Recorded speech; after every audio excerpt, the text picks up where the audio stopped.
This page is the cover of a special issue of Dreamcast Magazine, prominently featuring Shenmue 2. The cover art showcases the main characters Ryo Hazuki and Ren of Kowloon, with a character resembling Shenhua in the background. The magazine promises an extensive 42-page strategy guide for Shenmue 2, including a detailed Hong Kong navigation guide and a Shenmue side story with developer insights. As a bonus, a double-sided poster and map are included. The issue also covers other major titles like Super Robot Wars, Alpha for Dreamcast, Virtua Tennis 2, Eldorado Gate Volume 7, and Capcom vs. SNK 2. Additionally, it highlights coverage of other platform fighting games like Dead or Alive 3, Virtua Fighter 4, and Tekken 4, and features a section on Sega's new generation initiatives, likely touching upon their move to GameCube and Xbox, alongside Dreamcast support. The magazine is noted as the September 21, 2001 issue, and contains over 200 pages of content for 580 yen. This page features prominent artwork for the Dreamcast title, Run = Dim as Black Soul, developed by Idea Factory. The central image is a striking close-up of one of the game's characters, an anime-style person with expressive blue eyes and dark hair, giving a hint at the game's visual novel, or RPG nature. A captivating tagline is included: "The dog of fate sniffs out the scent of blood and gunpowder," which suggests a dark or suspenseful narrative. The page confirms the game's price at 5,800 yen, excluding tax, and states that it is currently on sale and well received. This was an intriguing visual novel release on the platform, known for its engaging story elements typical of Idea Factory's style. This page continues to focus on the Dreamcast title, Run = Dim, presenting a dynamic visual with the protagonist standing before a large, imposing mecha. The text prominently announces that this game marks Idea Factory's first foray onto the Dreamcast platform. It highlights that Run = Dim is based on a popular TV show and features an original story specifically for this game. The page also details a limited first press edition that includes an original trading card. Gameplay features are teased, including a high-performance AI system dubbed Morita Thinking, a promise of numerous and diverse missions, and the ability to customize the RB Robot Buddy units to enhance their characteristics. Screenshots showcase various game interfaces, including menus, a map view, and glimpses of mecha combat, suggesting a blend of simulation, strategy, and visual novel elements. The bottom confirms that Idea Factory handled the planning and development, while Sega was responsible for the manufacturing and sales. This page provides a strong introduction to the game's premise, key features, and its significance as a new developer's debut on the console.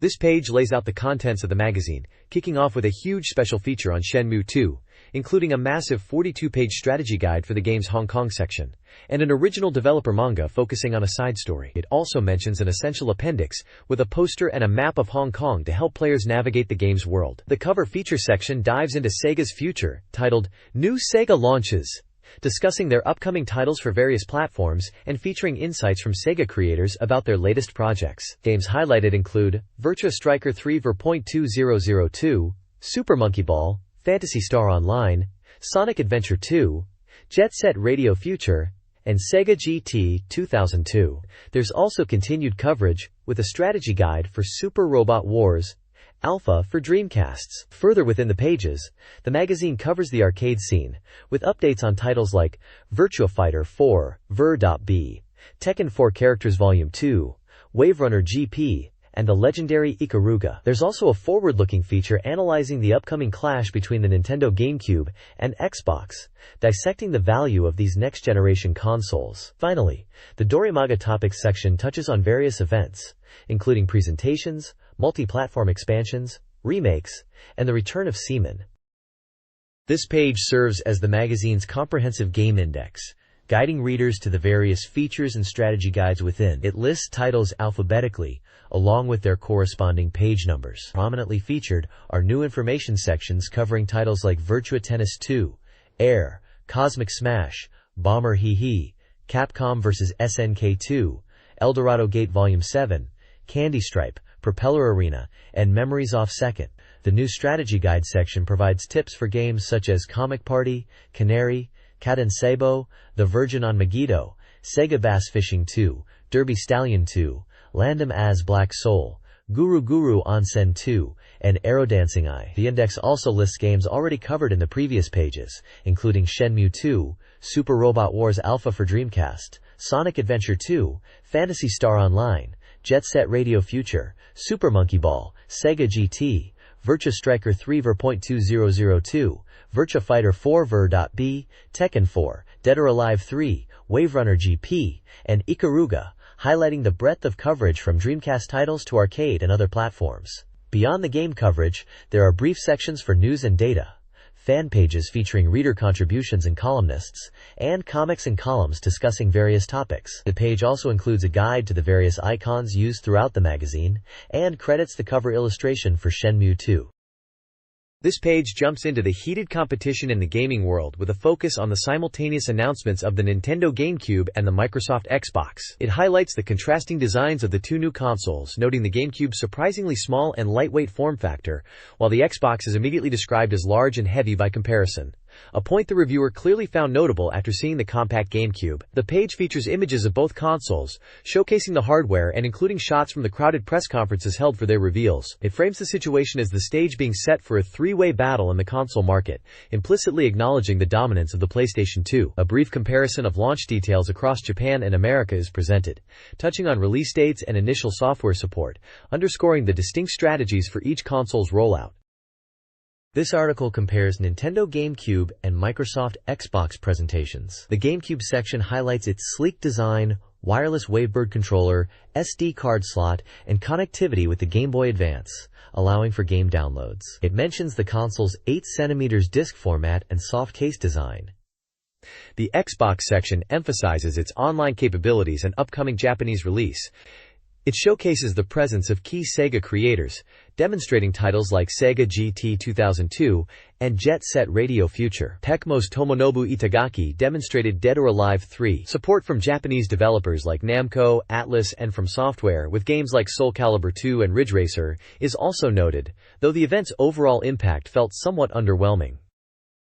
The article previews upcoming software for the Nintendo GameCube and Xbox. GameCube highlights include a reimagined Legend of Zelda, The Wind Waker, the innovative Pikmin, the anticipated Super Smash Bros. Melee, Luigi's Mansion, and Wave Race, Blue Storm.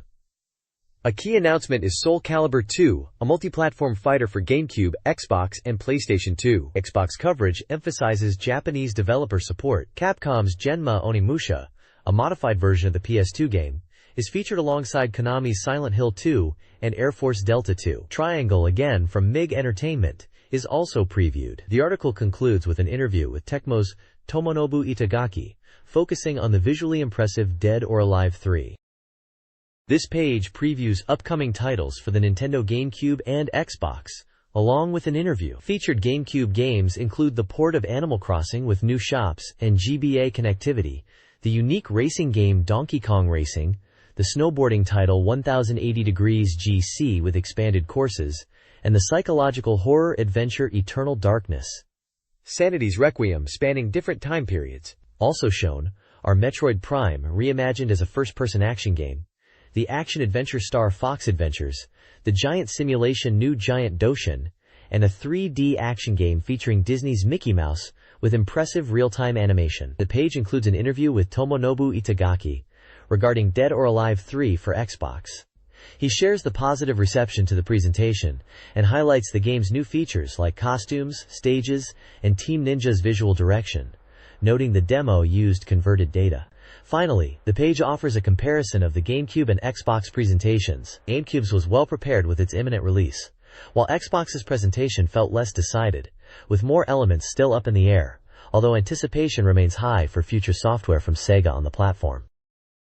This page announces the simultaneous release of Soul Calibur 2 across 3 major consoles: GameCube, Xbox, and PlayStation 2. The article features a screenshot of the game showing a character resembling Maxi fighting Astaroth, and comments on the visuals, noting they look even better than the impressive original Soul Calibur on Dreamcast. The page includes an interview with Hiroaki Setsurayama from the development team, who sheds light on the unexpected multi-platform announcement and the current state of the game's development. He explains the decision to go multi-platform and addresses questions about the game's progress, confirming it's still under development, but showing it publicly to let fans know they are actively working on a proper sequel to the beloved Dreamcast title. He acknowledges the visuals shown are not yet 100% complete, but aim to demonstrate their commitment. The interview captures the development team's perspective on the surprise announcement and the anticipation surrounding the game's release on multiple systems. This page continues the interview regarding the development of Soul Calibur 2. The lead headline reveals the game is currently only 30% complete, despite a rapid development pace. The developer discusses the challenges of multi-platform development for the GameCube, Xbox, and PlayStation 2, comparing the process to the Dreamcast version's timeline. He mentions the development team is a mix of experienced staff and younger talent, aiming to build something even better. The target completion is set for early 2002. A separate section questions how the game will surpass the original Dreamcast title. It highlights the differences in hardware across the three consoles, but emphasizes that the goal is to create an even more engaging fighting game experience that leverages each platform's strengths. Screenshots showcase gameplay, including characters like Maxi and Astaroth or Rock, and another character wielding dual blades. A large character render features Sophicia and Siegfried, confirming their appearance in the game. The article emphasizes that despite the early development state shown, the team is committed to delivering a proper, highly anticipated sequel that surpasses its predecessor. This page features two major topics. The top section announces the PlayStation remake of Dragon Quest IV, Chapters of the Chosen, set for release within the year. The article notes the game will feature new systems and updated visuals, aiming for 1 million sales. It highlights this as a significant release following the series' strong performance. There's also a table summarizing the cumulative sales of the Dragon Quest series up to March 2001, showing impressive numbers across various platforms. The bottom section covers the second wave of the Sakura Wars dramatic card game. This anticipated expansion adds new characters, Orihime and Lenny, to the game. The developers discuss improvements and the excitement surrounding the new release, emphasizing that the core fun and accessibility for newcomers and female players remain. Sample cards, including special SP and PR versions, are shown. The article also mentions trial sessions for the game taking place nationwide on September 8th and 9th. This page dives into two exciting announcements. At the top, we see the surprise return of the quirky virtual pet simulator, Seaman, this time making its way to the PlayStation 2 on November 15th. Originally a massive hit on the Dreamcast, known for its unique microphone interaction and oddball character, the article muses on whether this PS2 port, described as focusing on a natural habitat compared to the Dreamcast's breeding ground, can recapture its past phenomenon. It highlights the inclusion of a dedicated microphone accessory and a cool limited edition stone plate spec controller, plus a bonus Kyoto figure, showing they're serious about bringing the full Seaman experience back. The bottom half shifts gears to the Sakura Wars dramatic card game, following up on the expansion mentioned on the previous page. This new series focuses heavily on characters and elements from Sakura Wars 2. We get a look at various card types, featuring not only the main Flower Division members with new event cards showcasing abilities, but also fan-favorite sub-characters, the signature Kubu mechs, and even villains from the Black Demon Society. With over 189 new cards to collect, including special foil versions, it's a significant expansion, available in starter decks and expansion packs. The week's gaming news features several developments. The UK announced the Pokémon Mini, a light portable console dedicated to Pokémon games, slated for a spring 2002 European release.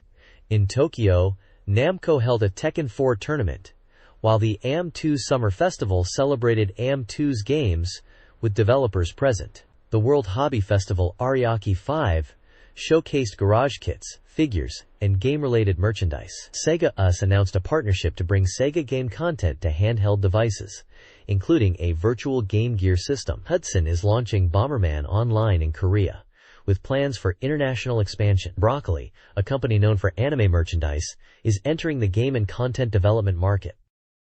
Sega fans can anticipate the SegaCon CD project, featuring fan-voted best game music across various Sega platforms. Volume 1 releases October 24th, with Volume 2 on November 21st, each a 3 Candelas set. Romania number 203 is expanding, with a PS2 version arriving spring 2002 and PDA content via NEC Big Lobe. Square is partnering with JCB and UC to offer credit cards for their upcoming Play Online service, spring 2002, including a Final Fantasy-themed option. Jet Set Radio Future on Xbox will feature music from Grand Royal, the Beastie Boys label. Upcoming events include the Internet Character Show, the Wire 01 Music and Game Event, Honda's Enjoy Honda Festival, Shenmue the movie showings, and a collector's market in Osaka. Dreamcast Net games are also improving broadband support. This page covers a variety of gaming news. On the left, there's an announcement for tournaments featuring the PS2 version of Guilty Gear XX, set to take place before the Tokyo Game Show, allowing players to get hands-on time with the game. On the right, the Dreamcast's Dream Library service is making a comeback. This service lets players download and enjoy classic Sega games from the Mega Drive/Genesis era directly on their Dreamcast. You can look forward to titles from the Phantasy Star series, Shining Force, Golden Axe, and Streets of Rage. It's noted that this service requires Dream Passport Premier. Below that, game maker Aqua Plus is launching a mobile tool called Peace. This tool connects to Windows PCs and is described as a royalty-free development tool with open specifications, generating interest from both commercial developers and amateur programmers. On the portable gaming front, the horror-adventure series Twilight Syndrome is coming to mobile phones via a JPhone app. Screenshots show the familiar characters and dialogue style of the series. Finally, the page includes a summary of the previous week's most accessed news on GameSpot, highlighting topics like GameCube software reveals, Dead or Alive, 3 updates, the GameCube lineup, and news regarding the Xbox. This page kicks off with big news for Konami fans, announcing that Tokimeki Memorial 3 is set to launch on PS2 on December 20th. The article covers a conference where the game's release date was revealed, highlighting that it utilized funding from personal investors via the Game Fund Tokimeki Memorial, a unique approach. A major technical feature showcased is the use of toon rendering on 3D CG characters to give them a distinct anime look, a technique demonstrated with comparison shots showing the anime-like results. Next, we look at the Net Shopping section, spotlighting new items available on the HIP's online store operated by Hitmaker. Fans could order a soundtrack for Kraken DJ Part 2 and a cool poster set for Cybertroopers Virtualon. Images show the various mech designs featured on the Virtualon posters. Moving to the world of anime, there's an announcement that the beloved Nintendo hero is getting his own show. Kirby, Right Back at Ya, produced by Nintendo and HAL Laboratory. The anime adaptation of the popular game series was set to begin airing on October 6th, promising to bring Kirby's world to a new audience. Finally, the page includes a weekly roundup of top news stories from GameSpot, summarizing key events from late August and early September in the gaming world, including developments related to GameCube and Xbox titles, and mentioning notable topics like the ongoing Derby Stallion real name lawsuit. This page kicks off with a guidebook announcement for Kanaria Kono Omoi wo Uta ni Nosete, promising a complete strategy for conquering all heroines and unlocking event CGS. There are images of the guide and some lovely postcards included. Next, we get news of a playable demo for Uga's trippy music game Rez at the massive outdoor event Wire 01 on September 8th in Yokohama. This is a big deal for fans eager to experience the PlayStation 2 version. Moving to music, the page highlights the upcoming soundtrack release for the popular arcade and soon-to PS2 fighter, Capcom vs. SNK 2. The soundtrack features the game's music, along with character voice clips. For anime fans, the 3rd volume of the Sunrise Artwork series is announced, featuring classic titles like The Vision of Escaflowne movie and the Cowboy Bebop TV series. These books collect production materials and designs. In the Goods and Presents section, readers have a chance to win video selectors from Victor, perfect for connecting multiple game consoles or video sources to a single TV. 2 models are shown, supporting 3 or 4 connected devices. Finally, there's a behind-the-scenes look at the striking TV commercial for Capcom vs. SNK 2, describing it as a cinematic scene with flashing power lines and special effects, meant to symbolize the game's intense battles. The page also briefly mentions a barrier-free fair event held in Yokohama. This page dives straight into the Dreamcast software sales ranking, showcasing the top 10 titles for the week. Topping the chart is Comic Party, holding on to the number 1 spot with strong estimated weekly and cumulative sales. Following closely at number 2 is Kanaria Kono Omoi wo Uta ni Nosete, a new entry this week, which ties back to the guidebook announcement from the previous page. Derby Stallion 2 is in 3rd place, known for its deep horse racing simulation. The ranking continues, with the Virgin on Megiddo at 4th, Culdecept 2nd at 5th, and another new entry, Arrow Dancing It, securing the 6th position. Guru Guru on Sen 2 is ranked 7th. Phantasy Star Online Ver. 2, a massive online RPG, is listed at 8th, still performing well. Capcom vs. SNK Millennium Fight 2000 Pro, A prominent fighter also featured on the previous page, regarding its soundtrack and commercial, is 9th. Finally, Eldorado Gate Volume 6 wraps up the top 10 at 10th place. The brief comments highlight things like game features, developer insights, and notes on performance, giving a snapshot of what Dreamcast owners were buying and talking about during this period. The accompanying text section touches upon key Dreamcast releases, and notes that while new titles are coming out, the lineup feels a bit thin in September, but confidently asserts that the Dreamcast is eternal. This page presents the highly anticipated upcoming Dreamcast titles, as voted by readers, showcasing the top 30. The header note reflects the sentiment at the time, acknowledging the end of summer, the lead up to the Tokyo Game Show, and the upcoming rush of new software, while also pondering the status of the Dreamcast platform itself. Topping the chart at number 1 is Sakura Wars 4, Fall in Love, Maidens, holding a significant lead in points and featuring a screenshot along with comments on its ongoing development. Air secures the second spot, another visual novel, with accompanying visuals and notes on its audio focus, building on the genre's popularity seen in previous pages. Mobile Suit Gundam Federation vs. Zeon takes third place, represented by a screenshot and a comment about its arcade origins and future plans. The page also highlights 2 pickup titles, D plus Vine, an RPG at number 13, and Virtua Tennis 2, known as Power Smash 2 in Japan, at number 23, the popular tennis simulation. Both include screenshots and brief developer insights. The comprehensive list continues down to number 30, featuring a variety of genres that readers were looking forward to. This includes fighting games like the continuation of the crossover series, Capcom vs. SNK 2, Millionaire Fighting 2001, strategy and simulation titles, and more niche Japanese releases. The ranking reflects the diverse tastes of Dreamcast owners, and their excitement for the platform's future lineup at that moment in time. This page features the data station, starting with a ranking based on a reader survey asking which games they hope to see ported to different consoles. There's a list for games wanted on the Dreamcast, topped by titles like Sister Princess, To Heart, and Nights into Dreams. Separate lists show games readers want ported to GameCube, portable systems, PlayStation 2, and Xbox, featuring popular series such as Sakura Wars, Skies of Arcadia, and Virtua Fighter 4. This section also highlights upcoming multi-platform releases like Soul Calibur 2 for PS2, GameCube, and Xbox, and the online RPG Shin Megami Tensei Online for Xbox, showing screenshots for both. The page continues with the Video Game Income Ranking, listing the top 15 arcade games by income. Fighting games are prominent here, with Virtua Fighter 4 taking the top spot, followed by Tekken 4 and Mobile Suit Gundam Federation vs. Zeon, reflecting the strong presence of the genre in arcades.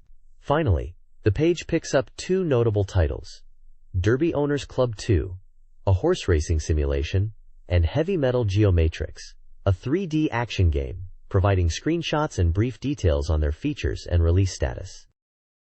This page presents a comprehensive multi-platform game release schedule, aptly named the All Game Software Schedule. It details upcoming titles across various systems, including the Dreamcast, PlayStation 2, GameCube, Xbox, PC, Windows and Macintosh, and Game Boy Advance. The page highlights the Dreamcast itself, providing details about the console's release date and original price. It also features a special section on the limited edition Black R7 Dreamcast console, noting its unique design and positioning it as potentially the last chance for enthusiasts to acquire this distinct model. The core of the page consists of release tables for each platform, listing games with their planned release dates, manufacturers, prices, genres, and compatibility details. These tables offer a quick overview of the busy release pipeline for late 2001 and beyond across the various gaming systems. Furthermore, the page includes a section focusing on hot topics, discussing recently released or highly anticipated games. It specifically calls out Capcom vs. SNK 2,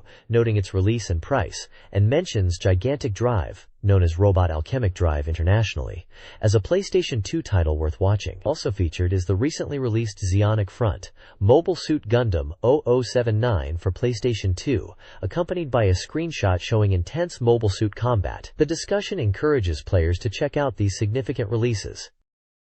This page continues the comprehensive release schedule from the previous spread, delving deeper into upcoming games across multiple platforms, with a significant focus on the PlayStation 2. It lays out a detailed list of titles slated for release from late 2001 through 2002, including titles with undecided dates, The tables provide the essential data you'd want as a gamer: release dates, publishers, prices, and genres, showcasing the breadth of software coming to the console at the time. Beyond the extensive game listings, there's exciting news for fans of classic RPGs, highlighted by an announcement celebrating the confirmed port of Dragon Quest IV to the original PlayStation. The article mentions anticipation for the release and notes differences between versions, specifically pointing out that the Capcom version apparently includes character installs, a detail fans would certainly appreciate. An accompanying screenshot gives a glimpse of the game's presentation. The page also includes information about the PlayStation console itself, presented alongside a clear image of the PS2 hardware and controller, reminding readers of the platform hosting many of these upcoming releases. This page continues the extensive data station, expanding the look at upcoming game releases across multiple platforms, not just PlayStation 2. There are dedicated spotlights here on the upcoming Nintendo GameCube and the powerful new Xbox. The GameCube section expresses excitement for its imminent launch, specifically noting the inclusion of Sega titles among the initial releases as a potentially historic development, aiming for a younger audience to expand the market. And an image of the console is shown. The Xbox feature highlights its stunning visual fidelity, demonstrated at a recent conference where the demo for Air Force Delta 2 was particularly praised for its overwhelming graphical beauty, accompanied by a shot of a fighter jet. The rest of the page is filled with comprehensive lists detailing release dates, publishers, prices, and genres for a wide array of titles planned for release throughout late 2001 and 2002 on these various platforms. This page continues the extensive data section, shifting focus primarily to handheld consoles and the original Neo Geo hardware. It highlights the upcoming Game Boy Advance, mentioning the much-anticipated link feature with the GameCube, which is set to begin later in the year, kicking off with Animal Crossing as shown in a screenshot. There's a comprehensive listing of upcoming Game Boy Advance titles. The Game Boy Color section also presents a list of its upcoming releases. The WonderSwan Color section spotlights popular anime and manga adaptations, noting upcoming games based on series like Digimon, Hunter x Hunter, and particularly One Piece, emphasizing its original game content where players join the Straw Hat crew. Finally, the page covers Neo Geo Pocket and the original Neo Geo, noting the release of Capcom vs. SNK Card Fighters 2, and pondering if the upcoming Sengoku Densho 2001 might be the final release for the classic Neo Geo system. All sections feature lists detailing upcoming game releases, manufacturers, prices, and genres. This page is a big announcement for the magazine's reader survey. Starting October 12th, they're launching a massive, all-hardware reader race. This means instead of focusing on just one console, readers can now vote for their favorite games released on any system within the last 2 years. It's a huge expansion of their popular feature, promising a comprehensive ranking of the best software as decided by the fans. A major change is the introduction of online voting through the ZDNet GameSpot website, making it much easier to cast your vote. They're also implementing new ranking systems, including titles like Reader's Favorite and a Hall of Fame. For fans of the original, the long-running Dreamcast-specific reader race will continue running alongside this new all-hardware survey for the time being. The magazine is clearly hyped about this shift, expecting passionate debate and exciting results as readers weigh in on the best games across all platforms. This page presents the results of the Dreamcast bi-weekly reader race, number 117. It features the ongoing ranking of Dreamcast titles based on reader votes, showcasing their average scores, known as odds. Highlighted on this page are 2 games. Coming in at 82nd place is the new visual novel Canaria, an adventure game focusing on youthful romance and friendship, built around music. Readers praised its engaging scenario and appealing characters, though some noted inconsistencies in the character art. Further down the list at 97th place is El Dorado Gate, Volume 6, an RPG that is part of a multi-volume series. Reviewers found the game's scenario and characters particularly strong and captivating, stating it's a series they hope continues. The page also points out a significant drop in the rankings for Comical History Party, which fell from a high of 4th place all the way down to 54th this time around. This section also briefly notes rises and falls for other games in the ranking. This page details Dreamcast reader race rankings, 42 to 99, and reviews several new game releases. Outrigger, a first-person shooter, earns praise for its graphics and online multiplayer, though controls were considered challenging. Guru Guru Onsen 2, with enhanced chat features and online mahjong, disappointed some with the absence of offline mahjong and text input issues. Super Puzzle Fighter 2X, a gem-breaking game, was enjoyable but viewed as a basic port. The Princess Maker Collection, a simulation game, was considered solid but received criticism for minimal graphical improvements, especially the lack of a Saturn port base for Princess Maker 2, along with censorship and font issues. This page features highlights from the Dreamcast Reader Race, showcasing 4 games that recently ranked highly, alongside a continuation of the full ranking list. Detailed reviews are presented for 4 titles. Ranking at 54 is Comic Party, an adventure/simulation game praised for its graphics, voice acting, and events, though some found the pacing slow due to item requirements. Scoring 95 is Yume no Tsubasa, Fate of Heart, an adventure game where critics enjoyed the unique scenarios for each heroine and the overall engaging story, despite some sections being described as confusing. At 101 is The Virgin on Megiddo, an adventure title noted for its beautiful graphics and solid mystery/mythology-infused story, receiving positive feedback for its atmosphere and volume. Finally, ranking at 160 is Fragrant Style, an adventure game with well-developed romance options and fun events, though player comments mentioned operability issues and difficult alchemy sections. The right side of the page displays a segment of the full Reader Race ranking, listing games from rank 100 down to 157, providing their titles, basic data, and average reader scores as part of the ongoing community poll. The next page continues.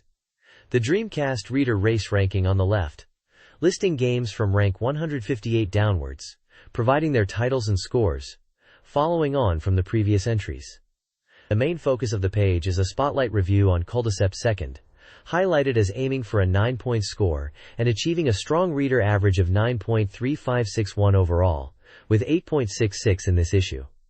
Described as a fusion of trading card and board games, this newest entry in the series generated many fixed fans and added significant new features like online multiplayer support and expanded cards. The text emphasizes the unlimited possibilities in deck building and the fun of online battles, including using downloaded player data. A comment from the developer highlights the new AI characters and rules added, aiming to please both newcomers and longtime fans with a game they can play extensively. Reader comments praise the game's depth, strategic deck building, and the excitement of challenging others online or locally. Despite the complex rules, players find it incredibly engaging and a game they can enjoy for a long time. Screenshots showcase the game board, card battles, and character art.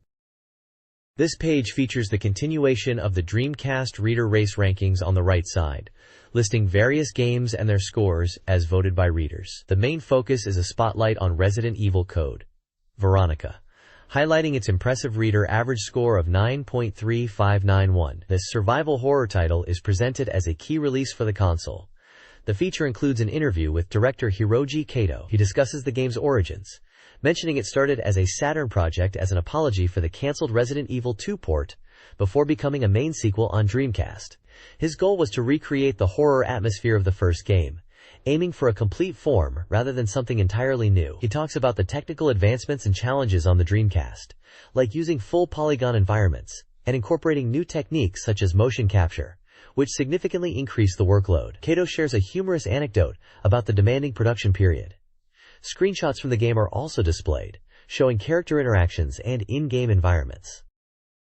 This page continues the extensive Reader Race rankings, displaying tables for Dreamcast Soft F and G, listing a multitude of games and their average scores as voted by the magazine's readers. Commentary on the rankings highlights significant shifts. Notably, the release of Shenmue 2 has impacted the previous game, Shenmue id and 2, causing it to drop considerably in the rankings. Other games like Skies of Arcadia and Confidential Mission are shown moving up, with a screenshot of Confidential Mission illustrating its climb. The dig table commentary focuses on the lower ranks, describing a fierce battle for position, mentioning a mahjong game falling to the bottom as depicted in a screenshot. Finally, a section previews upcoming software releases. It points to the imminent impact of titles like Spriggan, Lunar Tale, and Shenmue 2, suggesting these major releases will likely shake up the rankings significantly. Screenshots of both games are displayed, adding anticipation for their performance in the next reader poll. This issue focuses on Dreamcast rankings and upcoming games. The latest DC Software Spotlight reviews 4 games: Super Robot Wars Alpha, 8.33, Neon Genesis Evangelion, Typing E Complementary Project, 5.33, Arrow Dancing Eye, Fan Disc, and Derby Tsuku 2, 9.66. The issue also includes a odds table, ranking Dreamcast peripherals, and a Voice of Dreamcast Owners section featuring reader comments. A major announcement reveals the reader race is changing to include all hardware, making this the final Dreamcast-specific ranking. The performance of titles like Super Robot Wars Alpha and Shenmue 2 in the final DC race is anticipated. Details on reader participation are provided. The issue concludes with prediction contests, including guessing Shenmue 2's rank and DGI Chariot Fantasy's average score, with winners announced. A special gift giveaway for contest participants is also detailed. This page presents a Dreamcast software review section, highlighting anticipated titles. Featured prominently are reviews for Shenmue 2 and DGI Chariot Fantasy. Shenmue 2, set partially in Hong Kong as shown in the screenshots, receives an average score of 8.0. Reviewers praise its scale and atmosphere, noting a faster pace compared to the original Shenmue and improvements to the system design. However, comments suggest mixed feelings on the action QTES and the pacing in the later stages, though the overall experience of immersing oneself in the Shenmue world is highlighted. GI Chariot Fantasy, a visual novel adventure based on the popular characters, scores an average of 7.33. Reviewers find it enjoyable even for those not deeply familiar with the GI Chariot series, appreciating the focus on character interactions and story. While it's noted as being geared towards fans, its straightforward nature makes it accessible, although some feel the gameplay can be repetitive or lacking depth in certain areas. The page also introduces the various reviewers contributing to the scores, including female users, responsible writers, and guest writers, and outlines the scoring criteria used for the reviews. The anticipation built on the previous page for Shenmue 2's performance in the rankings finds a response here with its solid average score. This software review section covers Dreamcast and GameCube titles. Capcom vs. SNK 2. Mark of the Millennium 2001, a 2D fighting game, receives high praise, 8.66, for its expansive character roster, strategic depth, online mode, with some lag, and bonus content. Cosmic Smash, a blend of squash and block breaking, offers an interesting concept and stylish presentation, though its gameplay can be repetitive. 6.0. The page also mentions a bonus Virtua Fighter 4 disc, included with Shenmue 2. Finally, the preview highlights Super Monkey Ball, a GameCube launch title, and Sega's first major release on the platform. It's lauded as a fun party game with various multiplayer modes. This page delves into the burgeoning next-generation console war, specifically the clash between Nintendo's GameCube and Microsoft's Xbox. It covers the recent announcement events for both systems, held closely together. The article features insights from overseas journalist Christophe Yoneyama, who offers his perspective on the upcoming battle. The discussion compares the different approaches of Nintendo and Microsoft, their target audiences, and the initial software lineups. Yoneyama notes that a simple comparison is difficult due to differing targets, but suggests the range of announced titles is a key factor in how users will perceive each console. He touches upon the strong lineup on the PlayStation 2, mentioning titles like Gran Turismo 3, Metal Gear Solid 2, Onimusha, Maximo, Final Fantasy X, and Virtua Fighter 4, contrasting it with the initial offerings of the newcomers. The article highlights the GameCube's focus on core gameplay and its positioning relative to previous Nintendo consoles, mentioning Luigi's Mansion as a title that fits the GameCube's image. It also touches on the Xbox's strategy, particularly regarding attracting software developers, and the announced Japanese release date of February 22, 2002.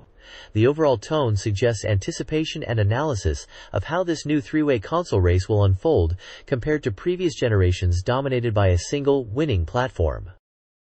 The article examines the Nintendo GameCube versus Microsoft Xbox console war, questioning the traditional notion of a single winner in the evolving gaming market. It acknowledges the difficulty in predicting dominance, focusing on the console's positioning against the PlayStation 2. The Xbox's software lineup is improving, though still smaller than anticipated, with impressive graphics capabilities. The usefulness and price point of its built-in HDD are debated.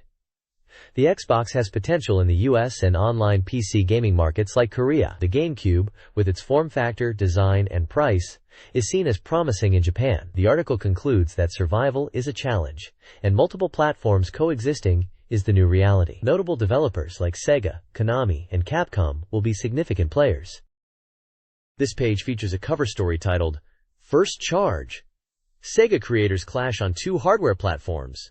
The launch of the reborn Sega. It discusses how Sega's top creators are beginning to release their new games on the recently launched Nintendo GameCube and Microsoft Xbox consoles after the discontinuation of the Dreamcast. The article focuses on their current feelings and the vision for the reborn Sega as they become multi-platform developers, promising to share details and their confidence in their latest works. The page includes photos of several Sega creators from studios like Sonic Team, AM2, Smilebit, and WoW Entertainment/Amusement Vision, AV. The primary interview highlighted is with Toshihiro Nagoshi of Amusement Vision, presented as the first batter.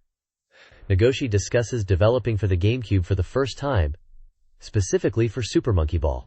He talks about the challenges and successes of adapting the arcade experience for a home console, emphasizing the significant work put into new modes rather than just a simple port. He expresses satisfaction with the development process and his desire to continue growing the Super Monkey Ball series on the GameCube. There's also a large image of someone in a Super Monkey Ball character, a gay costume. This page continues the interview with Toshihiro Nagoshi, where he discusses the surprising origin of Super Monkey Ball as a mobile phone strap character. He reflects on the success at Space World, noting the game's popularity with children and the great turnout, especially for one particular mode. Nagoshi talks about the future of Amusement Vision's home console titles, stating a focus on original IPs, though he mentions RPGs might be a challenge due to required expertise. He also touches on network gaming, seeing it as something maybe 78 years away. His final message to readers highlights the new challenges undertaken and the joy of seeing kids enjoy their game, urging everyone to try Super Monkey Ball. The page then presents a detailed look at Super Monkey Ball for GameCube. It's emphasized that this is far more than just an arcade port, essentially being reborn as a new game. It features the main normal mode, a competition mode for up to 4 players with split-screen display, and 3 extensive party games: Monkey Race, Monkey Fight, and Monkey Target. The graphics and overall modes are said to be significantly upgraded. The minigame section is also highlighted, featuring detailed versions of billiard, bowling, and putter golf, all of which are described as highly addictive. The page also showcases images of the game's compact packaging and related merchandise like the phone strap that started it all. This page features an interview with Satoshi Mifune, director at Amusement Vision, discussing the upcoming release of Virtua Striker 3 on the Nintendo GameCube. Mifune explains his enthusiasm for developing on the GameCube as Sega shifted towards multi-platform development, noting his curiosity about Nintendo's approach to game design, which differed significantly from arcade development. He confirms that while basic data conversion is possible, creating Virtua Striker 3 for the GameCube requires substantial reworking, particularly for graphics, to leverage the hardware's capabilities effectively, making it much more than a simple arcade port. The page highlights the game's development status, stating the arcade port is complete, and they are now working on the alpha version. The game itself is presented as a home-use title, timed with the 2002 World Cup. A major new feature for the series is the inclusion of real player names, including Japanese players. Screenshots showcase the gameplay, with details provided on match length and extra time rules, indicating the GameCube version is a robust offering built for home console players. This page continues the interview with Satoshi Mifune regarding Virtua Striker 3 for the Nintendo GameCube. The discussion centers on the GameCube version being a dedicated home console experience built to overcome criticism of the previous Dreamcast release. Key features highlighted include an expanded roster with over 60 national teams and more than 22 players per team, a significant increase in content. Mifune explains the development process involved remaking the game for home play, emphasizing the focus on creating an engaging single-player experience, unlike the arcade version, which prioritized versus matches. The game will include multiple modes such as International Cup, Tournament, League, Ranking, and Versus modes, along with other extras. The page features a screenshot showing Virtua Striker 3 gameplay, demonstrating the improved graphics and player detail on the GameCube hardware. Mifune expresses confidence in the game's quality as a home console title. Yuji Naka, president of Sonic Team, discusses Sega's transition to Nintendo platforms, focusing on Phantasy Star Online for GameCube and Sonic Adventure 2. Naka praised the new Zelda game demo at Space World. The GameCube version of Spapso, developed by Sega, will support 1 to 4 player online play and is about 30% complete for the Verpoint 2 port. The interview hints at a possible connection between the Dreamcast and GameCube Spapso versions, but the nature of this link isn't explicitly defined. New character classes, Huncast and Fomar, will be available. The GameCube's graphical power allows for improved visuals. Screenshots displayed at Space World showcased online gameplay, featuring characters battling enemies. The demo version used familiar names, Sonic, Tails, etc., as character names. The Network Play demo attracted significant attention despite wait times. This page continues the focus on Sega's new direction and Sonic Team's endeavors on Nintendo hardware, centering heavily on Sonic Adventure 2, known internationally as Sonic Adventure 2 Battle for the GameCube release. The page prominently features the exciting news about the GameCube version. It boasts double the polygon count compared to the original Dreamcast version, promising a significant graphical upgrade. It confirms the game was shown off at Space World, running smoothly. The text also raises the question of how the beloved KO Garden feature, which utilized the Dreamcast's VMU, will be implemented on the GameCube. Accompanying the text are screenshots of the game showing Sonic and Shadow, highlighting the improved character models. There's also a fun image of the Sonic and Mario mascots together, symbolizing the new era of collaboration. Another photo shows the busy Space World demo floor, with attendees trying out the game. The page underscores the game's smooth, 60 frames per second performance in all modes, including the two-player battle mode. This page features an interview with Rikiya Nakagawa, president of WoW Entertainment, discussing their foray into developing for the Xbox. The headline hints at the rapid development process for the demonstration shown. Nakagawa talks about the experience of presenting at the Xbox event and adapting to the new hardware, noting that while there was some initial tension developing for a different company's hardware, their focus remains on creating interesting software regardless of the platform. He also reflects on the timing of the Xbox release relative to the industry landscape. The main focus of the interview and the page is Segag 2002, presented as a working title for the Xbox, building upon the SegaGnet released on the Dreamcast. WoW Entertainment is aiming to create the strongest GT simulation on the Xbox, promising over 100 car types. Screenshots of the game showcase realistic car models and racing environments. The accompanying text explains that the version shown was still in a tentative state, primarily focusing on internal data tuning. However, with a passionate staff dedicated to cars, the quality is expected to increase significantly as development progresses, aiming to depict the realistic feel of driving. The game is listed as a racing simulation with 12-player support, with release date and price currently undecided. This page continues the interview with WoW Entertainment's Rikiya Nakagawa, discussing Sega's transition to software development for other platforms, particularly the Xbox. Nakagawa talks about adapting to the new hardware and the relatively smooth process of porting arcade titles like the House of the Dead 3 from the Naomi 2 board to the Xbox. The primary focus remains on Sega GT 2002 for the Xbox. Nakagawa highlights the goal of creating a premier GT simulation, aiming for over 100 unique cars.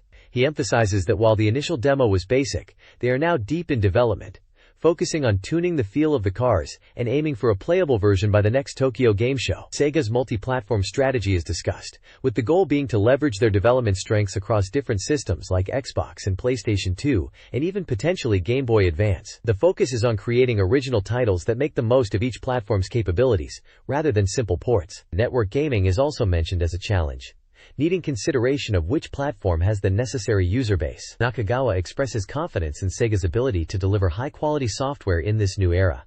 The game Sega GT 2002 is targeting a release by March of next year. The page features screenshots of Sega GT 2002, showing detailed car models on a racetrack. This page features an interview with the Smilebit developers behind Jet Set Radio Future for the Xbox, following up on Sega's shift to multi-platform development discussed previously. Three key creators, Masayuki Kikuchi, Takayuki Kawagoe, and Ryuta Ueda, share insights into the game's development. They clarify that Jet Set Radio Future is not a sequel or remake, but a completely new future iteration of Jet Set Radio, built specifically for the Xbox. The decision to develop for Xbox was partly due to the team's prior experience with DirectX from PC development, making the transition smoother than other platforms like PlayStation 2. The developers emphasize a dramatic visual overhaul and significant expansion from the original game. Stages are now much larger and more three-dimensional, with the overall game volume estimated to be 5 to 6 times that of Jet Set Radio. The game runs at a smooth 60 frames per second, enhancing the sense of speed and fluidity. While maintaining the core stylish action and freedom of movement, they have also integrated adventure elements, adding depth to the gameplay beyond just spraying graffiti. Screenshots showcase the vibrant, cel-shaded visuals, dynamic environments, and character designs, highlighting the evolution of the stylish action gameplay promised by the developers. This page continues the interview with the developers of Jet Set Radio Future for the Xbox, focusing on the technical aspects and development process. They discuss utilizing the Xbox's power for graphics, noting that pushing the visuals was easier than expected. They also address the development timeline and the challenges faced, highlighting the ease of development on Xbox compared to other potential platforms at the time, partly due to prior Direct's experience. When asked about multi-platform releases for the series, they indicate the focus is currently solely on Xbox. The importance of the game's soundtrack is emphasized, with famous overseas artists contributing to the score. The page also features updates on other Sega titles and initiatives. A user graffiti contest is announced for Jet Set Radio Future, allowing fans to contribute artwork to the game. Another Xbox title, Gun Valkyrie, is highlighted as being in good progress. This game is described as a 3D action shooter with strategic gameplay, a steampunk setting, and an electric punk vibe. Screenshots display its unique character designs and action sequences. Finally, the page notes that the trick and combo system in Jet Set Radio Future has been powered up, promising more advanced and fluid grinding and aerial maneuvers. This page features a massive 42-page special report on Shenmue 2, proudly proclaimed as the last king of the Dreamcast. The magazine promises everything players need to fully enjoy the game and discover the secrets of Hong Kong within its comprehensive coverage, more detailed than anywhere else. The feature includes extensive guides covering the game's systems, a complete story walkthrough, battle strategies, and even tips and tricks for all the minigames. It delves into secret information, answers lore questions in an encyclopedia format, and includes a special interview with game director Yu Suzuki and the development staff. There's even a section dedicated to Shenmue side stories. Prominently displayed are introductions to the key characters. Players are introduced to the protagonist Ryo Hazuki, the energetic Joy, the enigmatic Ren of 1,000 Faces, the formidable antagonist Lan Dai, and the pivotal figure Shenhua. The page is adorned with character artwork and renders, setting the stage for Ryo's journey as he seeks vengeance for his father's death. This page continues the massive special feature on Shenmue 2, proudly announcing the game's long-awaited release. It provides essential game data, confirming it's available now on 4 discs for the listed price, and supports VGA and VMU. A significant highlight detailed here is the first-run limited bonus, a special Virtua Fighter 4 premium disc. This disc offered Dreamcast owners a unique opportunity to get a taste of Virtua Fighter 4, which was an arcade and later PlayStation 2 title. The bonus disc included access to a beta version of the VF.net service, allowing players to connect online via their Dreamcast to check game data, rankings, and even team information related to the arcade version. It also featured Virtua Fighter History /VF4, a video collection showcasing the series' lineage and gameplay footage from the latest installment, serving as a valuable resource for fans. Additionally, the page introduces 2 significant female characters from the game, the wise martial artist Li Xiao Tao and the kind-hearted young girl Feng Mei, crucial figures Ryo encounters on his journey. The page features artwork of these characters alongside the main cast, emphasizing their importance in the narrative. This page kicks off part 1 of the basic system explanation for Shenmue 2, diving into the fundamental ways you interact with its detailed world. The game is built around the concept of full reactive eyes entertainment, free, and this page highlights the 4 modes that make up the experience, urging players to learn the basics to fully immerse themselves in the story. It focuses heavily on the Free Quest mode, which is where Ryo Hazuki freely moves and explores the environment to advance the narrative. The controls for this mode are laid out, showing how the analog stick handles movement and looking, while triggers control actions like zooming or running. Crucially, the game utilizes an icon selector system, known as A20S, where context-sensitive icons appear on screen, indicating possible actions Ryo can take. These icons, examples of which are shown, represent everything from talking to people, opening doors, interacting with items, checking your memo book, accessing the system menu, or even initiating free battle events. The page emphasizes how these icons dynamically change depending on the situation, reflecting the game's reactive nature. Screenshots showcase Ryo navigating both indoor and outdoor environments, illustrating the exploration aspect of Free Quest. Shenmue 2's core mechanics include the Navi map system, a money-focused money talk system, a waiting system, and the chase system.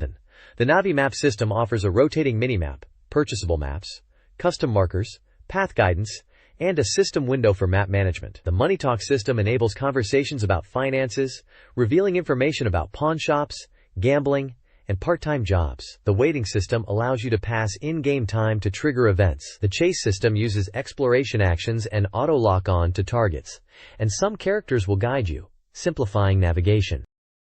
Shenmue 2 features core gameplay elements like QuickTime events, QTEs, requiring quick button presses for success in action sequences. Failing a QTE can alter outcomes, demanding fast reflexes. The game's combat system, Free Battle, places players in a fighting game-like mode where they control Ryo, utilizing learned techniques against multiple opponents while managing health. Beyond the main story and combat, Shenmue 2 provides various minigames for relaxation and earning money. These include gambling games like Dice and Lucky Hit, aiming games like darts, and slot machines. Moreover, the game includes full, playable Sega arcade classics like Afterburner 2 and Outrun, offering a nostalgic experience. These minigames are scattered throughout Hong Kong and provide income opportunities. Starting Shenmue 2 begins with the Start menu, offering options for new or returning players.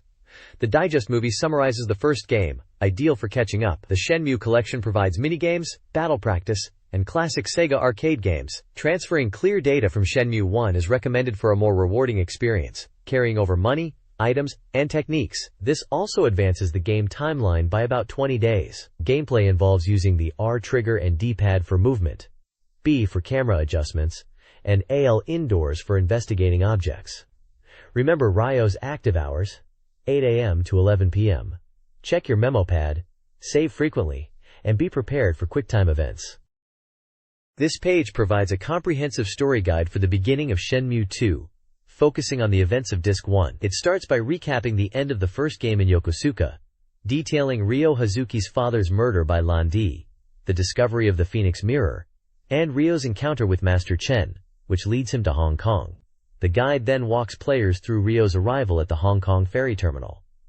It outlines his initial goal to find Iwao Takagi, also known as Master Shenkya, in Wanchai. The page introduces some early characters Ryo meets, including an elderly couple, Zhu Shizai and Xiao Shengtian, who play music at the terminal, and the sisters, Joy and Eileen, whom Ryo met during the sea voyage. It also warns players about persistent vendors and photographers encountered upon arrival. The guide is presented chronologically to help players follow the main story events and characters they will encounter. This page continues the detailed story guide for Shenmue 2 Disc 1, focusing on events in the Aberdeen area. It highlights Story Scene 3, where Ryo discovers an arm wrestling spot at the wharf warehouses. Here, he can challenge tough opponents for money, a gameplay element involving QuickTime events. It introduces Kouyu, the manager of the arm wrestling matches, who seeks out strong individuals.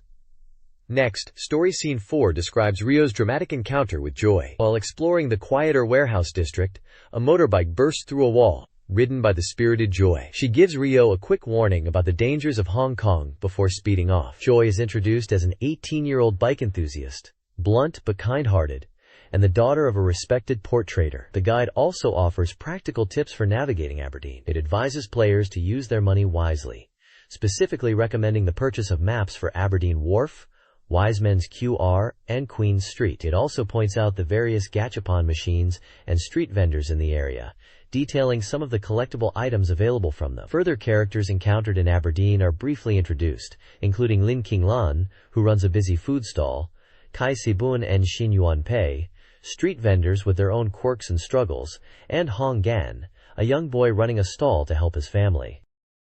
In Shenmue 2 Disc 1's Aberdeen chapter, Ryo's pursuit of justice backfires when he helps a boy, 1, escape a gang at Labor Bay Wharf. 1 steals Ryo's bag, leaving him broke and stranded.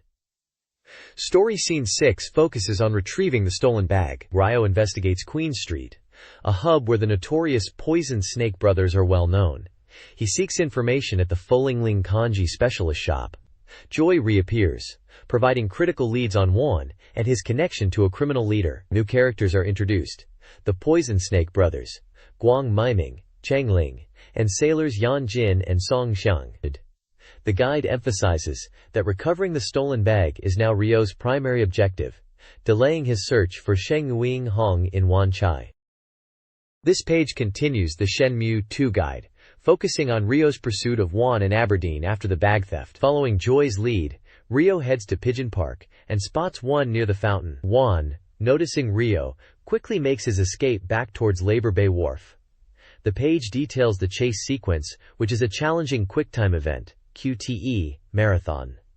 It highlights the start of the QTE and shows a series of screenshots depicting Ryo jumping over obstacles and navigating the environment during the chase. Failing specific points in the QTE can result in losing sight of Juan, requiring Ryo to retrace his steps and search the area to pick up the trail again. The guide warns that this is a particularly long and demanding QTE sequence, potentially requiring up to 12 consecutive successful inputs. On the right side, the page introduces several characters Ryo encounters in Aberdeen. These include Gia Sheng, the proprietress of the popular Fukukai restaurant, her daughter Gi Zhengxia, and the family who runs the Laolai restaurant, En Baolai, and En Yueying, along with their daughter En Bai Sheng. Other characters introduced are Yuan Ao Hao, but a tough youth, Dai Chongxi, but a younger boy, and Qin Dingduan, but a disgruntled port cleaner. These are the local residents Ryo interacts with as he navigates Aberdeen and searches for clues. This page continues the guide for Shenmue 2 in Aberdeen, focusing on Ryo's encounter with Sam and Larry, members of the Heaven's Gang. The guide covers scenes 6 through 9. Following the chase from the previous page, the guide details a quick-time event sequence involving 1, Scene 7. Successfully completing this leads to a confrontation with Sam and Larry, Scenes 6 and 8. This involves a challenging free battle against the duo. The guide notes this is a 2-on-1 fight, which isn't uncommon in Shenmue 2, and advises using tactics described elsewhere in the magazine. Failing the fight might mean re-engaging them. Scene 9 describes the outcome. After the fight and recapturing the bag, Ryo discovers it's empty. This leads to following Juan, who offers to return the bag after being impressed by Ryo's strength, but ultimately deceives him. The guide mentions using a follow system during this part. Before heading to the next area, Wan Chai, the guide advises players to take advantage of the free lodging available and collect items in Aberdeen, mentioning specific items like forklifts and capsule toys. The page also introduces several key characters Ryo meets in Aberdeen. This includes Sam, Larry, and Cool J, members of the Heaven's Gang, involved in the earlier events. Also featured are Li Zijian, an elderly homeless man, He Adelian, a young woman from a fortune-telling family, and Yu Gong Kerxian, a man obsessed with collecting rare items. This page continues the guide for Shenmue 2, following Ryo's journey from Aberdeen to Wan Chai. Scene 10 details Ryo's arrival in the bustling district and his encounter with Joy, who leads him to the Fanglai Inn as a potential lodging option. Scene 11 covers checking into the Fanglai Inn. The guide highlights room 203 as Ryo's accommodation. A crucial point is introduced. Unlike Aberdeen, lodging in Wan Chai requires payment. The guide discusses how to earn money to cover the daily $38 fee, mentioning that a new money conversation feature becomes available, allowing Ryo to ask around about earning opportunities. If funds are low, the inn offers a tab system as a last resort. The section encourages players to use the inn as a base to explore Wan Chai. The page also introduces several characters Ryo will meet in Wan Chai. These include the innkeeper, Hisin, the unmotivated front desk attendant, Tan Jin, who can provide directions to Scarlet Hills, shop owners like Enreisu, Kaku Taigen, Shu Buntai, Mo Takukan, and Karen, who works at the Heavenly Fragrance Tea House. The descriptions provide brief insights into their personalities and roles in the story or local community. Screenshots show scenes of Wan Chai exploration, the Fanglai Inn exterior, room 203, and some of the characters. This guide section covers Ryo's time in Wan Chai, Shenmue 2. Ryo starts his days with a part-time cargo moving job at Fortune's Pier, introduced by Joy. His job. This job is crucial for earning money, paying $10 per crate moved. Shifts last 2 hours. Afterward, Ryo has free time to explore Wan Chai until 11 p.m., when he returns to the inn.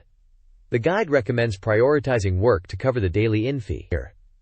During free time, players can pursue main story objectives and explore. The guide highlights optional events in Aberdeen and Wan Chai, including helping a photographer and assisting with a sign. The page also introduces key characters.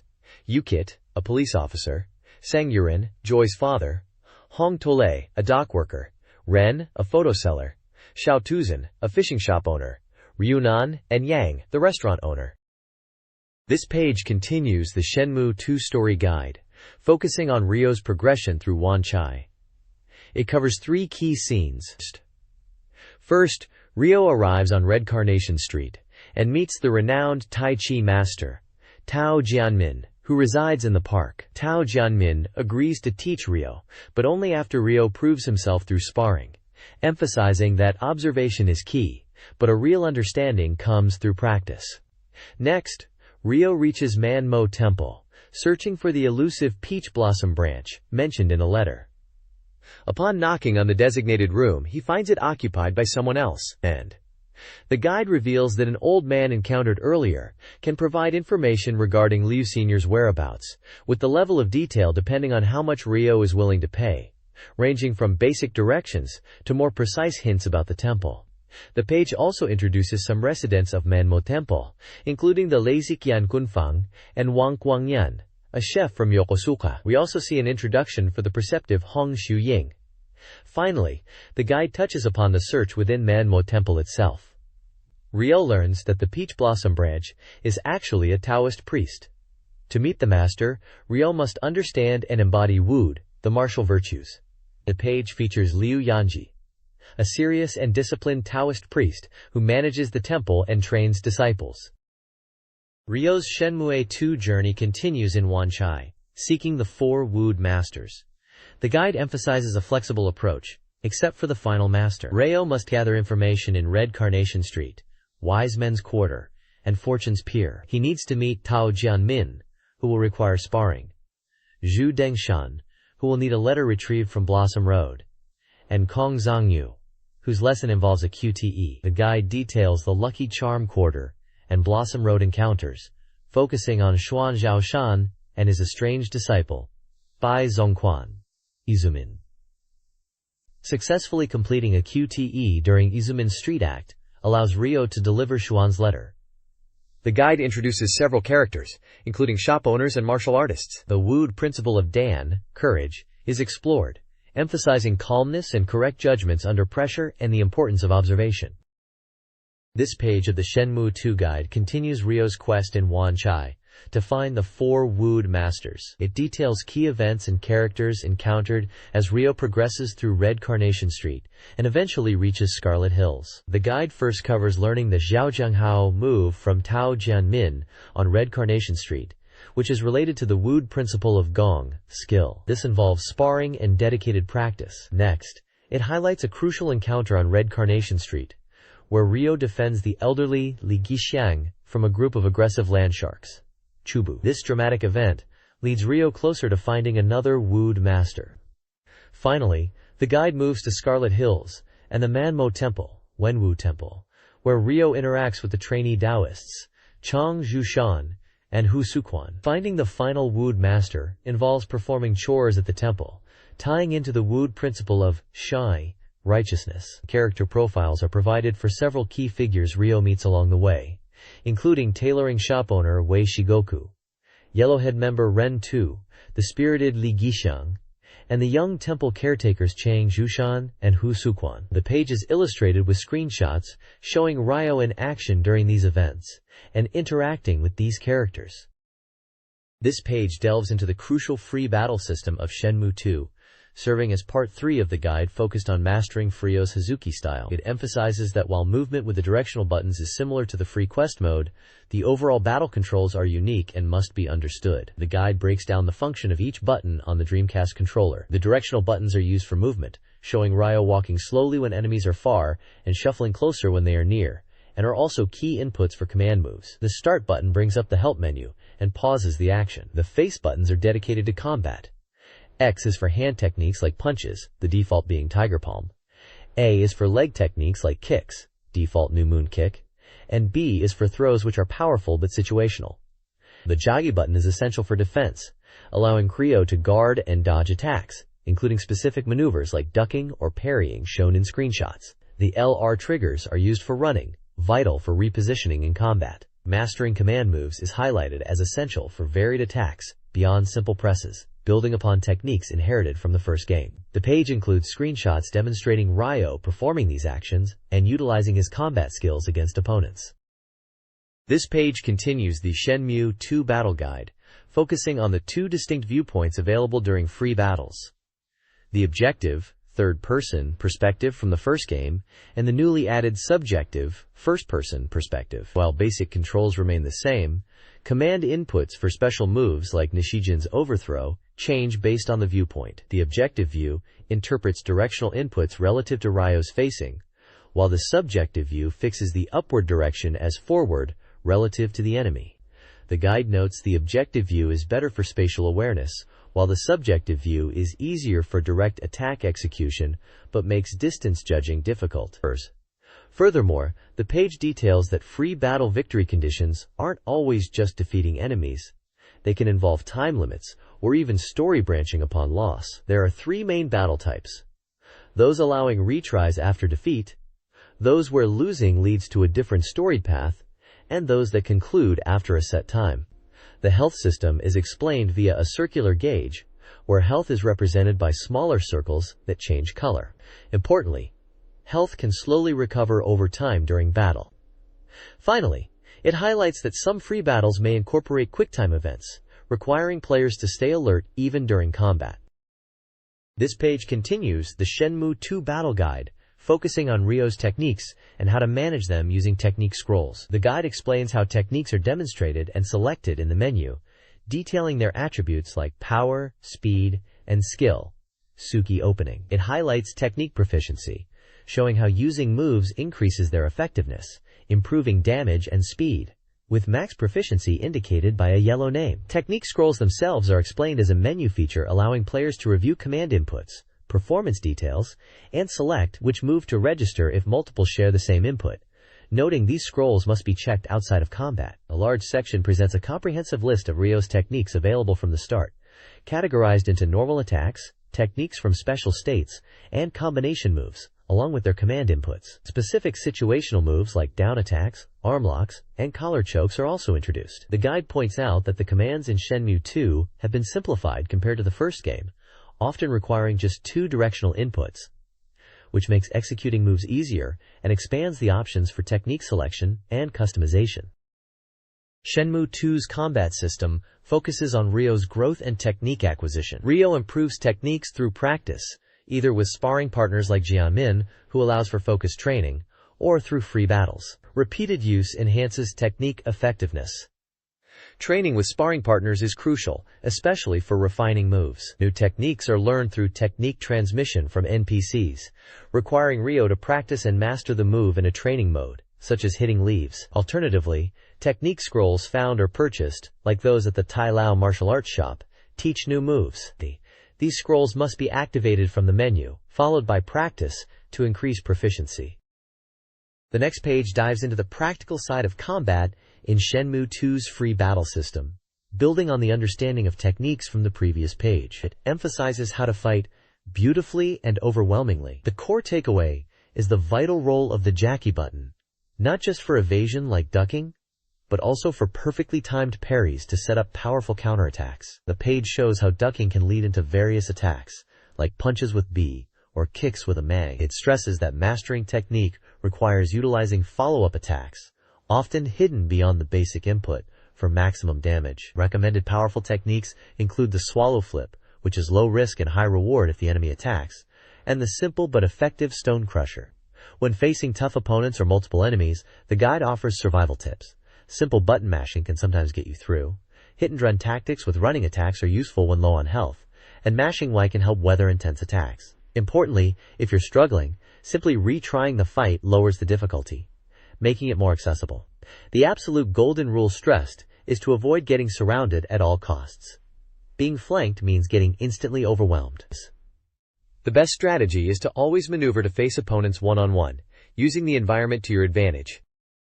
This page delves into specific story battles within Shenmue 2, offering tactical advice for the free battle system. It focuses on the encounters with Sam and Larry, first highlighting their individual fighting styles, like Sam's footwork and throws and Larry's kicks. A key point for facing them is breaking their combined attacks, recommending focusing on taking one of them down quickly, perhaps Sam due to lower health, to prevent these devastating team UPS. The guide then covers the second fight against Sam and Larry in a restaurant, emphasizing using the environment, specifically the tables, to maintain distance and avoid being overwhelmed by both opponents at once. Following this, the page provides strategy for the street fight battle against multiple opponents.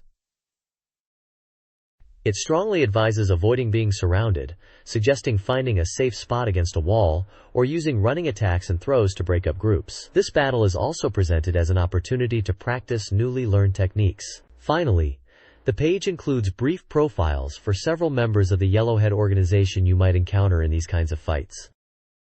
This page shifts focus from combat strategy to the lighter side of Shenmue II life in Hong Kong, specifically exploring the various minigames available to relieve stress. A major highlight here is the popular street gamble known as Lucky Hit, which is essentially a vertical board filled with pegs where you drop a ball and see where it lands. It's described as a simple game of chance, akin to pachinko. The guide points out how prevalent Lucky Hit is throughout Hong Kong, being a common pastime. It particularly notes the Hongnanji area in Aberdeen as a hotspot for the game, boasting a high concentration of stands. Different variations of Lucky Hit, like Ipatsu, Maruichi, and Taiku 2, are introduced, each offering different betting options and odds, though the core gameplay remains the same. The page includes profiles of several interesting characters you'll encounter around these Lucky Hit stands, the types of gamblers and proprietors who frequent this world. There's even a map dedicated to showing the locations of Lucky Hit boards within the Hongnanji area. It's a great way to earn some quick cash, or just pass the time, while immersing yourself in the vibrant Hong Kong environment. This page delves deeper into the world of Lucky Hit in Shenmue II, detailing the various rules and locations across Wanchai where you can test your luck. Beyond the basic game, it outlines 5 distinct rule variations you'll encounter. There's the gotcha type, where landing in a specific slot wins you a prize from a set selection. Then you have the betting games. Maruichi requires getting just one ball into the winning circle from 3 drops, considered relatively easy. Ipatsu ups the ante, requiring a single ball to hit the mark from just 1 drop, making it a pure test of chance. Take 2 demands at least 2 successful drops from 3 attempts, increasing the difficulty, while Perfect 3 is the ultimate challenge, requiring all 3 balls to land in the target, described as quite difficult. The page highlights specific Lucky Hit stands found throughout Wanchai's Hongnanji area, including locations near gates, in parks, and by pharmacies. Each stand offers different rule sets and unique betting odds, allowing players to choose their preferred challenge and potential payout. Accompanying these locations are profiles of the various proprietors you'll encounter. A colorful cast ranging from seasoned veterans with tricks up their sleeve to younger, less scrupulous characters, adding personality to each gambling spot. It's clear that Lucky Hit isn't just a minigame, but an integral part of the lively Hong Kong street scene. This page dives into another of Shenmue II's engaging minigames, arm wrestling. Found in multiple locations within Aberdeen's bustling harbor district. You can challenge different opponents, with the betting stakes increasing significantly if you manage to win consecutively against the same person. The game mechanics involve intense button mashing, but timing is crucial right from the start. A mistimed flying start by pressing the button too early will lead to disqualification. When the match isn't decided quickly, especially against tougher opponents, quick time events will trigger. Successfully executing these QTEs is key to overcoming your opponent or escaping a losing position. Some opponents even feature more complex command, QTEs. The page also briefly discusses whether using a turbo controller might offer an advantage in this button-mashing heavy game, concluding, it's not very practical. The page profiles the 6 different challengers you can face. First up is Jimenez Garcia, a formidable former Mexican wrestler, now making a living arm wrestling due to injury. Then there's Gaston Hamer, a former rugby player scouted into arm wrestling for his strength. Aaron Norton is a truck driver, widely known for breaking arms in arm wrestling matches. The final 3 opponents are the imposing Mongol 3 found on the rooftops, Nadam Beg, Agon Gilead, and Uzun Timur. All powerful fighters with wrestling backgrounds, some of whom will test you with command QTES. It's clear that success in arm wrestling relies on sheer button-mashing power, combined with sharp reflexes for the critical QTE sequences. Shenmue 2 features 2 darts minigames. Darts 7 allows solo play and versus mode against opponents with unique characteristics and rules. Players can bet on games, potentially earning money or items from successful challenges. Scoring uses double and triple rings, with center areas worth 25 and 50 points. Neo Darts is a solo game with different scoring, using numbered segments and a 100-point inner circle. The aiming is described as challenging. High scores don't yield items. 5 opponents for Darts 7 are detailed, from beginners to advanced players, with their average scores provided.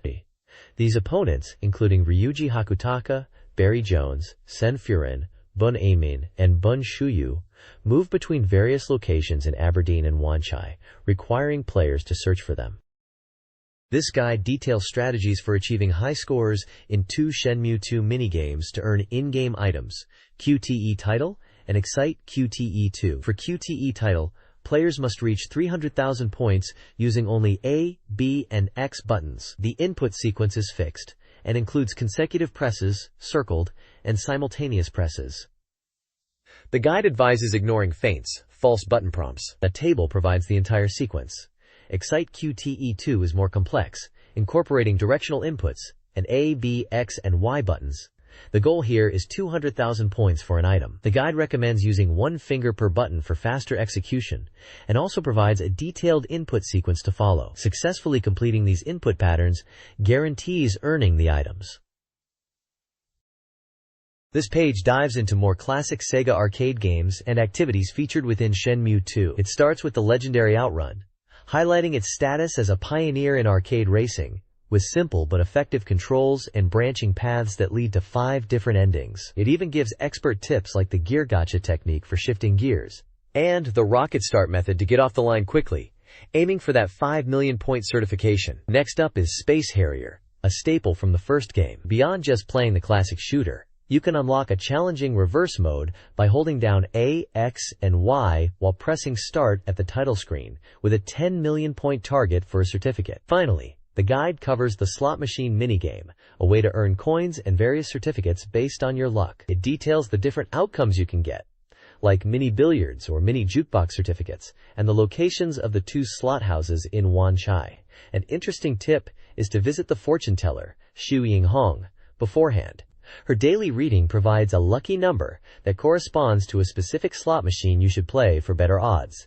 This adds a unique Shenmue twist to a simple casino game.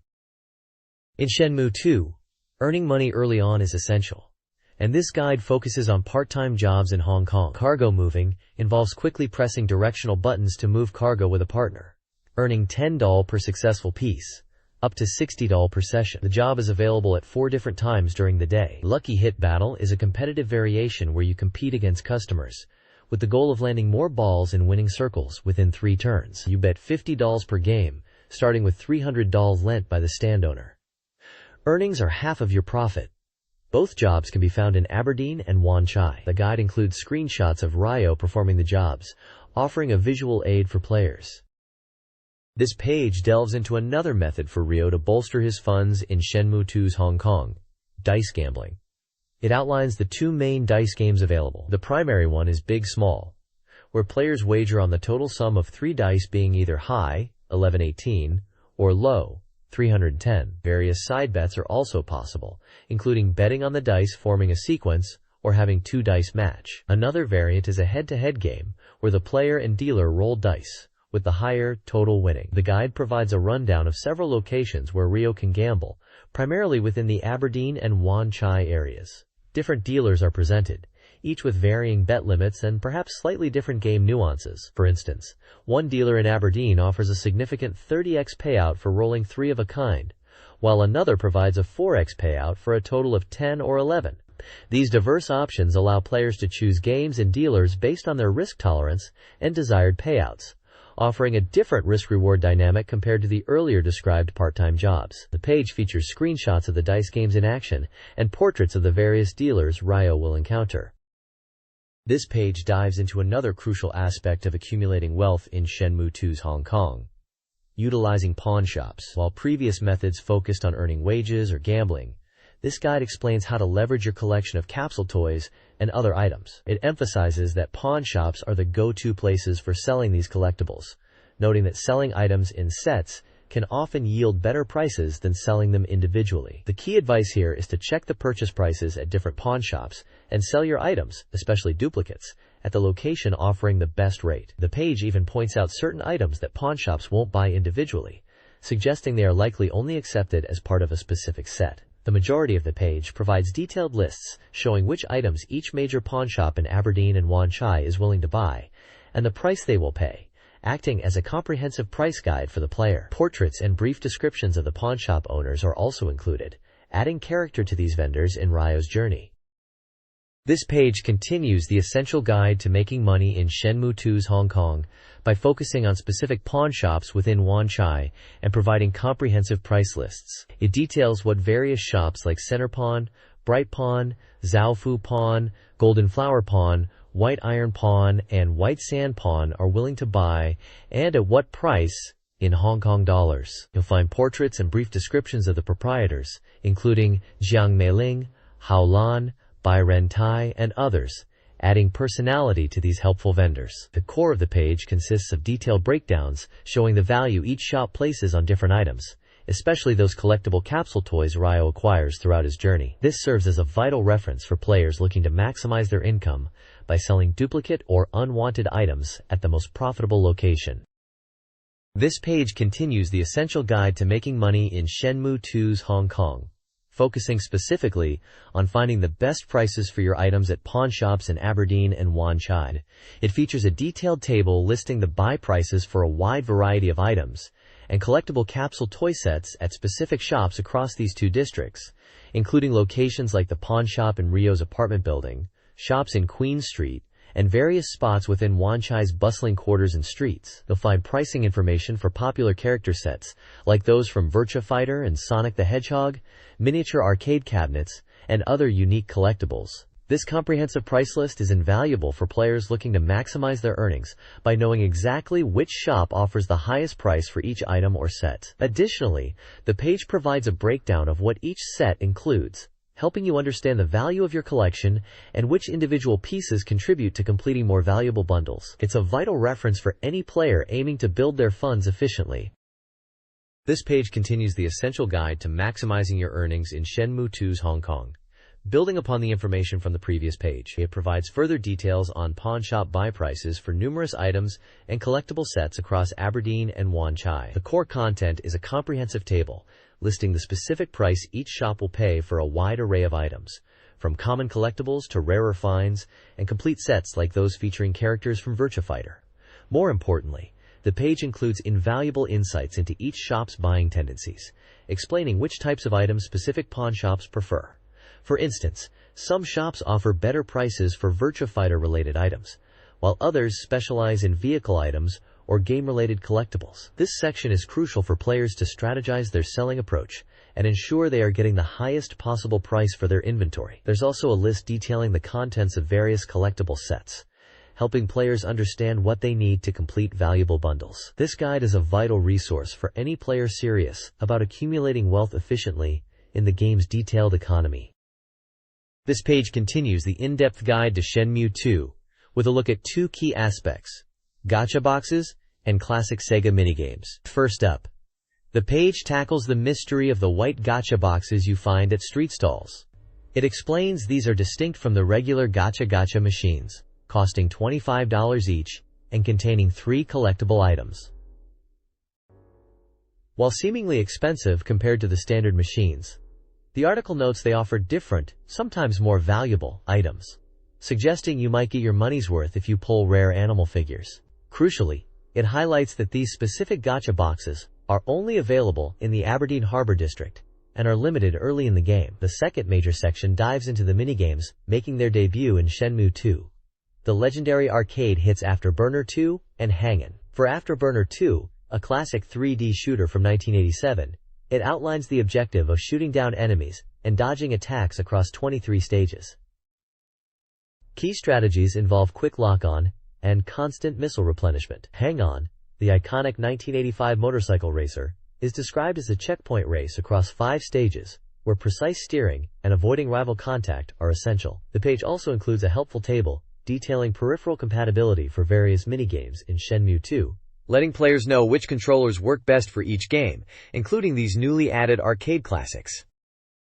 This page delves further into the secrets of Shenmue 2 in Hong Kong, focusing on alternative ways to acquire items and access bonus content. First, we look at obtaining items by purchasing snacks. At the East Wind General Store and Tomato Convenience Store, buying specific snacks for $8 each can get you collection items as part of a special campaign. These items are unique and not found in gacha machines, encouraging players to explore this avenue. Next, the page reveals that purchasing drinks from vending machines in Aberdeen and Wan Chai can also yield treasures. For $5 a drink, you might get a winning can, which grants you a collection item and a free drink. The guide then highlights a fascinating feature. If you have a PC with a CD drive, inserting the Shenmue 2 game disc allows you to access bonus content in the OMake folder. This includes character animations, setting details, CG illustrations, and magazine archives, with different content available on each of the game's 4 discs. Finally, the page points out other interesting details in the game world, such as a particular character's quote, and a convenient shortcut between Wise Men's QR and Lucky Charm QR in Wan Chai. It also notes the atmosphere changes when it rains. The page concludes with screenshots asking players to identify a location and explaining that the icons on your visual memory unit save files change based on which heroine's disc you are using. This page commemorates the completion of Shenmue 2, with a special interview featuring director Yu Suzuki and members of the cast. Yu Suzuki discusses the monumental 5-year development process, tracing its origins back to the mid-90s, and describing the inspiration behind the project as thoughts with nowhere to go. He highlights the sheer scale and complexity of the game, noting the massive amount of work involved in checking everything before release. The actors reflect on their long involvement in the project, describing the extended period of motion capture and voice recording. They share anecdotes about the filming process and the unique experience of working on such a large-scale production over several years. The interview also touches upon the game's content, with Suzuki commenting on the size of Shenmue 2 compared to the first game, Shenmue 1 Chapter 1, Yokosuka, stating it's significantly larger despite some cut content. An interesting point raised is the existence of a planned second chapter ship that was cut from the original story, but is hinted at in Shenmue 2's opening. Accompanying images show Yu Suzuki, an actor likely portraying Ryo Hazuki, scenes from the motion capture studio, a prop related to the game's setting, a pig carcass, and an illustration of a character, all adding visual context to the discussion about this massive game world. This page continues the extensive interview marking the completion of Shenmue 2, featuring director Yu Suzuki alongside actors involved in the project. The conversation delves deeper into the monumental development, with Suzuki reflecting on the Tri-Lander process, noting how the team became more efficient by the time they were working on the second game. The discussion touches upon cut content, including the planned ship chapter that was ultimately excluded, highlighting the scale of what didn't even make it into the final game. The actors share their experiences with the motion capture process, emphasizing the realism achieved by capturing their full performances, including vocal reactions during action scenes. They ponder the possibility of future Shenmue titles or ports, with Suzuki mentioning the challenges of bringing such a massive game to different hardware, suggesting PC might be the most feasible option. The actors express their enthusiasm for returning to their roles if the opportunity arises. The interview concludes with reflections on the difficulty and ultimate satisfaction derived from completing this ambitious and unique project. Visually, the page features the interview participants and highlights the game's title prominently. This page features the first installment of a Shenmue side story manga, drawn by a member of the Sega Shenmue 2 development team, exclusive to Dorimaga. Titled Volume 1 Less Than Ryo Hazuki and Joy Greater Than, the comic depicts a phone call between Ryo Hazuki and Joy. Ryo answers the phone, identifying the location as warehouse number 8, potentially within the Tenryu-Jiu area. Joy then asks Ryo if he recognized her voice, and he confirms it's her, before asking what she wants. Joy playfully responds that she just felt like hearing his voice, to which Ryo gives a typically stoic reply of, "Nothing in particular." This brief comic offers a small, character-focused look at the dynamic between Ryo and Joy, tying into the extensive Shenmue coverage following the previous page's interview. This page continues the Shenmue side story manga introduced on the previous page, with the title suggesting a focus on Kisho's secret. The comic depicts scenes seemingly related to Kisho's past or connections. We see him interacting with older figures, discussing topics like Japan and martial arts. A young girl appears, mentioning she often visited Papa's place for work. And another character states they are good friends with Kisho. The narrative then takes a dark turn, showing the young girl tied up and distressed. Menacing figures are shown, with one discussing how much Samure will pay for a ransom, hinting at a kidnapping plot deeply intertwined with the characters and potentially Ryo Hazuki's quest. The manga is clearly building a mystery around Kisho and events that could impact the main story.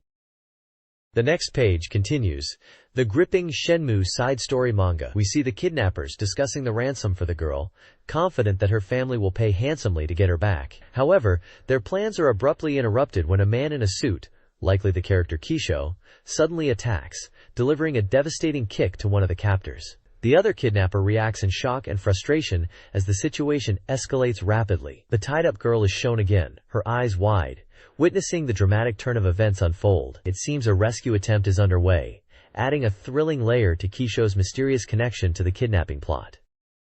The next page of the Shenmue side story manga picks up immediately with the action. The mysterious rescuer, identified as Kisho, swiftly dodges a knife attack with incredible speed. He follows up with a powerful kick, landing a direct hit on one of the large kidnappers, sending him reeling back in pain. The panel depicts the force of the blow with dynamic lines and a sound effect, emphasizing Kisho's martial arts prowess. Moving down, Kisho is shown approaching the tied-up girl, quickly freeing her. She turns towards him, and in the next panel he holds her close, protecting her. The girl, likely Nozomi, expresses her surprise, remarking that he seems like a samurai-like guy. The bottom section shifts focus. A blonde woman is seen on the phone, stating she somehow remembered something.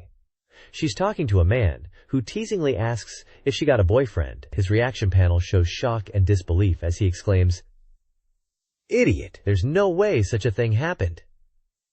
A photo of Ryo Hazuki is visible in this panel, suggesting these characters are connected to Ryo and discussing recent events, possibly related to Nozomi's kidnapping and rescue. The vertical text on the side hints that Kisho apparently appears in Shenmue 2, and a clue is on a tape, linking this side story directly to the main game's narrative and characters.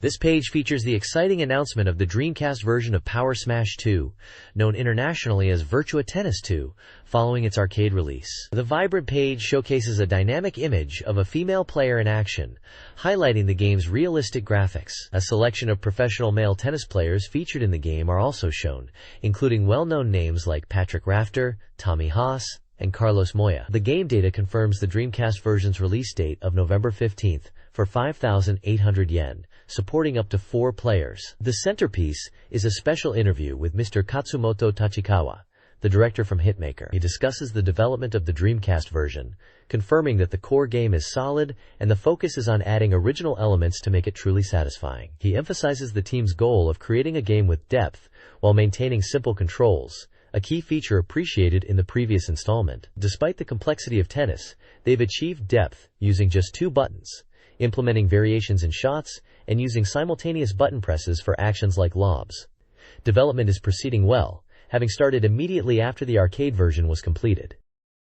This page continues the feature on Power Smash 2, known internationally as Virtua Tennis 2, confirming the November 15th release date for the Dreamcast version. The article highlights major improvements over the previous game. Firstly, a significant addition is the inclusion of 8 female players, bringing in global top players like Venus and Serena Williams, Monica Seles, Lindsay Davenport, and Mary Pierce. The interview with director Tachikawa reveals this was a highly requested feature, driven by a desire for realism and player demand. Secondly, the motion capture has been significantly enhanced, resulting in more realistic and detailed player movements, capturing individual player characteristics and habits. They even went as far as getting face photos from the real players for added realism. Thirdly, the gameplay features have evolved, allowing for more diverse shot making with the ability to hit topspin and slice shots, adding strategic depth to rallies. The inclusion of mixed doubles is also highlighted, offering another enjoyable way to play. The director emphasizes the increased effort put into the game,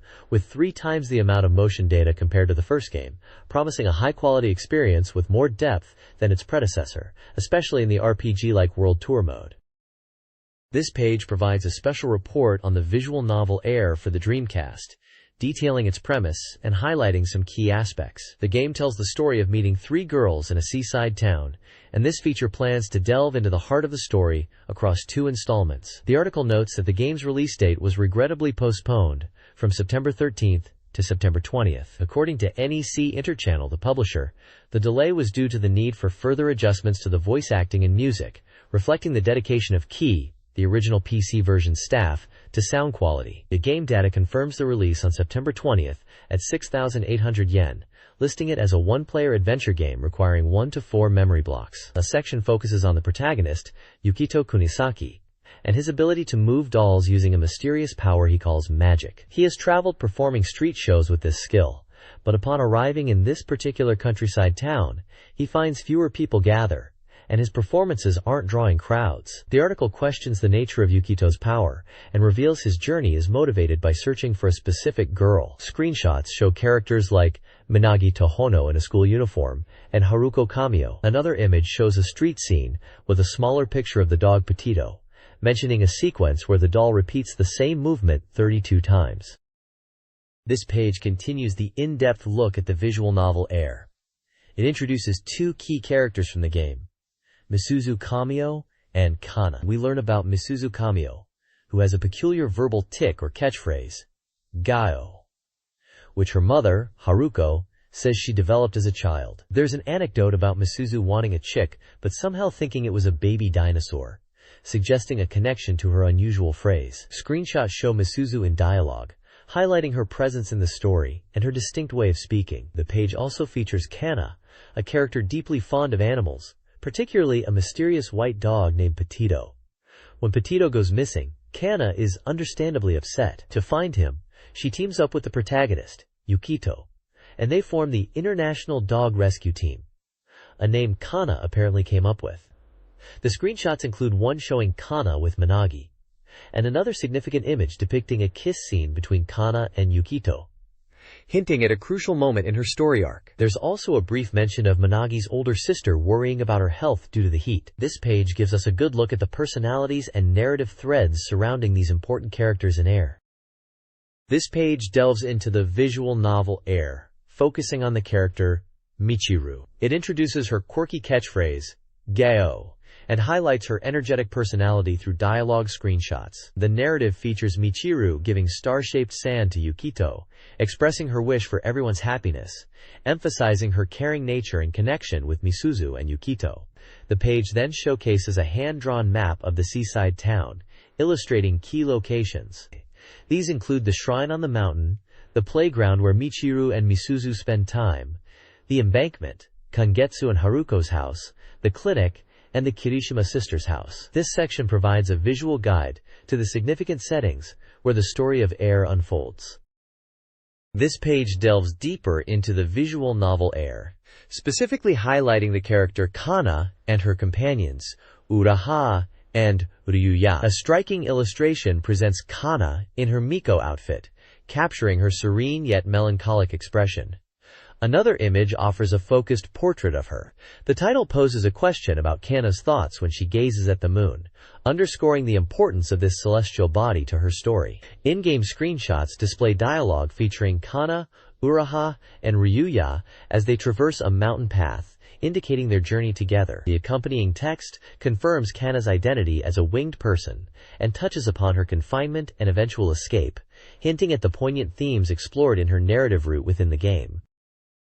This page presents the Dorimaga Artist Exhibition Color Annex, marking the Goodbye 2001 Summer Special Edition. It's a showcase of vibrant, fan-submitted artwork featuring characters and themes from various games popular on the Dreamcast. You'll see illustrations ranging from a girl enjoying fireworks, perhaps hinting at a character from the Sakura Wars series, to characters from the visual novel Memories Off Second, and the online RPG Phantasy Star Online. One submission even references the epic adventure skies of Arcadia, albeit displayed sideways due to the original submission format. There's also a reference to a cosplay of characters from Dead or Alive 2, though the accompanying image actually depicts a Phantasy Star Online character, which is an interesting mix-up. The editors and artists provide brief comments on each piece, highlighting the creativity and effort put into the submissions, like the dynamic composition in the skies of Arcadia art, or the artist's desire to improve their skills. A small note reminds readers to enjoy cosplay responsibly. The page also includes a correction regarding submission guidelines,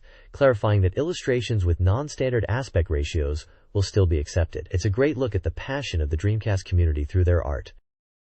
This page continues the Dorimaga Artist Exhibition, showcasing more fan artwork, celebrating titles popular with Dreamcast owners. You'll find vibrant pieces featuring characters from a variety of games, including the stylish demons of Devil May Cry, beloved heroines from the Sakura Wars series like Mikage Subaru, and the cast of Bloom in Paris, Sakura Wars 3, and the iconic duo of Shadow and Maria from Sonic Adventure 2.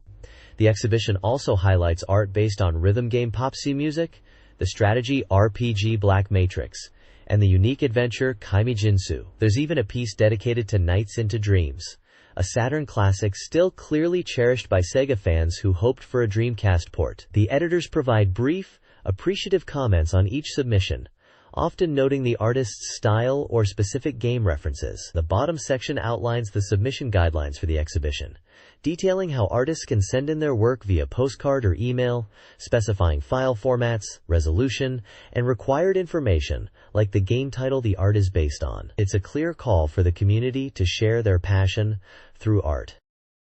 This page features a special Akasaka Garage Kit Shop, Branch Edition, showcasing the impressive world of papercraft, specifically focusing on high-quality models based on the iconic Virtual On series. Far from simple cutouts, these are detailed paper models designed to capture the essence of the Virtualoids, offering a different kind of modeling challenge compared to plastic kits. Featured are two main kits, the MBV 707 grams VR Temjin and the RVR14 VR Fayan the Night, both instantly recognizable to Virtual On fans. The Temjin model stands at a substantial 26 centimeters and is made up of 173 parts, aiming to recreate its stylish form directly from the game. Fayan, known for her distinctive feminine design, is slightly shorter at 24 centimeters, with 137 parts, noted as being a bit easier to build. The page also highlights that the Fayan kit includes a bonus mini-size Dordre model, a great starting point for beginners. A Q&A section addresses common concerns about paper crafting, reassuring readers that while some patience is needed, these kits are designed to be achievable for anyone with basic crafting skills, suggesting Fayan as a good first build. It also touches on the tools required, cutter, glue, and the potential for customizing the finished models. For those interested in taking on the challenge, details are provided on how to purchase the kits, directing readers to a specific website or a postcard order method. It's a cool way to bring these classic Virtualoids into the real world. This page features the Reader Mail section, where fans share their thoughts and experiences. Readers comment on various topics, from attending game events and being surprised by the magazine's shift, to a weekly release schedule, to observations about specific magazine features, and the antics of the Dorimaga mascot, Dorines. There are also more personal anecdotes, like struggling with homework, seeing a wide array of dead or alive Kasumi figures at an event, and even a dark mention of an online crime. The page also includes a rundown of popular movies, highlighting films like the critically acclaimed Spirited Away, Jurassic Park 2 Eyes, and Planet of the Apes, showing a mix of blockbusters and Japanese cinema. The recommended movies section features reviews of the biopic Ed Gein, detailing the disturbing life of the infamous serial killer, and My Generation, a documentary looking back at the history of the Woodstock Festival across its different iterations. The page offers a snapshot of the magazine's community and current cultural interests, covering both games and cinema. This page features a vibrant collection of reader-submitted illustrations at the top. Artists from various prefectures showcase their talent with diverse character designs, including references to popular titles like Phantasy Star Online, a depiction from Sakura Taisen 4, Fall in Love, Maidens, and a unique take on characters from Resident Evil. Each drawing includes the artist's name and location, along with a brief comment, such as appreciating the melancholic expression in one piece or the charming style in another. The bottom half of the page presents the final installment of the column series, Game Shops Backstage, Outer Kanda Game Anthology. This article delves into the current state and future prospects of game retailers. The author discusses the challenges faced by shops in seeking profitability amidst changing market dynamics. The piece touches on the shift away from new software sales, which offer little margin, towards handling used games, doujin goods, trading cards, and premium items. It highlights the increase in the collector market and the difficulties in competing with online sales, and the rise of digital distribution and online gaming. The author reflects on the series, concluding the discussion on how game shops must adapt to survive in a rapidly evolving industry.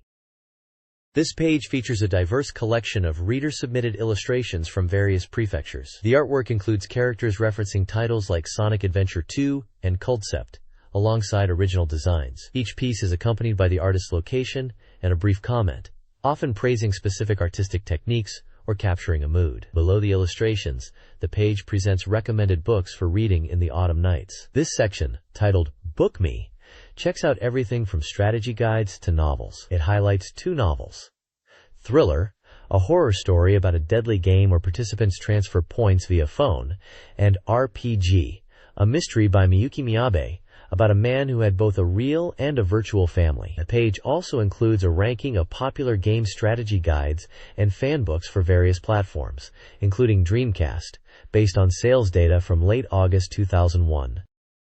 This page features the Dorimaga Liberation Zone Declaration section, a regular feature showcasing reader contributions. It includes various segments with manga panels and illustrations, alongside reader comments from different prefectures. Topics covered include humorous reflections on the whereabouts of Mark Panther, depictions of vulgar sisters, and a segment seemingly reminiscing about a lowly corner. There are also illustrations and thoughts from readers in Hiroshima, Chiba, and Tokyo on various subjects. One notable segment, titled Was Ghibli Serious?, features manga referencing Phantasy Star Online, Successor, linking the popular online RPG to the famous animation studio in a humorous context. Another section, Misheard Lyrics, presents illustrations that appear to be fan art or parody related to fighting games, specifically mentioning Capcom vs. SM and showing characters in dynamic poses, possibly referencing the Capcom vs. series, and characters like Dan Hibiki from Street Fighter. The bottom part of the page is dedicated to Privex Actress, a recurring segment. Part 31 continues the eternal theme of dealing with the aftermath of hospital tests. This section, presented with simple illustrations, details a personal account of undergoing medical procedures and the associated physical sensations and effects, such as those from anesthesia. This page continues with the reader-submitted Dorimaga Liberation Zone Declaration feature, packed with humorous observations and fan insights. We see sections covering everything from reader-imagined game catchphrases for titles like Sentimental Graffiti 2 and Prismatical Conversation, to wild rumors including theories about Phantasy Star Online on GameCube, potentially featuring Pikachu elements. A fun fan fantasy. The page is filled with reader manga and comments from various prefectures, touching on diverse topics. One segment humorously connects Shenmue characters Ryo and Chris. Another features drawings and comments related to Sakura Wars 4. The overall tone is lighthearted, showcasing the reader's passion and creativity through drawings and witty remarks. At the bottom, the page includes a brief guide to recent CD releases, highlighting new albums and singles from artists like Maria Takeuchi, The Hylos, and Pierrot, covering various music genres. This page features a mix of reader submissions and magazine content, starting with a humorous section titled Gutami's Live-Action Sega. It kicks off with a joke about Shenmue 2 somehow selling 7 billion copies, an absurd number that perfectly fits the meta-humor of Sega. Reader comments delve into the legacy of Sega and the Dreamcast, lamenting its decline but emphasizing that the Sega spirit won't die, a sentiment many fans felt. A drawing of the coach character from Sega is also featured. Below this is the Sega No. 1 Manga Dojo, a reader manga contest corner, where 2 challengers submit their work based on a theme, this time seemingly related to fathers or parents. The page also includes an announcement for Sega merchandise, specifically a Casco wind chime, available at Sega-related stores. Further down, the continued Tailendway corner continues the reader submission feature from the previous page, discussing fan-submitted manga and comments, explicitly referencing characters like Maeda no Iko and Juto no Dora from the last issue. Readers share their thoughts on various topics, from the influence of television and the internet to general observations about life and pop culture, all delivered with the unique voice of the magazine's readership. There's also a call for readers to share trends they observe, as long as they aren't too obscure. The page is dotted with reader-submitted manga illustrations reflecting these diverse topics. This magazine page opens with Captain Hachi's Y, discussing Shenmue 2 and revealing the average reader age is 24.2.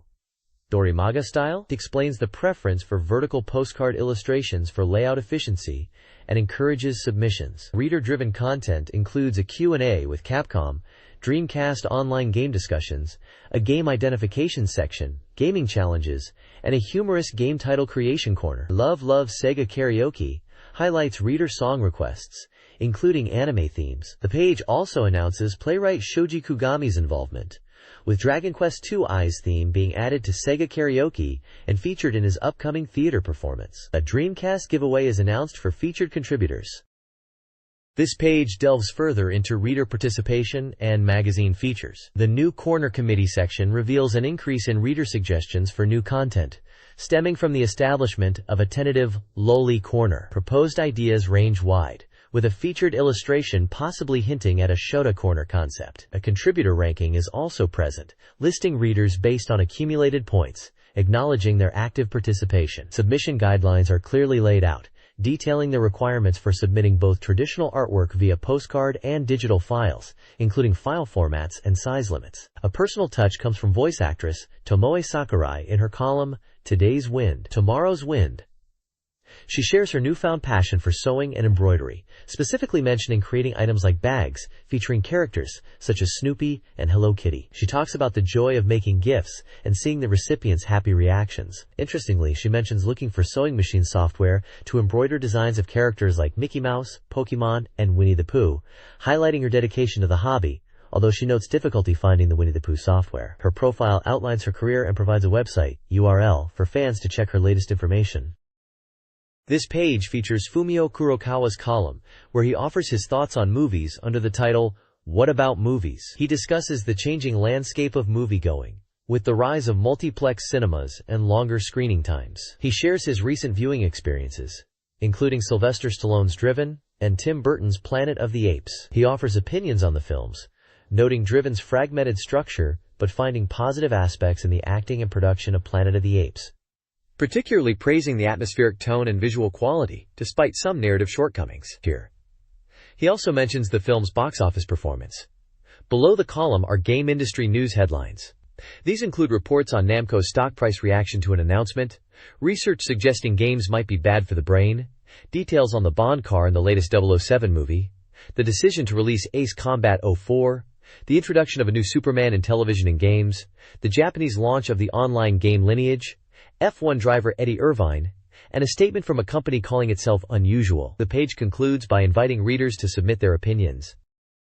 This page presents information on upcoming anime releases and cable broadcasts. The main focus is on a new original video animation, OVA series, Mazinkaiser. This OVA, based on the powerful version of Mazinger Z that first appeared in the Super Robot Wars final game, is getting an animated adaptation, set to be released on September 25th. On both VHS and DVD.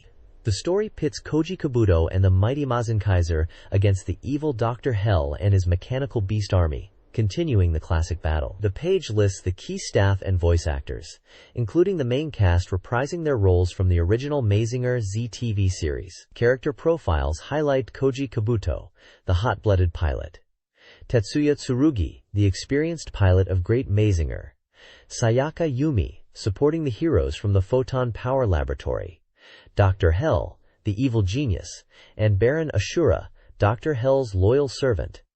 Separately, under the CSCA TV pickup section, the page notes upcoming anime airings on cable channels. Featured are the 1998 film Spriggan, a high-speed action sci-fi adventure, and the 1987 Gainax classic Royal Space Force, The Wings of Hanyamais.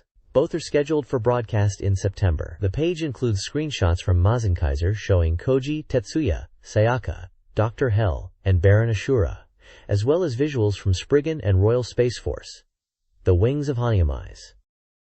This material details the Mazinkaiser OVA, featuring profiles of the titular robots. Mazinger Z, powered by photon energy and Super Alloy Z, is presented alongside Great Mazinger, a more powerful ally with flight capabilities. The ultimate machine, Mazinkaiser, is introduced as a formidable emperor figure. Screenshots show Mazinger Z and Great Mazinger in action. Supporting characters include the scientists behind the weapons, and robots like Aphrodite A and Boss Barrow. Additional information includes the release of the Op and Ed themes, Fire Wars and Tornado, by Jam Project, and the promotion of the OVA's official website. Other featured items include a Hunter X Hunter Drama CD and the Galaxy Angel soundtrack. The final announcement concerns the anime adaptation of Mahoromatic, a manga, scheduled to premiere in October, along with a limited edition DVD release.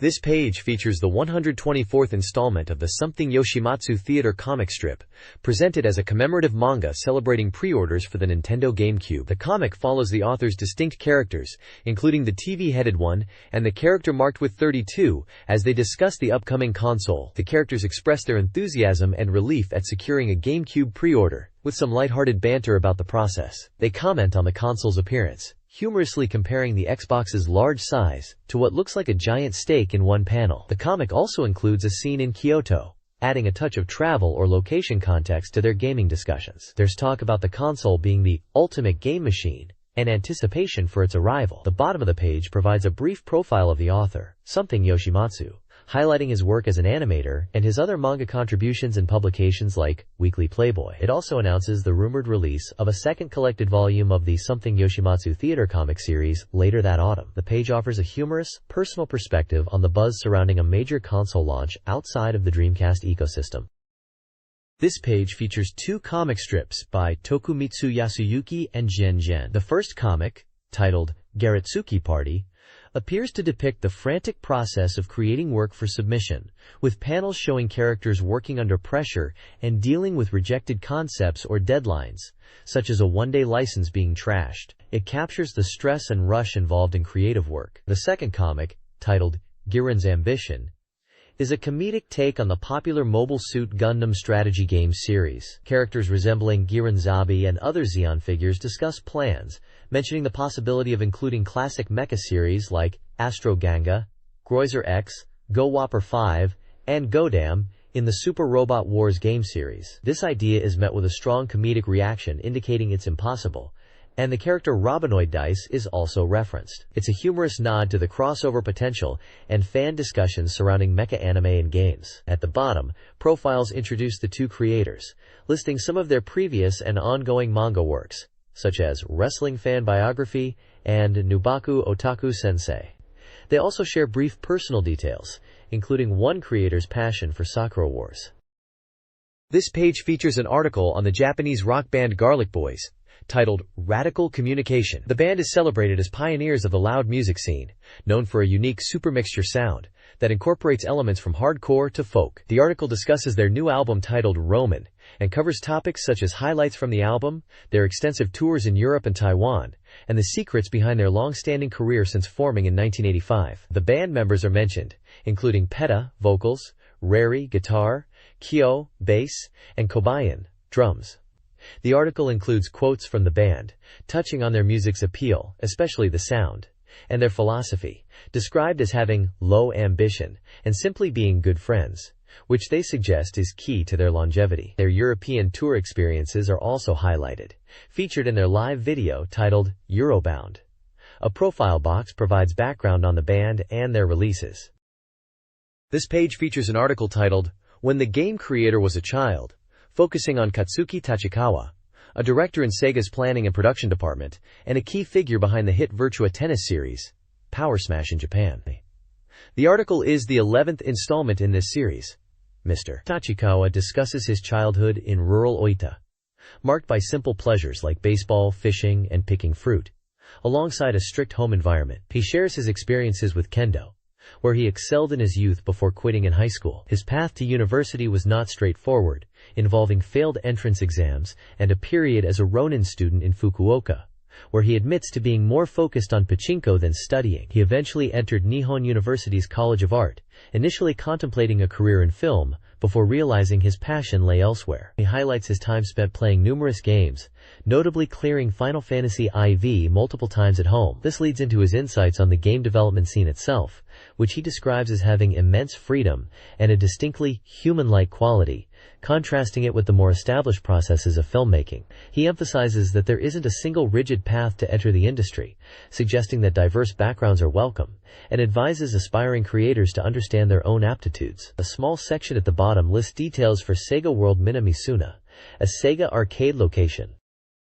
This page presents a reader survey, inviting feedback on the magazine. It instructs readers on how to fill out a postcard with their personal details, desired presents, and comments on the magazine's content, including thoughts on potential ports of games to Dreamcast, PlayStation 2, GameCube or Xbox, and even portable consoles. The survey asks various questions including gender, age, with instructions for single-digit ages, school/occupation, which other gaming magazines are read, how often they submit surveys, how many Dreamcast software titles they own, whether they plan to attend the Tokyo Game Show, and their reasons. Two main lists are provided to guide responses. Table 1 lists the articles featured in this issue, covering topics like Dreamcast news, reviews, strategies, including for Shenmue 2, columns, and features on various games and series.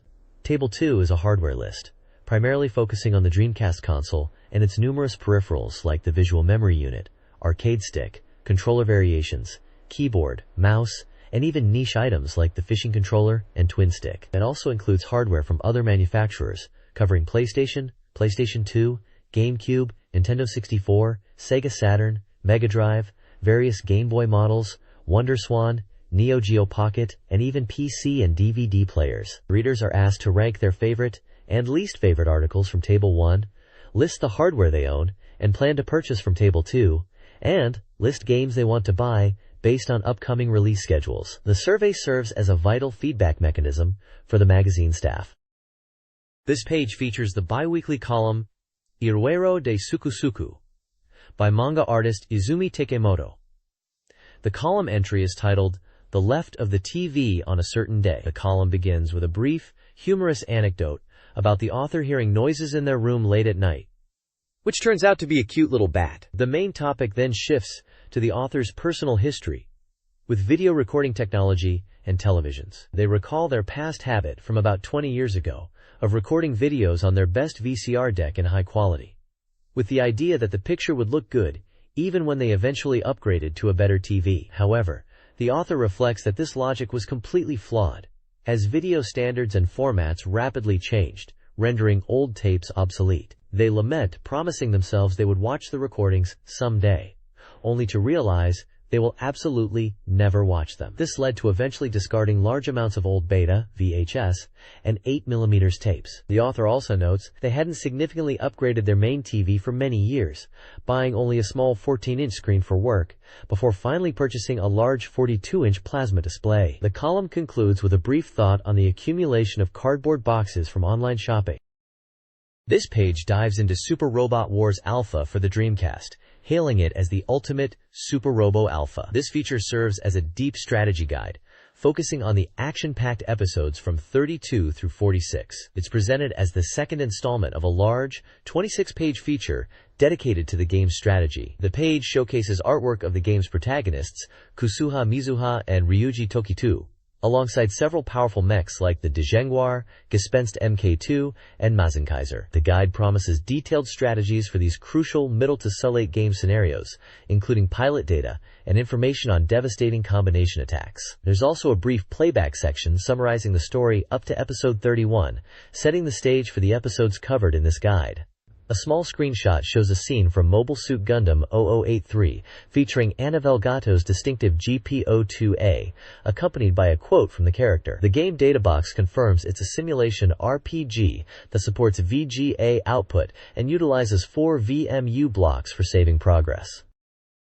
This page delves deeper into the strategy guide for Super Robot Wars Alpha, focusing on the intense mid-game battles. It announces the dramatic appearance of the Jet Black Angel, a Stranagant, a formidable superweapon piloted by Ingram, which integrates Earth, Macross, and Aerogator technologies, and confirms a new movie sequence for its debut in Episode 40. The guide also reveals the powerful new machines available to the protagonist, including the ancient super robots Ryuku and Koryu, and the advanced Huckabine Mk2I, emphasizing their role in unleashing the protagonist's true power. Furthermore, the Ultimate Getter Robo, Shin Getter Robo, makes its explosive arrival, showcasing overwhelming power and signature attacks like Stoner Sunshine, alongside the appearance of other key units like Gundam and V2 Assault. The page briefly touches on plot points, such as the Lawn Bell team's conflicts in Byston Well, and a significant character reunion on South Italia Island. The contents section outlines the guide's structure, covering detailed scenario walkthroughs, pilot data analysis,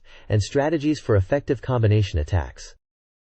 This guide covers the mid-game of Super Robot Wars Alpha, episodes 32 to 46, a critical section with branching paths impacting unit and pilot availability. The guide highlights 3 routes: Lean Horse Junior Team, Grand Galan Team, and Gorayan Team, each affecting which units, like the Z2 and Bigina Gina, are accessible. The page provides a key to interpreting scenario data, including victory/defeat conditions, hidden items, joining units, funds, and skill point acquisitions. It lists the progression of scenarios from episode 32 to 46, culminating in the final split into Super Robot and Real Robot routes. Players will command units from classic series like Gundam, Macross, Mazinger, Getter Robo, and Daytarn 3, along with original SRX series mechs. The powerful new protagonist units like Ryuku, Koryu, Huckabine MK2I, and Grungus Type 2 will also appear in the final split scenarios. The next page delves into episode 32 of Super Robot Wars Alpha, titled Countdown or Spacefold, depending on a critical choice made back in episode 31. If you chose Return to the Rear, you'll face the enemy with a smaller force, primarily Skull Squadron and Gundam Wing units, making efficient positioning key. Opting to Defend brings in more units like the Londo Bell team, but also results in heavier enemy reinforcements from multiple directions, demanding swift action. Both paths offer the chance to recruit Gundam Wing pilots Quatrin Duo, with Hyro also available in the Spacefold scenario, provided certain conditions are met. The Spacefold path also features a nod to the original Macross series, with a scene where you must save Minmai. Crucially, enemy reinforcement patterns differ significantly between the two scenarios, and based on how you perform, so the guide provides detailed checklists for when and where they appear. Earning the skill point in this episode involves shooting down specific enemy units like Sfar and Saran, while taking down others like Gohi will actually cost you a point. The advice emphasizes understanding these reinforcement triggers and deploying units effectively to secure victory. This page jumps into episode 33 of Super Robot Wars Alpha, which splits into 2 distinct scenarios based on a choice made within the episode: Transformation or Armed Attack. Both scenarios task you with defending the Macross. The Transformation path, selected by choosing 5 minutes later, at a turn 4 choice, sees enemy reinforcements appear depending on how quickly you clear the stage. Taking longer means more enemies, offering more experience, but also a tougher fight. A key objective here is defeating Brita's flagship for a massive 50,000 funds bonus and 3 skill points. The Armed Attack path, chosen with 3 minutes later, is similar but has different reinforcement patterns, appearing continuously for several turns. It also highlights defeating Brita's ship for bonus funds. The checkpoint sections provide strategic advice, particularly emphasizing how to take down Brita's ship effectively using high attack units and spirit commands to claim the valuable funds and skill points. They also suggest defeating other surrounding enemy units for additional income and experience, though caution against overcommitting resources away from the main objective of defending Macross. Successfully completing the specific objectives, especially defeating Brita's ship, is crucial for maximizing skill points and resources in episode 33. This page delves into episode 34 of Super Robot Wars Alpha, presenting 2 distinct paths you can take. The first path, Hidden Intent, centers around protecting the R3 unit and eliminating guarding enemies. A critical element here is setting up future character recruitment. Engaging Levi with Ryusei raises 1 necessary flag, and defeating Ingram, who unexpectedly turns hostile on turn 3, raises another flag and awards 2 skill points. Ingram hits hard, so rely on spirit commands like Flash, Sure Hit, and Hot Blood with Ryusei or the main character. It's wise to upgrade R1's HP significantly before the stage. While Levi's Judecca is dangerous, a battle is sufficient for her flag. You don't need to defeat her. Defeating Shapiro early is also recommended. The second path, Encounter with a Celestial Being, sees you defending the Excellion from a space monster attack. Your initial decision impacts the fight. Fight back results in being surrounded, while don't fight back places enemies ahead, grants an immediate +1 skill point, but delays YF-19 deployment and increases enemy count. Rondbell forces arrive on turn 3 in either case. Focus fire on the long-range, high HP, high-speed space monsters upon their arrival. The RX-7 series units, while mobile and strong, are fragile.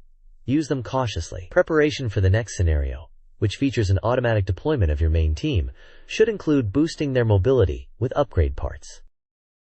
Episode 35 of Super Robot Wars Alpha presents 2 branching paths. Satan Fight, the Macross scenario, offers skill points for quickly destroying Zentradi and choosing to pursue the invaders. Avoiding this leads to a tougher battle with a high HP battleship. Ingram's True Intentions continues the previous episode's storyline, with Ingram turning hostile. Skill points are earned by defeating Ingram. This path also features Levy and Shapiro.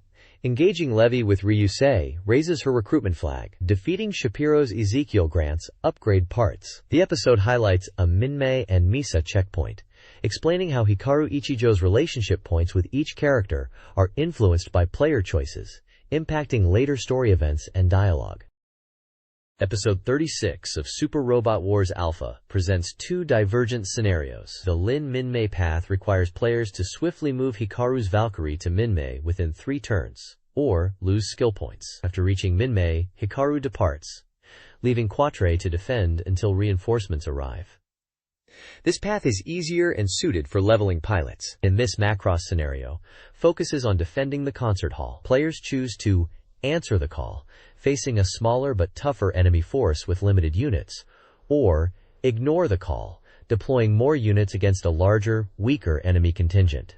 Ignoring the call, despite being more challenging, offers 6 times the money and is thus the recommended choice for efficient farming of both cash and experience points, allowing players to upgrade units and train pilots more safely.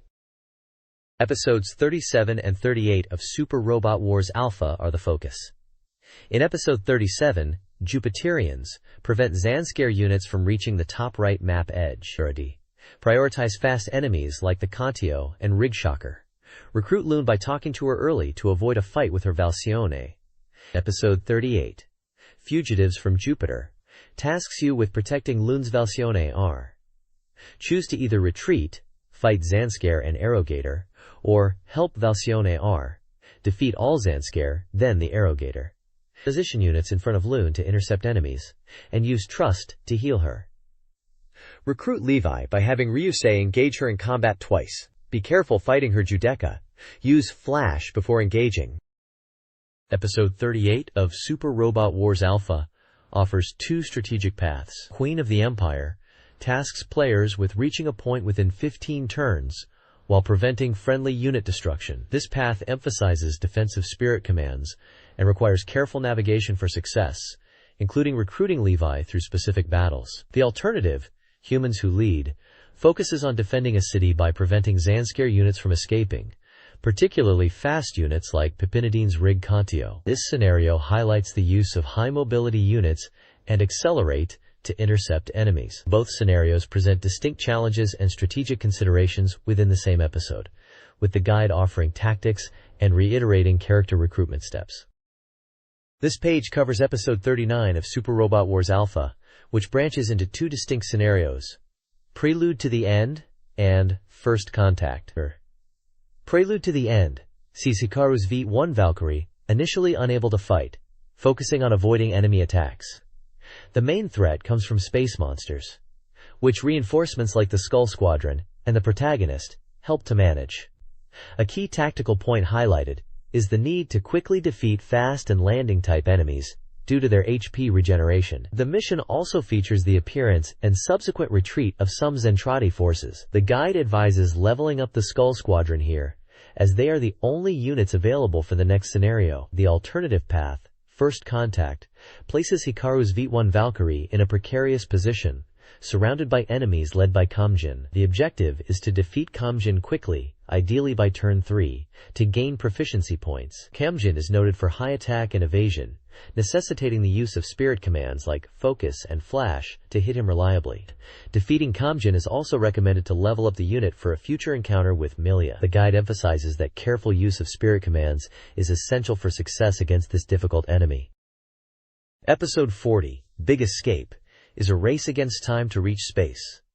The turn limit, 6 or 8 turns, depends on a previous story choice. The guide recommends focusing on escape, using Max to defeat Milia for potential recruitment, and using focus beforehand. Preparation for the next mission involves strengthening main units, especially those with high movement, and upgrading Psybuster's End and Psyflash. Episode 41, Bye Bye Mars, focuses on defending the base while eliminating enemies.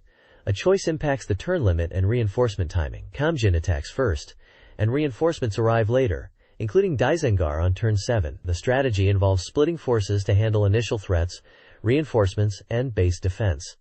High mobility units should quickly engage Kamjin. Following this, the story branches into 3 paths: Green Horse Team, Grand Galan Team, and Goradian Team.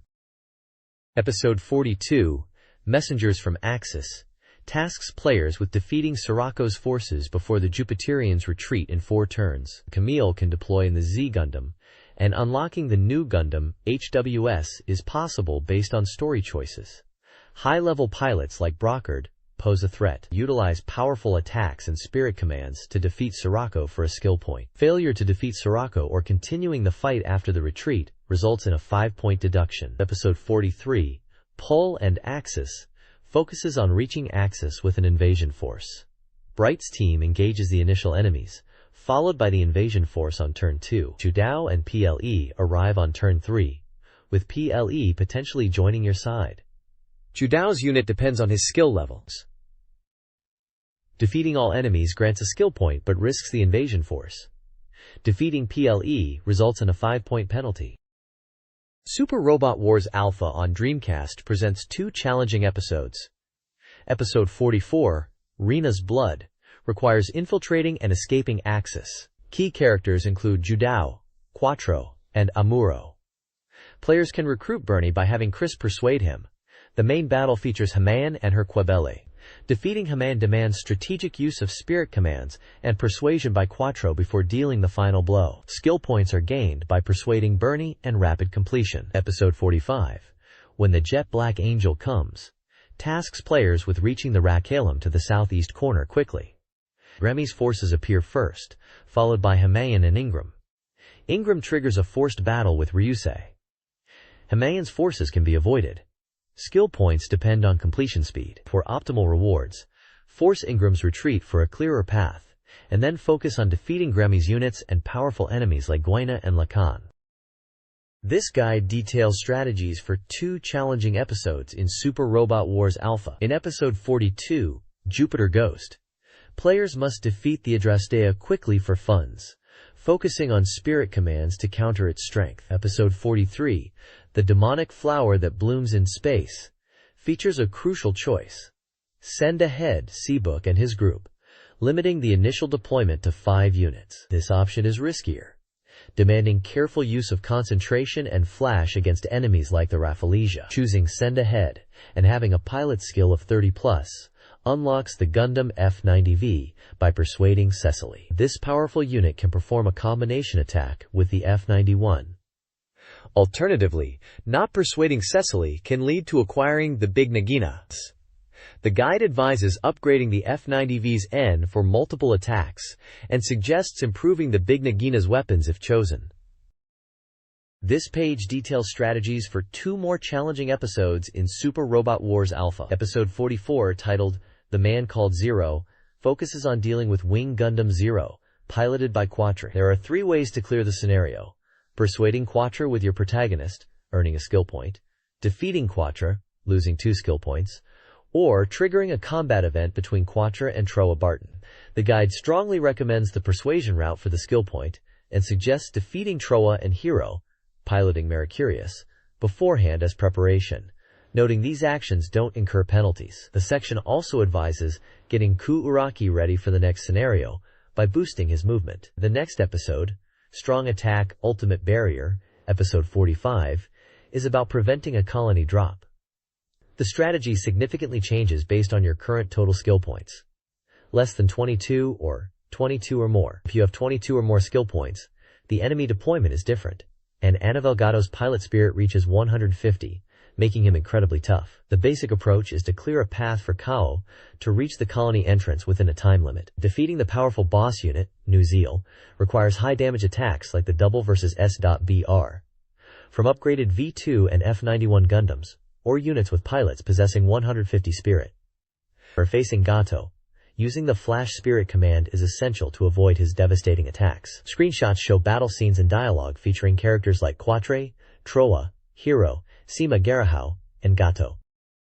Episode 42 of Super Robot Wars Alpha sees a battle against Boazan forces, featuring Simon and Daimon. The strategy emphasizes taking down other units before the Campbell forces arrive on turn 4. To maximize skill points and funds, defeat Heinel Skarelk and Jangal before they retreat. The guide prepares for the next scenario by noting the unavailability of Combattler V, Voltes V, and delayed EVAs, advising weapon upgrades for upcoming Angel encounters. Episode 43 presents a battle against an Angel and Aura battlers, with EVA Unit 03 unusable and Rei's spirit abilities unavailable.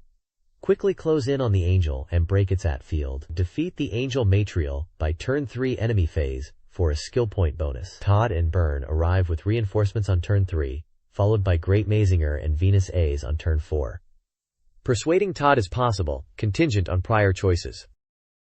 This page continues the detailed strategy guide for Super Robot Wars Alpha on Dreamcast, covering episodes 44 and 45. The next page details episode 44, titled The Red-Haired Woman. This scenario requires defending your base against Aura battlers. A critical choice arises on turn 4. You can surrender the base to the Titans, which grants a skill point and leads to an easier clear, or refuse and fight them. If you fight the Titans, Gallia joins your team, and her high evasion is highlighted as useful. The guide also advises on handling Hyperupt Gerald, a powerful enemy unit, suggesting the use of the Hit Spirit command due to his evasion. Following that is episode 45, God or Devil. Focusing on the battle against the Angel Bardiel with EVA Unit 01, the guide outlines 3 different ways to clear this mission. One method, recommended for obtaining EVA Unit 03 later, involves letting Unit 01 be destroyed by the Angel. Another, more challenging method, requires Unit 01 to reduce Bardiel's HP below 60%, triggering the appearance of Getter Robo and clearing the stage. This method is difficult because Unit 01 starts with low spirit, and the guide provides tips on using spirit commands like Flash and Hot Blood, along with Rei's Daunt, to achieve this. This episode is also crucial for setting a specific Shinji flag, part of a system that alters later Evangelion-related events depending on which flags you've collected. The path you are on, super or real robot, determines the next episode. This page continues the Super Robot Wars Alpha Strategy Guide, focusing on episode 46, which is split into 2 parts, Dragon and Tiger, and The Third Power. The guide introduces the new protagonist units, Ryuku/Koryu, and Koryu/Ryuku, emphasizing their powerful combat abilities and importance in the game's latter half. It highlights the need to use their transformation abilities strategically, based on whether enemies are on the ground or in the air. The first part of the episode sees familiar foes like Dai and Ghoul, alongside the return of Ashura Baron and Count Brocken in the Northern Branch. The second part of the episode features the debut of Huckabine MK2I. The guide advises on how to defeat the retreating Ryuku's Koryu and Koryu Ryuku units, suggesting using upgraded weapons and the Soul Spirit command, as defeating them yields valuable experience and money, and causes them to disappear in the real robot route.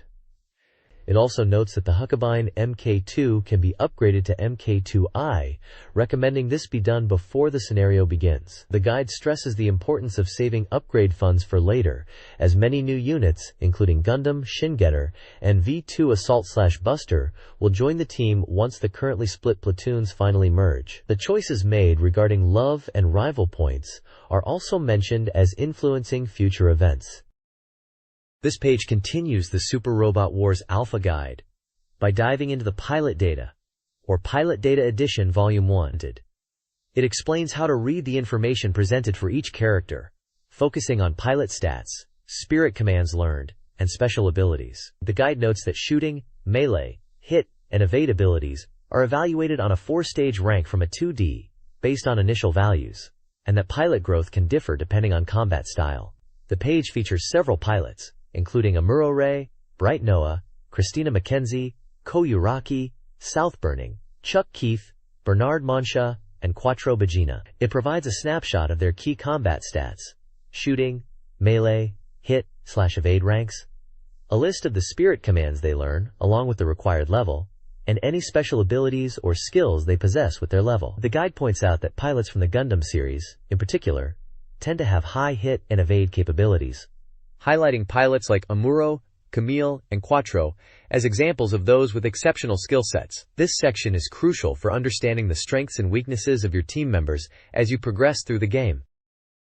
The next page continues the comprehensive guide to the pilots in Super Robot Wars Alpha, providing in-depth data for more key characters. This section details pilots such as Camille Bidan, F.A. Yuri, Emma Sheen, Roberto, and Apolli Bay from Mobile Suit Gundam Zeta, along with classic super robot heroes like Kuji Kabuto, Sayaka Yumi, and Boss Borot from Mazinger Z, Hikaru Ichijoji from Combattler V, Akira Hibiki from Getter Robo Gag, Daisaku Kusakabe from Brave Raideen, and Lena Asuka from Dankuga. For each pilot, the page lists their combat ranks in shooting, melee, hit, and evade, their special abilities and their levels, and the spirit commands they learn as they level up, along with the level requirement for each. A dedicated section highlights the Super Robot series pilots, emphasizing their role as a core part of the team, known for their high power and devastating special attacks. This continued pilot data section is essential for players looking to maximize their team's potential by understanding the unique strengths and skills each character brings to the battlefield. The next page continues the pilot data guide for Super Robot Wars Alpha on the Dreamcast, focusing on more fan-favorite characters. This section provides detailed stats and abilities for pilots from the Getter Robo team, including Ryuma Nagare, Hayato Jin, and Musashi/Benkei Kuruma. It also covers the full 5-person team, from Combattler V, Hayoma Aoi, Juzo Naniwa, Chizuru Nanbara, Kosuke Kita, and Kenichi Go, along with Daisaku Nishikawa from Brave Raideen. For each pilot, the page presents their combat aptitudes in shooting, melee, hit, and evade, their learned spirit commands, and the level at which they acquire them, and specific pilot abilities. A general overview highlights the Super Robot series pilots as powerful mainstays of the team. A checkpoint section specifically compares the Dreamcast version to the PS version, noting differences in pilot abilities, particularly mentioning changes to Bright Noah and Harrow and how these affect gameplay strategy. This information is crucial for players looking to optimize their pilot assignments and use spirit commands effectively in battle. This page delves deeper into the pilot data guide for Super Robot Wars Alpha on the Dreamcast, building upon the information from the previous page. It features pilots from various fan-favorite anime series. The guide continues with more pilots, showcasing detailed statistics and learned spirit commands. You'll find entries for characters like Go Daijiro and Oka Megumi from Getter Robo G, detailing their combat effectiveness in shooting, melee, hit, and evasion. It then moves on to cover the main team from Dankuga, providing insights into the abilities of Fujiwara Shinobu, Yuki Sara, Shikibu Masato, and Shiba Ryo. Special sections are dedicated to the pilots from Neon Genesis Evangelion and Aura Battler Dunbine. For the Evangelion pilots, Shinji Ikari, Asuka Langley, Soryu, and Rei Ayanami, a note explains how their combat power is directly tied to their synchronization rate with the Evangelion units. Higher sync means greater ability. The Aura Battler Dunbine section, featuring Shozama and Marvel Frozen, emphasizes the Dunbine mech's impressive evasion and melee prowess, specifically highlighting Sho's skill in landing hits and dodging attacks, making him a highly recommended pilot for players to develop. This page provides crucial details for optimizing your team composition and strategy in the game. The next page continues the Super Robot Wars Alpha Pilot Data Guide, featuring key characters from various series on the Dreamcast. The Aura Battler Dunbine section highlights pilots Given and Chamfao, detailing their stats and unique spirit commands like Parry. Following this, the Macross section features the main cast: Hikaru Ichijo, Roy Fokker, Maximilian Genius, and Hayao Kakizaki. It notes that Macross pilots are excellent at evasion, particularly utilizing the Valkyrie's abilities, and singles out Fokker and Max as having especially high capabilities. Further down are pilots from the original series, focusing on members of the SRX team like Ryusei Date, Masaki and Ketsuo, and Radice F. Brandstein. A text box emphasizes that original series pilots generally have above-average abilities, and the SRX team is crucial in the later stages of the game. A checkpoint section provides strategic advice, recommending players raise pilots who learn the Encourage Spirit command, as it boosts allies' fighting spirit and is vital for unleashing powerful special attacks. A list of pilots who learn this helpful command is also included. This page offers valuable insights into optimizing your team for combat success. This page delves into the combined attack system, a powerful new addition to the Dreamcast version of Super Robot Wars Alpha. It explains that these attacks often surpass the power of individual characters' strongest moves and are key to dramatically changing the flow of battle. The guide details the mechanics, starting with the requirement for participating units to be adjacent to the attacking unit. It mentions that while the initiating unit's turn ends, others involved can still act, but specific attacks may have pilot or unit restrictions. A crucial tip highlighted is that upgrading the base weapons used in a combined attack directly boosts the combined attack's damage. This makes strategic weapon upgrades vital for maximizing offensive power. The page also notes that for units with swappable pilots, specific character combinations may be necessary to perform certain combined attacks. The bottom section provides a data overview of several combined attacks available, listing the required units like Mazinger Z, Great Mazinger, and Getter 1, and the weapons whose upgrades enhance the attacks. This serves as a quick reference for players. Overall, the page stresses the strategic importance and power of these combined techniques. This guide details combined attacks in Super Robot Wars Alpha on Dreamcast, including potent team-up moves. Notable attacks include Getter Machine Attack, Super Electromagnetic Smash, Aggressive Beast Charge, Twin Funnel, Double vs. S.BR, and Triple Mega Launcher. Other combinations include Twin Aura Attack and Akashic Breaker. A specific focus is placed on the Unison Attack performed by EVA Unit 01 and EVA Unit 02. To unlock this powerful melee attack, players must complete Chapter 30, after choosing the correct path in Chapter 29, Operation by 2 EVA units. The Unison Attack boasts 4,000 power, a low-end cost of 20, and requires only 100 morale, making it a strategically valuable asset. Screenshots illustrate the unlocking process and the attack's impressive in-game execution. This page previews upcoming Dreamcast releases and lists strategy guides for others. The new information section highlights games like Capcom vs. SNK 2 Millionaire Fighting 2001, Propeller Arena Aviation Battle Championship, and various Japanese titles like El Dorado Gate Volume 7 and Memories Off Second. The Big Strategy Guides section covers games such as Comic Party, Canary, The Virgin on Megiddo, Get Base 2, and Dabitsuku 2. An Anime Girl illustration by Aqua Plus is also featured at the top right.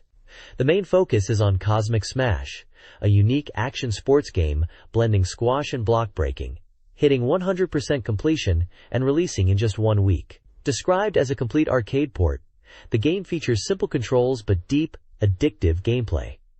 It boasts 50 stages with branching paths, encouraging replayability. The game includes special shots like the penetrating Trick Smash and the powerful Cosmic Drive, necessary for achieving high scores. Screenshots demonstrate the fast-paced gameplay, the stage map system, and the visual flair of the special shots. The reviewer seems impressed by its potential for addiction, despite its apparent simplicity.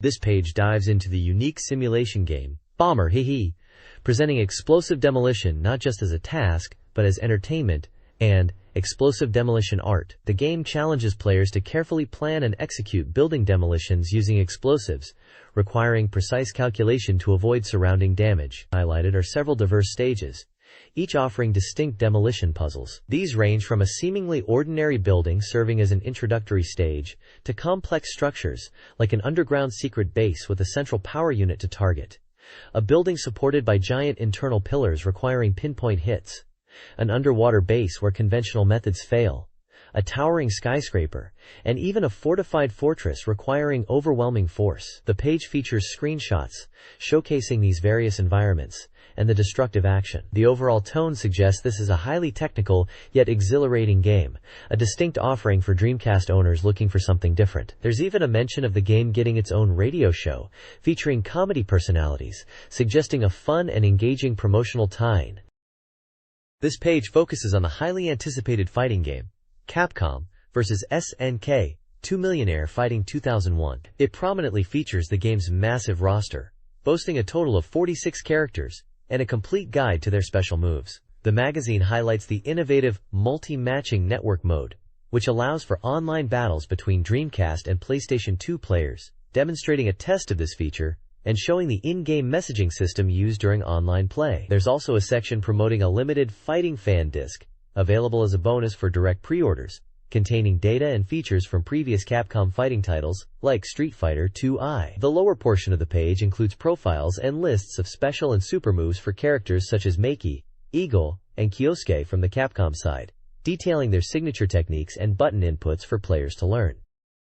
This page continues the coverage of Capcom vs. SNK 2 Millionaire Fighting 2001, diving deeper into the roster of Capcom fighters. It features profiles and detailed move lists for several fan-favorite characters. You'll find information on Yun, the acrobatic martial artist, Rolento, known for his unique aerial tactics, and Morrigan, showcasing her demonic grace and chain combos. The page also covers Dan, the self-proclaimed master, Akuma, the embodiment of the Satsui no Hado, and the iconic duo, Ryu and Ken, detailing their various Hadoken, Shoryuken, and Tatsumaki Senpukyaku techniques, as well as their powerful super combos. A screenshot in the center shows Akuma clashing with Eagle, highlighting the game's diverse character matchups. Each entry includes a brief character description and a breakdown of their essential special moves and super combos, with their respective button inputs, providing players with the commands needed to unleash their full potential. The next page continues the deep dive into the Capcom roster for Capcom vs. SNK 2 Millionaire Fighting 2001. Featured here are fan favorites like Chun-Li, known for her speed and powerful kicks, Guile, mastering charge attacks like the Sonic Boom, and Zangief, the grappling expert with devastating piledrivers and suplexes.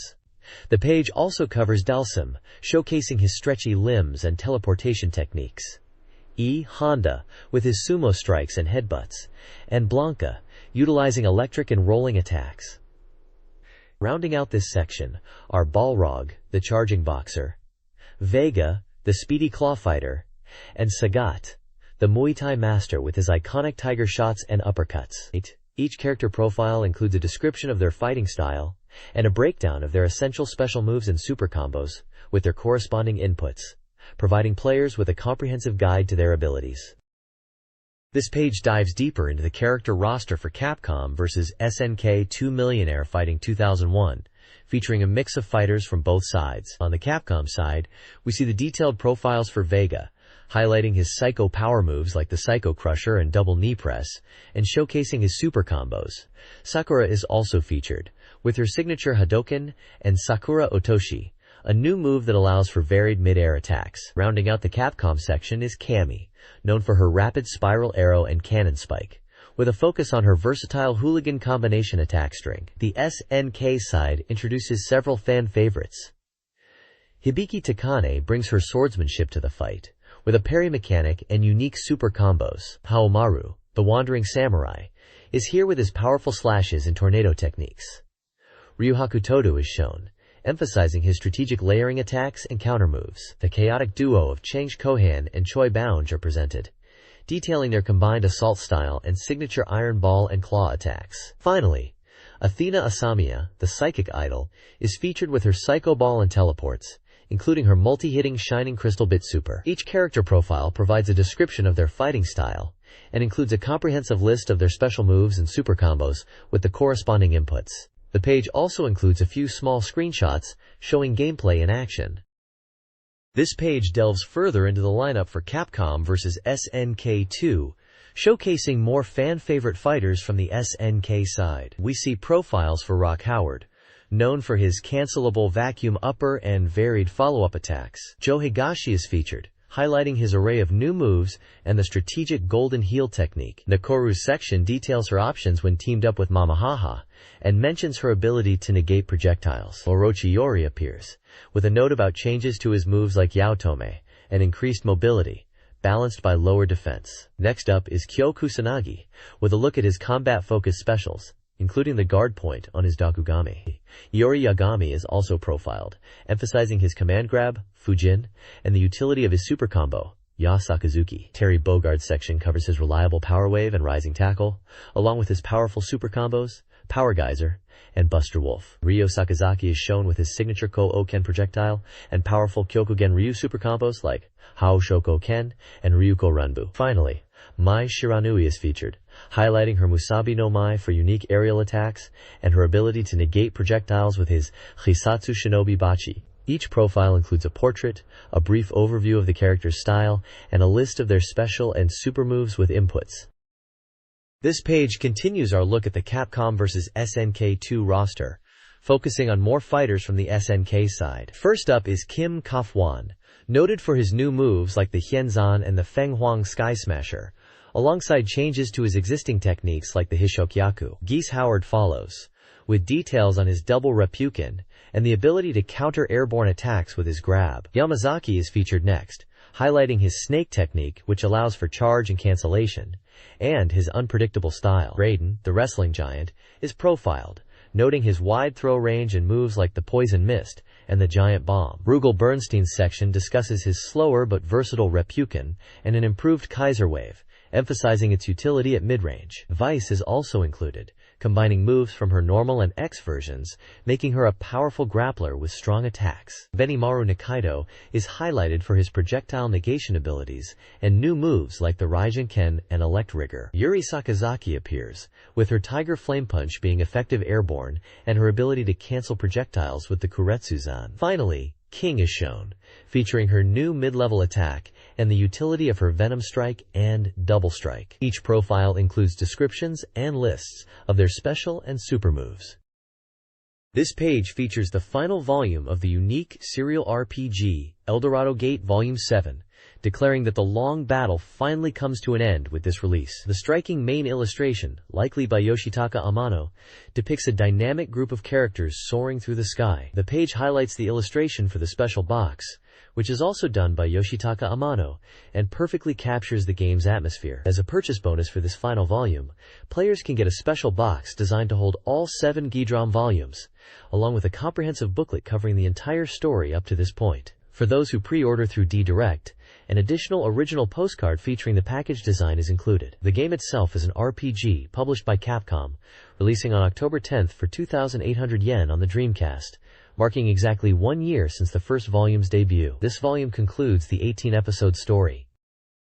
This page dives into Episode 18, the dramatic conclusion of Eldorado Gate Volume 7, promising the final showdown between God Dios and Demon King Rajin. But first, the party must complete their mission to recover the shattered fragments of Rajin's apocalypse. We learn 1 piece is found, but 3 more are scattered across the Florencia region, prompting the party to visit the town of Daunon, potentially the 4th gate to the Holy Capital.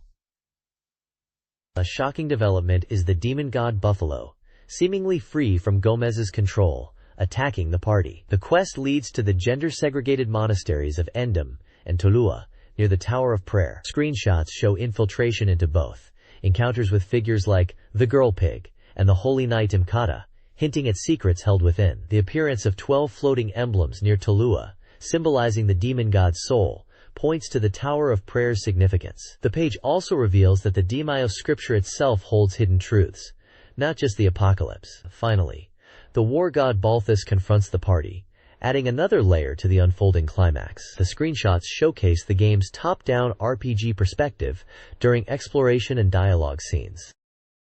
This page serves as the Gabu Spirits fan page for Eldorado Gate, focusing on connecting players with the developer, Capcom. It shifts gears from the main story to provide strategy data for Volume 6, highlighting that obtaining powerful equipment like the hammer and giant sword relies heavily on synthesizing items dropped by monsters encountered in this volume. A table is provided detailing which items specific Volume 6 monsters drop, proving essential for players looking to craft the strongest gear. The page also features an art library, showcasing fan-submitted illustrations, and a small comic strip, inviting readers to share their creativity. A character popularity poll is currently underway, encouraging players to vote for their favorite characters and submit accompanying artwork. This page is clearly aimed at supporting the dedicated player base, offering both gameplay tips and a creative outlet for fans. This page features the game Candy Stripe Apprentice Angel, an adventure game set in a hospital. The game focuses on the protagonist, a nursing student or intern, who is supported and guided by a diverse cast of sub-characters. The game system is broken down into 3 parts.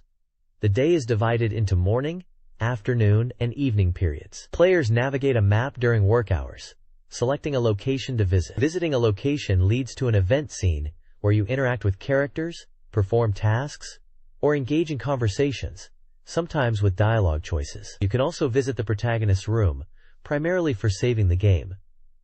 The page highlights some of the key sub-characters who assist the protagonist. These include Junko, a head nurse known for her quick judgment and skillful work, who commands respect from those around her. We also see the hospital director, the protagonist's uncle, who despite a gruff exterior, has a strong empathy for his patients. Finally, there's Drive, Horo, a veteran doctor who guides the protagonist and is known for his self-praise about fishing. The page emphasizes how interacting with these characters helps the protagonist grow and mature in their role as a medical professional. This page delves into the world of Propeller Arena, Aviation Battle Championship, showcasing the diverse cast of 8 characters who will be battling it out in the skies. We get introductions to pilots like Gary Hamilton, a passionate American Air Force veteran, Emily Williams, described as a rebellious modern woman, Tim Golden, a kind-hearted bodybuilder forced into the competition, and Michael Pizza Fat Cantrell, the son of a pizza chain founder. There's also Raleigh Miller, a popular actor, and 2 other distinct personalities, including a patriotic figure and a rising star actress, all adding to the colorful lineup. The game itself is presented as a thrilling action flight shooting experience, putting a strong emphasis on dogfighting. A key highlight is the multiplayer, supporting up to 6 players for intense online battles, alongside offline modes for 14 players. The easy-to-master controls for dogfighting are noted, making aerial combat accessible and fun. The page confirms the game is set for release on October 4th. This page continues the deep dive into Propeller Arena, Aviation Battle Championship, revealing more about the diverse pilots and gameplay modes. We are introduced to characters like Silverboy, an it mogul turned hunter, Peter Goldsmith, an ambitious competitor calling himself number 1, Lucy Wallman, a popular actress new to flying, and the skilled leader of the German techno unit, Metal Boy. The game also features iconic WW2 aircraft, including the P-38 Lightning, Spitfire MKVB, and Bf-109E, suggesting a blend of fictional characters and historical machines. The page highlights the game's robust offline and multiplayer options. The championship mode offers a solo challenge against CPU opponents in a points-based tournament structure. The training arena boasts 20 unique minigames designed to hone piloting skills, such as performing stunts and navigating through rings. For multiplayer fun, Quick Battle supports up to 4 players with dynamic split-screen views, ensuring intense dogfights whether playing head-to-head or in a 4-way battle, even featuring levels like a fiery cave. The presentation conveys the excitement surrounding the multiple ways to play and compete in the skies. This page presents new information on the sequel to the popular adventure game series, Memories Off Second, known for its serious touch and love stories. The feature delves into the game's narrative by focusing on 4 key themes or keywords.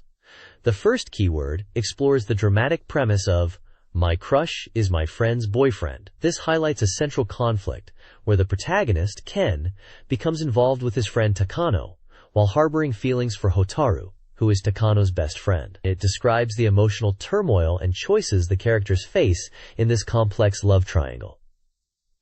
The second keyword focuses on yearning for family love. This section introduces the character Tsubame, whose backstory involves a strict father and a longing for a warm family dynamic, suggesting a plot thread where Ken might become a source of support for her. Additionally, a pickup section highlights intriguing scenes from the game, such as a moment of tension between Ken and another character, Shouta, over Hotaru, with Tsubasa intervening. This suggests intense emotional moments are central to the gameplay experience. The page also provides essential game details, including its genre as an adventure, and compatibility with Dreamcast peripherals like the VMU and VGA, promising a classic visual novel experience, focusing on deep character relationships and story progression. The characters Hotaru Shirakawa, Tsubame Tobise, Tsubasa Minami, and Takano Suzunari are featured visually and within the discussion of the keywords. This exploration of Memories Off Second delves into character relationships, focusing on two key themes. Confusion due to age difference examines Ken's interactions with older characters, such as teacher Tsubame and Shizuru, highlighting potential relationship hurdles. This contrasts with his bond with younger Nozomi. Closing the Heart explores characters, especially Nozomi, who initially present challenges in forming connections due to hidden traumas and mistrust. A story digest summarizes early events, including Hotaru's arrival, encounters with Tsubame and Nozomi, and the blossoming romantic possibilities. Scenes like Hotaru contemplating love in the rain, and the developing relationships between Ken, Hotaru, Tsubame, and Nozomi are mentioned. The page also showcases screenshots and CGS, many from the game's opening, illustrating character daily lives and emotional depth, reinforcing the game's core themes of relationships and emotional storytelling. This page is a strategy guide for the Dreamcast game Comic Party. It focuses on helping players achieve the ultimate goal of becoming a doujin god by creating and selling fan comics. The guide explains how player stats and sales performance contribute to their rank, from rookie artist all the way up to deity level. It also shows how factors like pricing your comic affect sales volume, demonstrating different results depending on the chosen price point. A major part of the guide is dedicated to outlining key events throughout the game's timeline, specifically focusing on character interactions. It provides a detailed walkthrough for the autumn and winter periods, highlighting important dates and locations for significant story moments, particularly those involving the character Mizuki Takase. The guide describes specific events, their conditions for triggering, and hints at the emotional development and situations Mizuki encounters, such as participating in university festivals, attending comic party events, and even posing as a drawing model. The overall emphasis is on maximizing sales while navigating character relationships to unlock different story paths and achieve the highest possible doujin rank. This page continues the in-depth strategy guide for the Dreamcast visual novel Comic Party, focusing on key character events during the autumn and winter months. It provides a detailed timeline broken down by character, specifically highlighting important moments for Mizuki Takase and Minami Makimura. For Mizuki, the guide maps out events from late October through Christmas Eve, detailing locations like the aquarium and the character's home. It emphasizes crucial story beats, such as interactions with you and the editor, a potential date involving fish, and discovering her past as a doujin artist. A major highlight is the Christmas Eve event under Illuminations, noted as a key event pickup, offering advice on navigating her complex personality. The guide then shifts to Minami Makimura, charting events from early November to Christmas Eve. It covers potential dates at the amusement park and key interactions near the station or shopping mall, exploring themes like past relationships and whether she's aware of the protagonist's feelings. Like Mizuki, a key event pickup is featured for a Christmas Eve event involving her busy work schedule. The page includes various screenshots showing scenes from these events and character portraits, providing visual context for the walkthrough. A supplemental section offers general tips for maximizing character relationships and triggering these crucial story moments. This page continues the in-depth strategy guide for the Dreamcast visual novel Comic Party, providing detailed walkthroughs for two more characters during the autumn and winter seasons. First up is Yu Inagawa. The guide outlines key events for her from late October through Christmas Eve. Important dates include the university festival and a trip to Osaka, which requires a substantial amount of in-game currency to trigger. Events at her home and interactions leading up to Christmas are also detailed, with conditions like reaching a certain doujin level or calling her being crucial. A key event pickup highlights the Christmas Eve event, described as an unexpected present. Supplemental information notes that Yu's scenario is generally straightforward once the core conditions are met. The second character covered is Aya Hasebe. Her timeline begins in October and extends to the winter comic-it period in late December. The guide specifies events occurring at her home and in the park, emphasizing that her path often involves entering a high-stress shiraba work mode. Conditions for unlocking her scenes include inviting her to the university festival or random occurrences. Notable events include a quirky scene involving laundry and a romantic moment under the autumn leaves, marked as a key event pickup. The guide mentions her relationship can develop faster than other heroines. Both sections feature screenshots showing key moments from the characters' respective storylines. A small note corrects information about a past event condition. This page provides a comprehensive guide for navigating the autumn and winter events for Chisa Tsukamoto and Raiko Haga in Comic Party. For Chisa, the guide details encounters ranging from casual chats after school to helping at her family's printing shop. Key events include a random meeting at the station involving lottery tickets and a scene where she tries on new clothes. A notable event is the Christmas Eve encounter at Tsukamoto Printing, highlighted as a key event pickup, where the focus is on the protagonist's actions rather than receiving a gift. Supplemental advice mentions that survey answers at the October Compipa can boost affection, and hints at seeking help from a reliable male character in her storyline. The guide for Raiko outlines events at the arcade, university library, and amusement park. Highlights include a Halloween date in a striking Chinese dress, practicing cosplay poses at the arcade, and a revealing cosplay scene at the November Compipa. Her storyline also features finding her unexpectedly working on costume creation in the library. The Christmas Eve event is also a key event pickup, describing a moment where feelings connect and the relationship potentially becomes romantic, requiring a courageous response. Supplemental tips suggest the best response when risky cosplay is discussed, and mention that calling her occasionally can be beneficial alongside arcade visits. The guide warns that the relationship with Raiko will become very apparent to her circle members after Christmas. This page continues the autumn and winter event guide for Comic Party, focusing on Subaru Omikage and Asahi Sakurai. For Subaru, the guide details events triggered by drawing manuscripts at home, visiting her house frequently after the September Comicampa, and choices leading up to the November Comicampa. Key moments include quirky stretching sessions and scenes highlighting her dedication, culminating in a Christmas Eve event secured by calling her beforehand. The guide suggests her story intertwines with others and is enjoyable to watch. For Asahi, events occur from September through December, triggered by drawing together, attending the university festival after seeking her advice, and visiting the game center following a phone call. Notable events include visiting her room, navigating the university festival, and discovering her surprising abilities.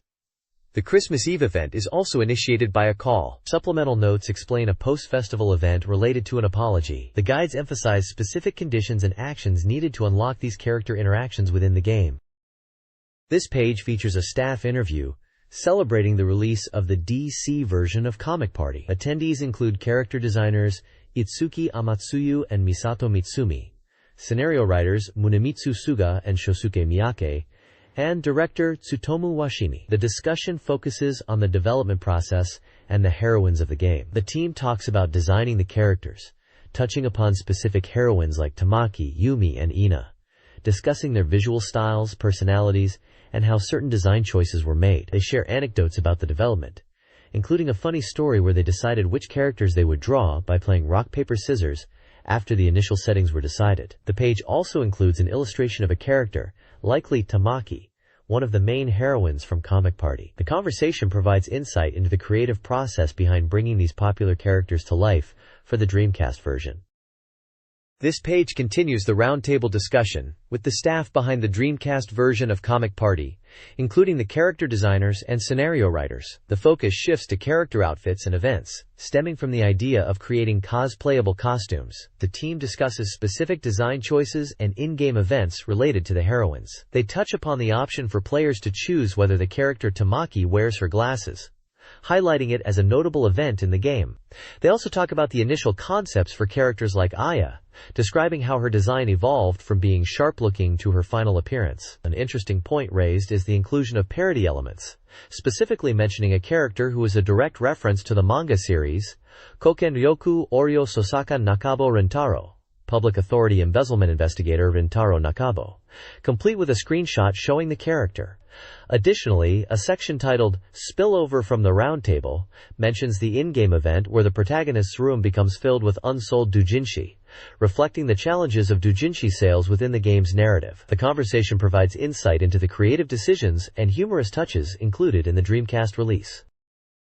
This page continues the deep dive into the Dreamcast version of Comic Party, with the development staff discussing their favorite original events and character design choices. They highlight specific moments like an event involving Imemi and an alternative version of Mizuki's shopping scene, noting how small changes could create entirely new scenarios. The conversation also delves into the creation of distinct character quirks and catchphrases, such as Subaru's unique verbal tics, a design approach they hadn't fully pursued before. The staff also briefly touches upon their next potential project after Comic Party. Visuals on the page include screenshots of FDME in a swimsuit and in a scene with dialogue, Mizuki in her shopping attire, a curious image featuring a character looking at a monitor displaying a strange creature, a male character by the sea, and a scene of a character's room. Side panels suggest alternative gameplay goals, such as focusing on creating doujinshi after completing character routes, and humorously mentioning bob play, likely a term for a specific side activity or joke route, as a refined way to play.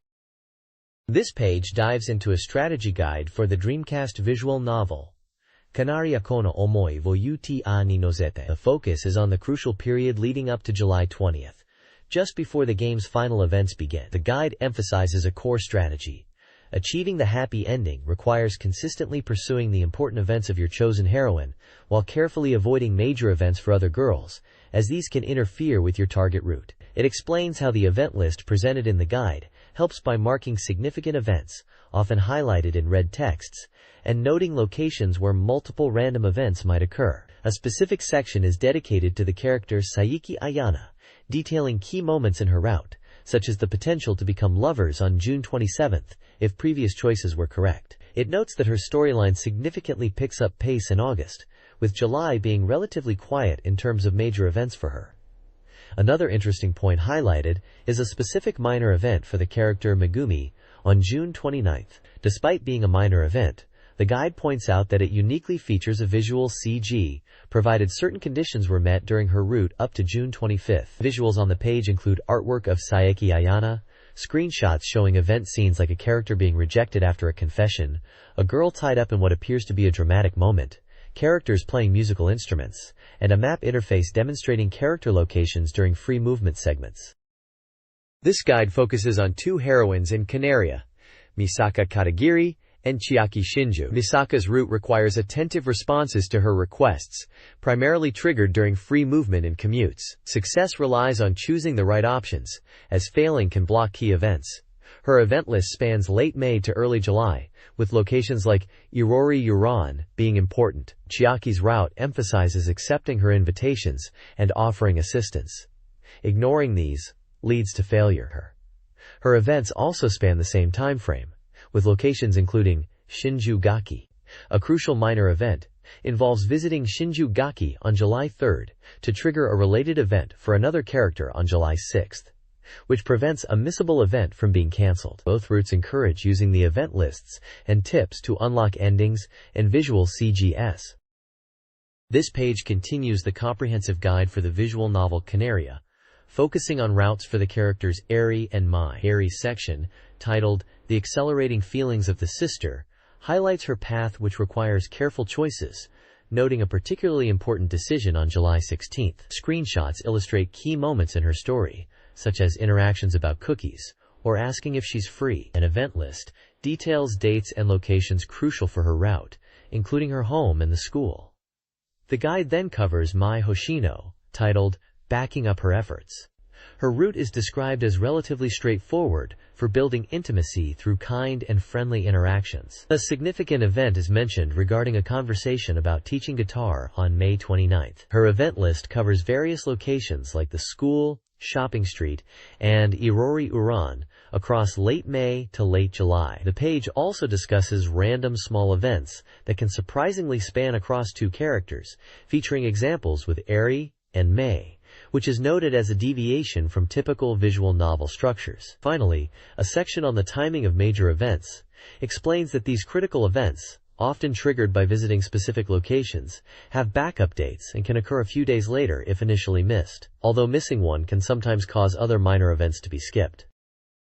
This page continues the detailed guide for the visual novel Canaria, this time focusing on the route for Megumi Chigasaki, titled The Girl Who Starts to Change After the Live Performance. The guide emphasizes that her path requires making careful choices to build her evaluation of the player character, with a key moment being the live performance on June 23rd. Successfully navigating this leads to an important art event at her home on June 25th, which is described as essential for reaching a happy ending. The period between June 23rd and 25th is highlighted as the first mountain to overcome in her route. Screenshots showcase various scenes, including Megumi in a classroom during a decision point related to the live event, and a memorable scene from June 25th where she is shown eating meat skewers, noted as a requirement for her happy ending path. The guide also includes tips on interacting with the character Ryota, as successful interactions here are also important for Megumi's route. A list of key dates and event locations for Megumi's route is provided. Additionally, there's a section clarifying the appearance timing for Megumi and Mai,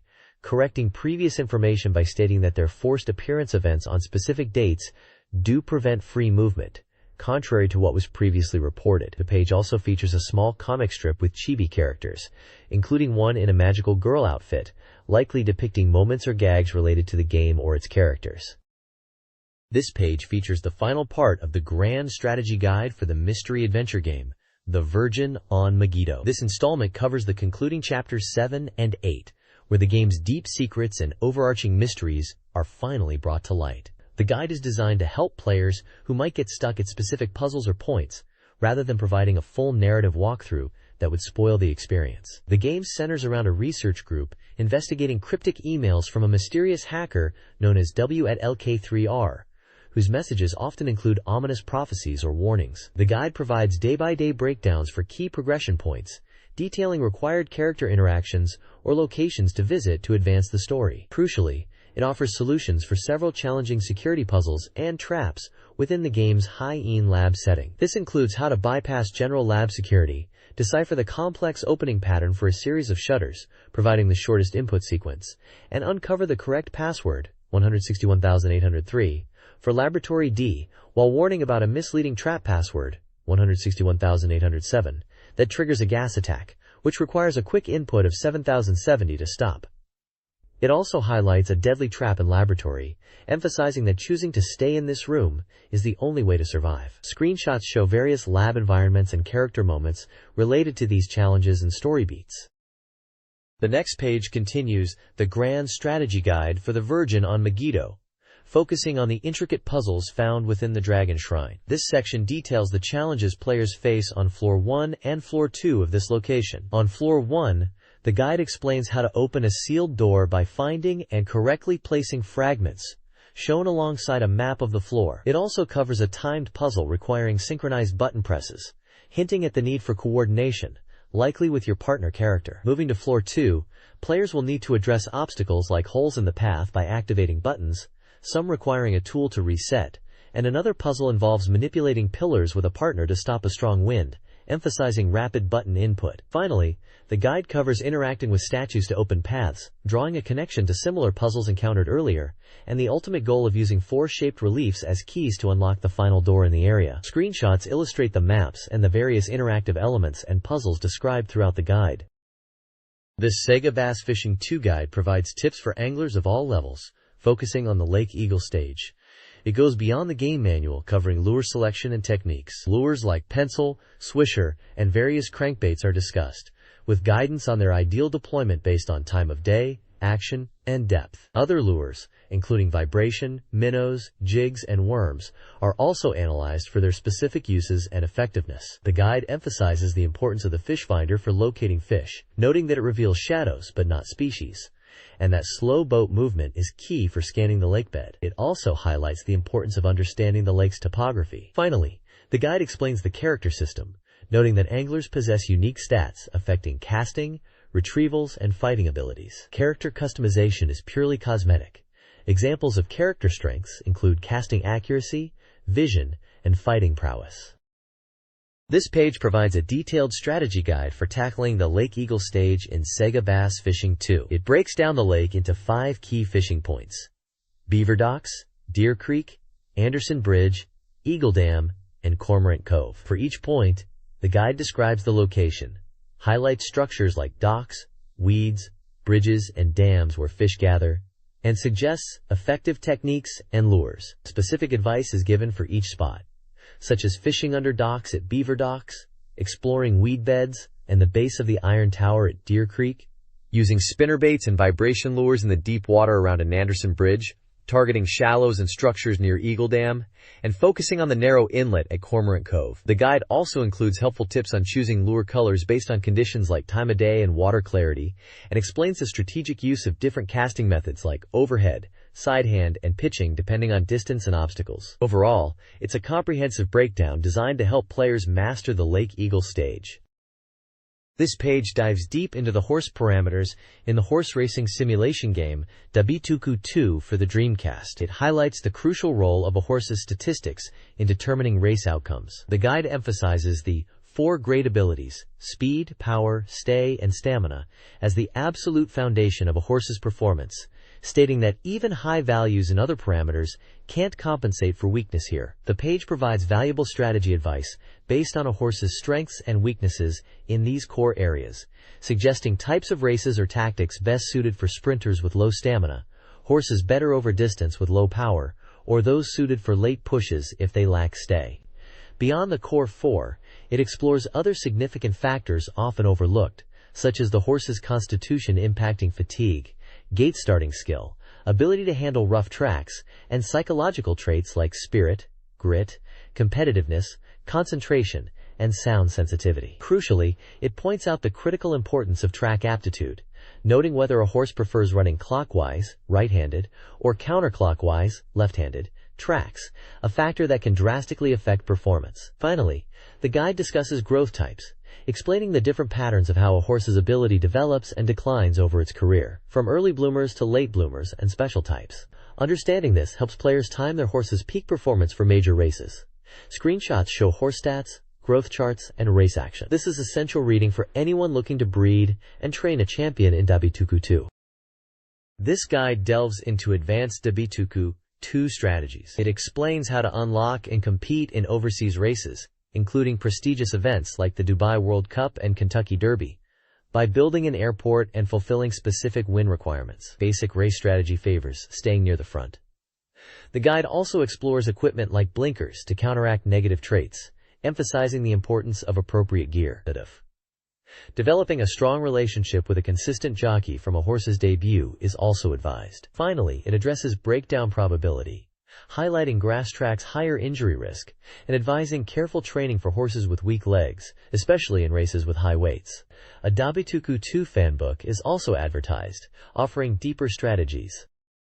This page offers a beginner's guide to the simulation game Run equals Dim as Black Soul on Dreamcast. The game involves customizing and enhancing your own units, known as RBS, and engaging in tactical battles. This guide focuses on fundamental knowledge to help players operate their units efficiently and succeed in combat, particularly noting the game requires careful decision-making. Key points covered include the importance of distributing experience points evenly among your ROB units by actively participating in battles, as experience is gained both when attacking and being attacked. It also delves into the best actions to take when an enemy attacks, suggesting that choosing wisely can significantly reduce damage and repair costs. Options include counterattacking, good for high armor, deals damage back; defending, reduces damage, good for high armor, low evasion; and evading, avoids damage, good for high evasion, especially in favorable terrain. Screenshots display the game's mech combat. The guide also provides character-specific strategies for enhancing RBS.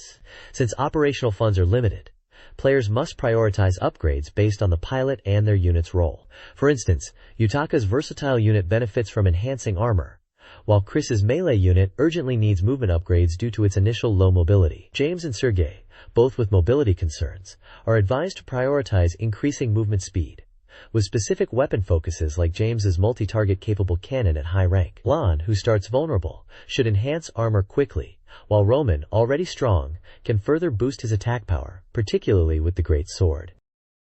This page dives into specific strategies for handling different mission types in Run equals Dim Black Soul. It explains that missions are randomly generated but fall into key categories, and mastering tactics for each is crucial for success. The guide covers 4 main mission types: facility destruction, base defense, escort, and transport vehicle destruction. For facility destruction, where the goal is often just to destroy a specific building, the recommended approach is to use multiple long-range units for indirect fire from a distance, while keeping other units ready to defend against counterattacks if enemies get close. In base defense missions, the key is to use advantageous terrain like forests to set up ambushes, positioning your units in high defense locations to intercept and eliminate incoming enemy forces. When undertaking escort missions, where you need to protect a specific unit to a destination, it's vital to use high mobility units in your squad so they can stay ahead of the escort target and engage enemies proactively. Finally, for transport vehicle destruction, The most efficient tactic is to find a point along the enemy's projected movement route, position your long-range units, and focus all fire exclusively on the transport vehicle. While you won't gain much experience this way, it allows for rapid mission completion within just a few turns, securing bonus rewards quickly. Screenshots accompanying each section illustrate the suggested unit placements and tactics on different battle maps. This page dives deep into the social mechanics of Guru Guru Onsen 2, a unique online game focused on connecting with other players. The core of the gameplay revolves around exchanging meishi, essentially player profiles or business cards. The more you exchange meishi with someone, the closer your relationship becomes, reflected in the title you hold with them. Initially, you might be just friends, but with more exchanges you can become close friends, and eventually reach the highest title, signifying a very strong connection. The color of the meishi list entry also changes, indicating the relationship status.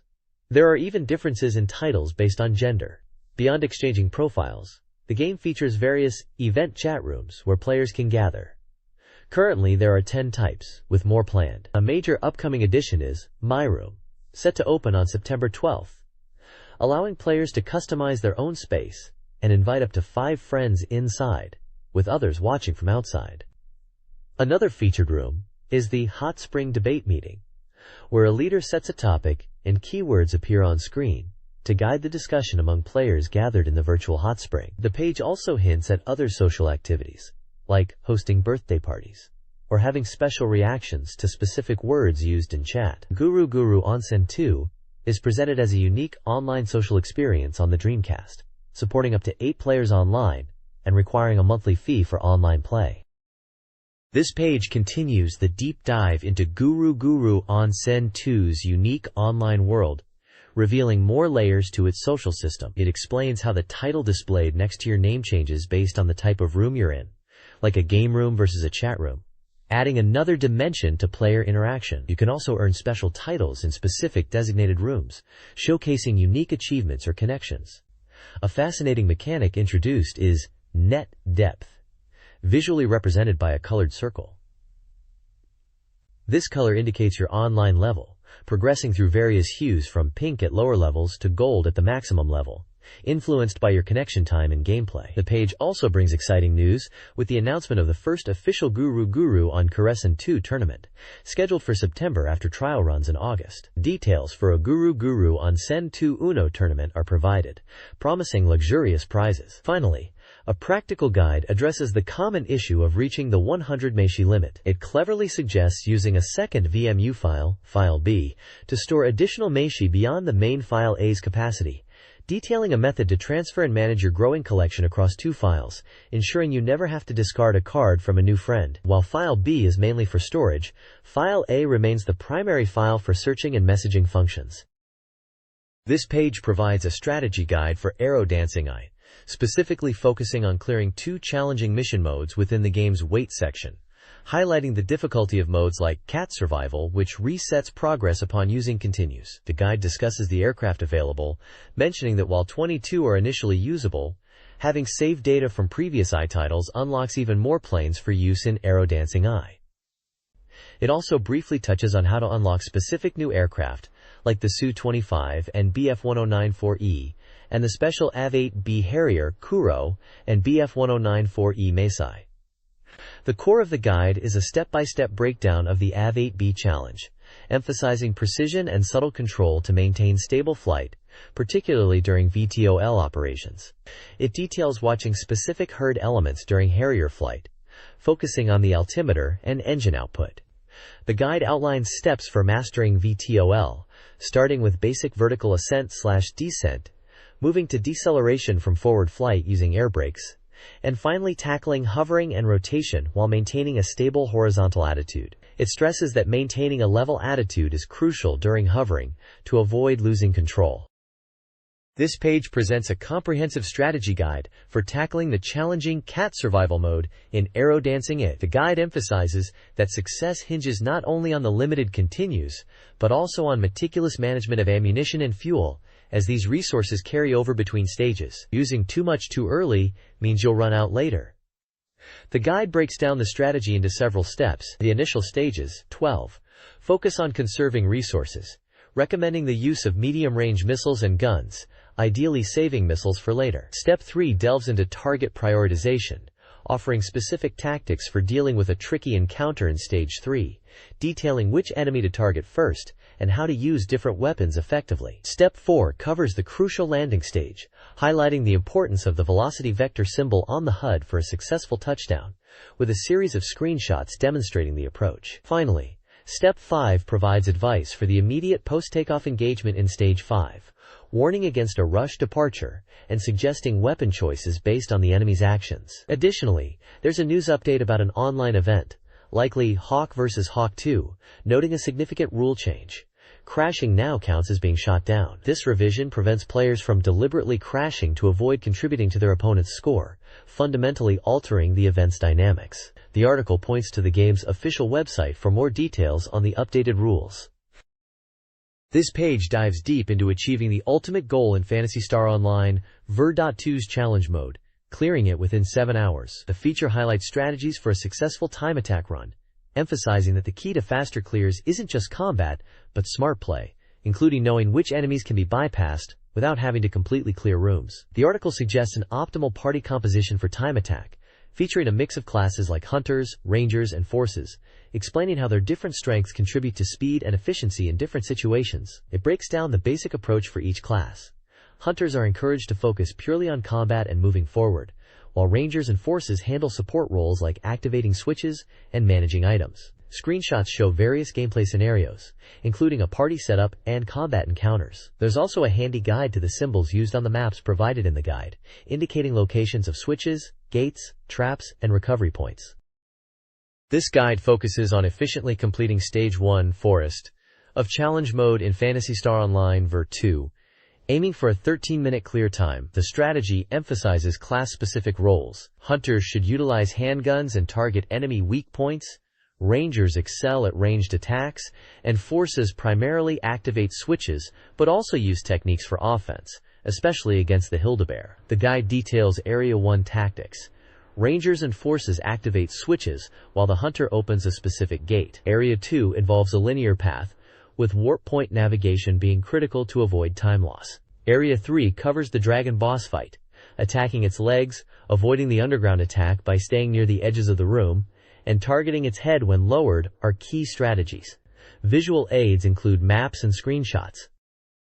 Stage 2 of Phantasy Star Online Ver.2's challenge mode, set in the caves, features stronger enemies like nanodragons and poison lilies. The goal is to clear it within 50 minutes.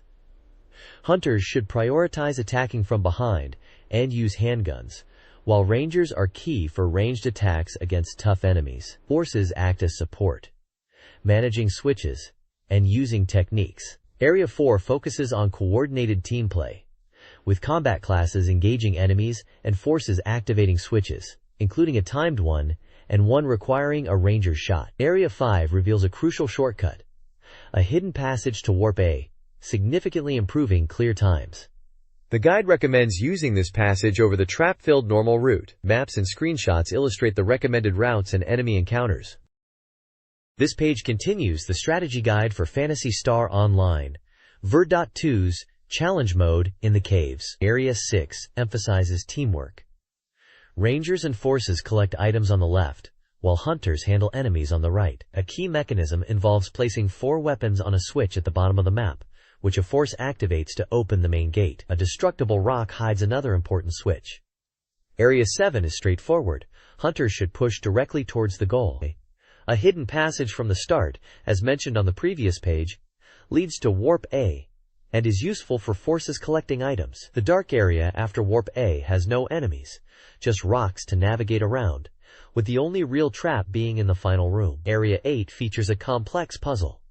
3 players must press 6 switches in a specific sequence, 1 through 6 as shown on the map, while a 4th player moves counterclockwise around the room to reach a barrier release switch.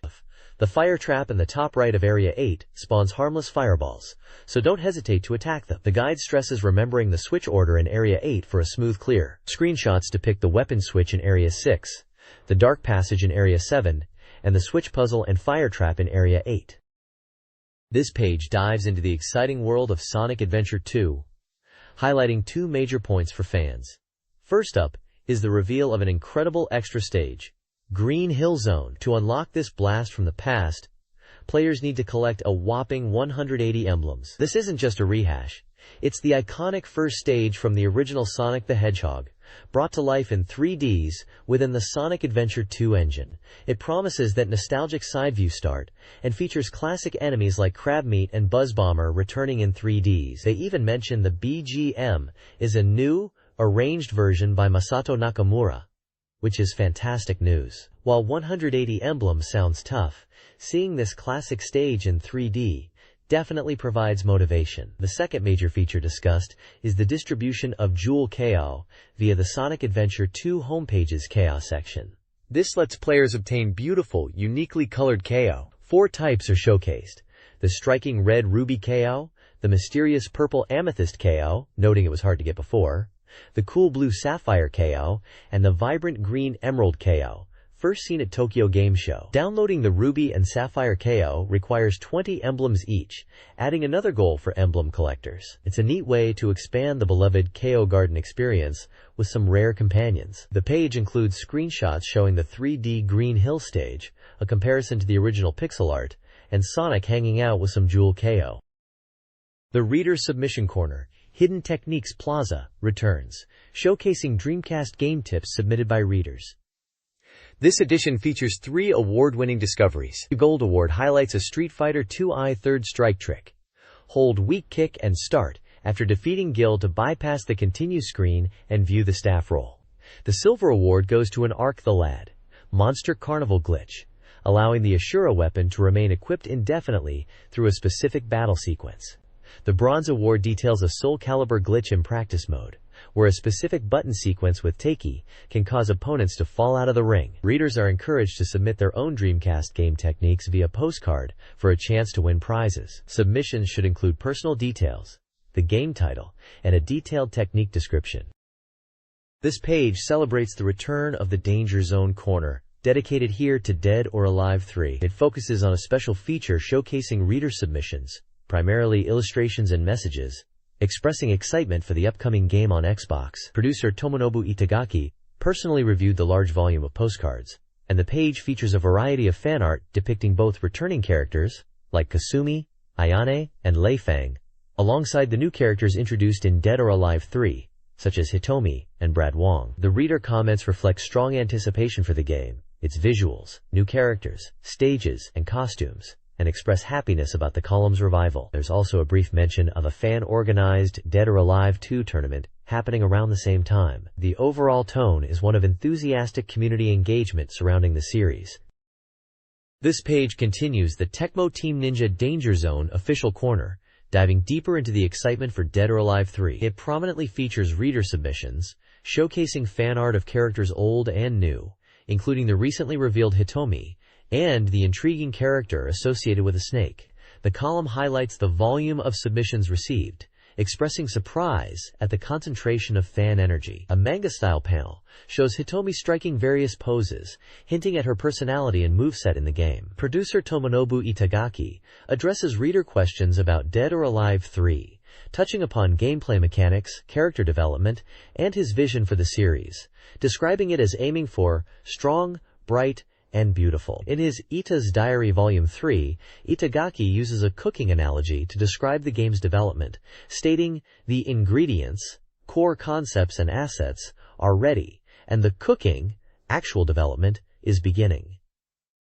He confirms key decisions are being made regarding character details and mechanics, and mentions plans to show something at the Tokyo Game Show. As a reward for contributors, limited edition Dead or Alive posters are offered as prizes. The page concludes with a call for more submissions, inviting fans to send in their expectations for DUA 3, illustrations, and personal Danger Zone experiences, reinforcing the direct connection between the development team and the passionate fanbase.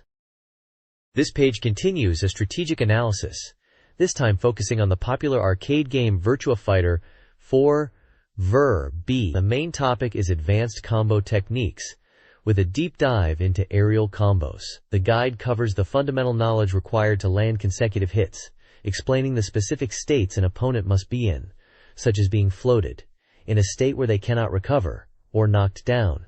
A key point highlighted is how to visually confirm a counter hit in VF4, noting that the hit location glows yellow on a counter hit, compared to white on a normal hit. Another crucial aspect discussed is the impact of foot positioning. The guide explains how whether characters are facing each other squarely or at an angle, or hachi shape, can determine if certain combos will connect. The page also features a spotlight on Akira Yuki, detailing some of his essential combos, and promises to introduce major combos for all characters. Screenshots show gameplay with characters like Akira and Jackie, illustrating various combat situations and character states.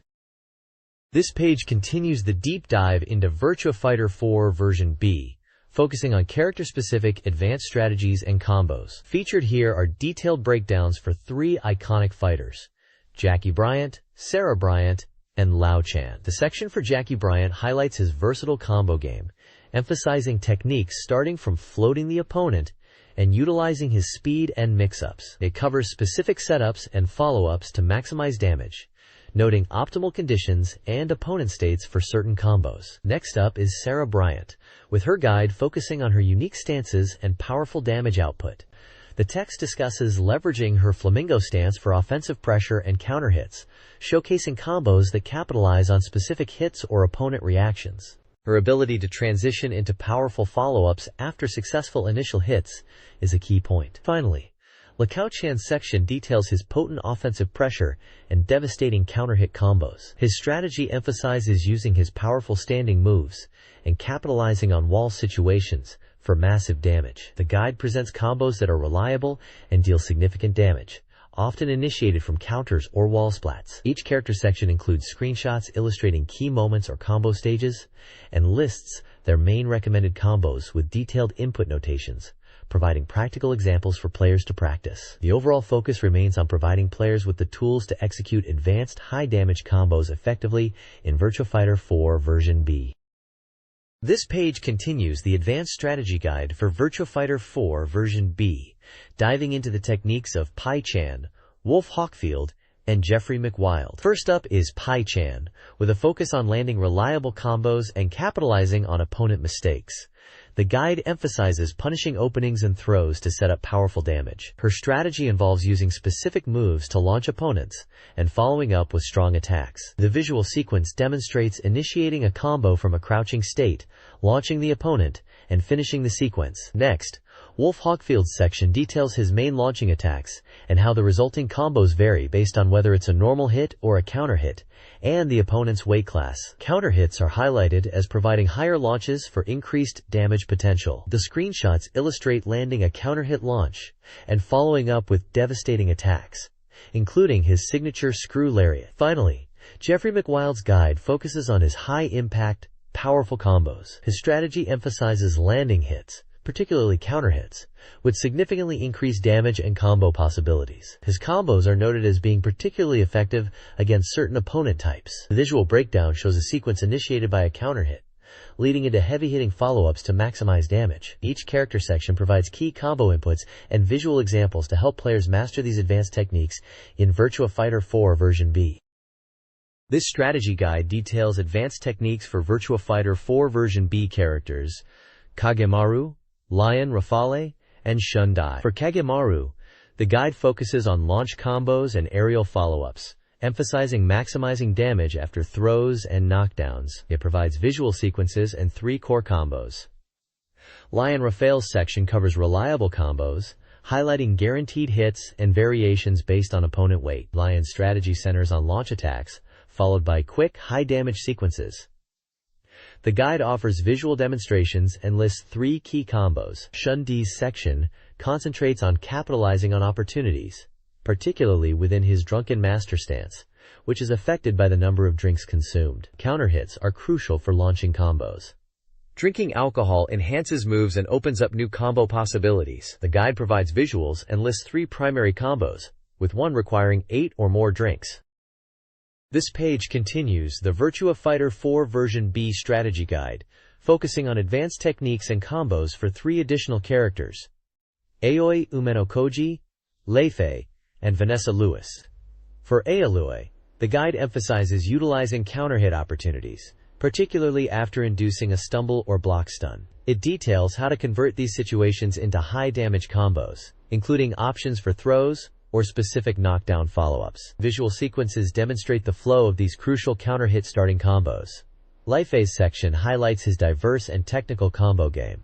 It describes his floating attacks as a core mechanic and provides strategies for timing attacks and capitalizing on opponent mistakes after guarding. The guide shows visual examples of launching opponents and executing follow-up sequences, noting specific reliable combos and variations based on opponent weight. Finally, the page covers Vanessa Lewis, who is characterized as having fewer but exceptionally powerful combos. It focuses on her ability to transition from specific handhold situations into damaging ground combos and the potent applications of her counter-hit moves. The guide also touches upon combos initiated from her Muay Thai stance, showcasing visually how to launch and follow up effectively. Each character section concludes with a list of 3 key combos, outlining the necessary command inputs.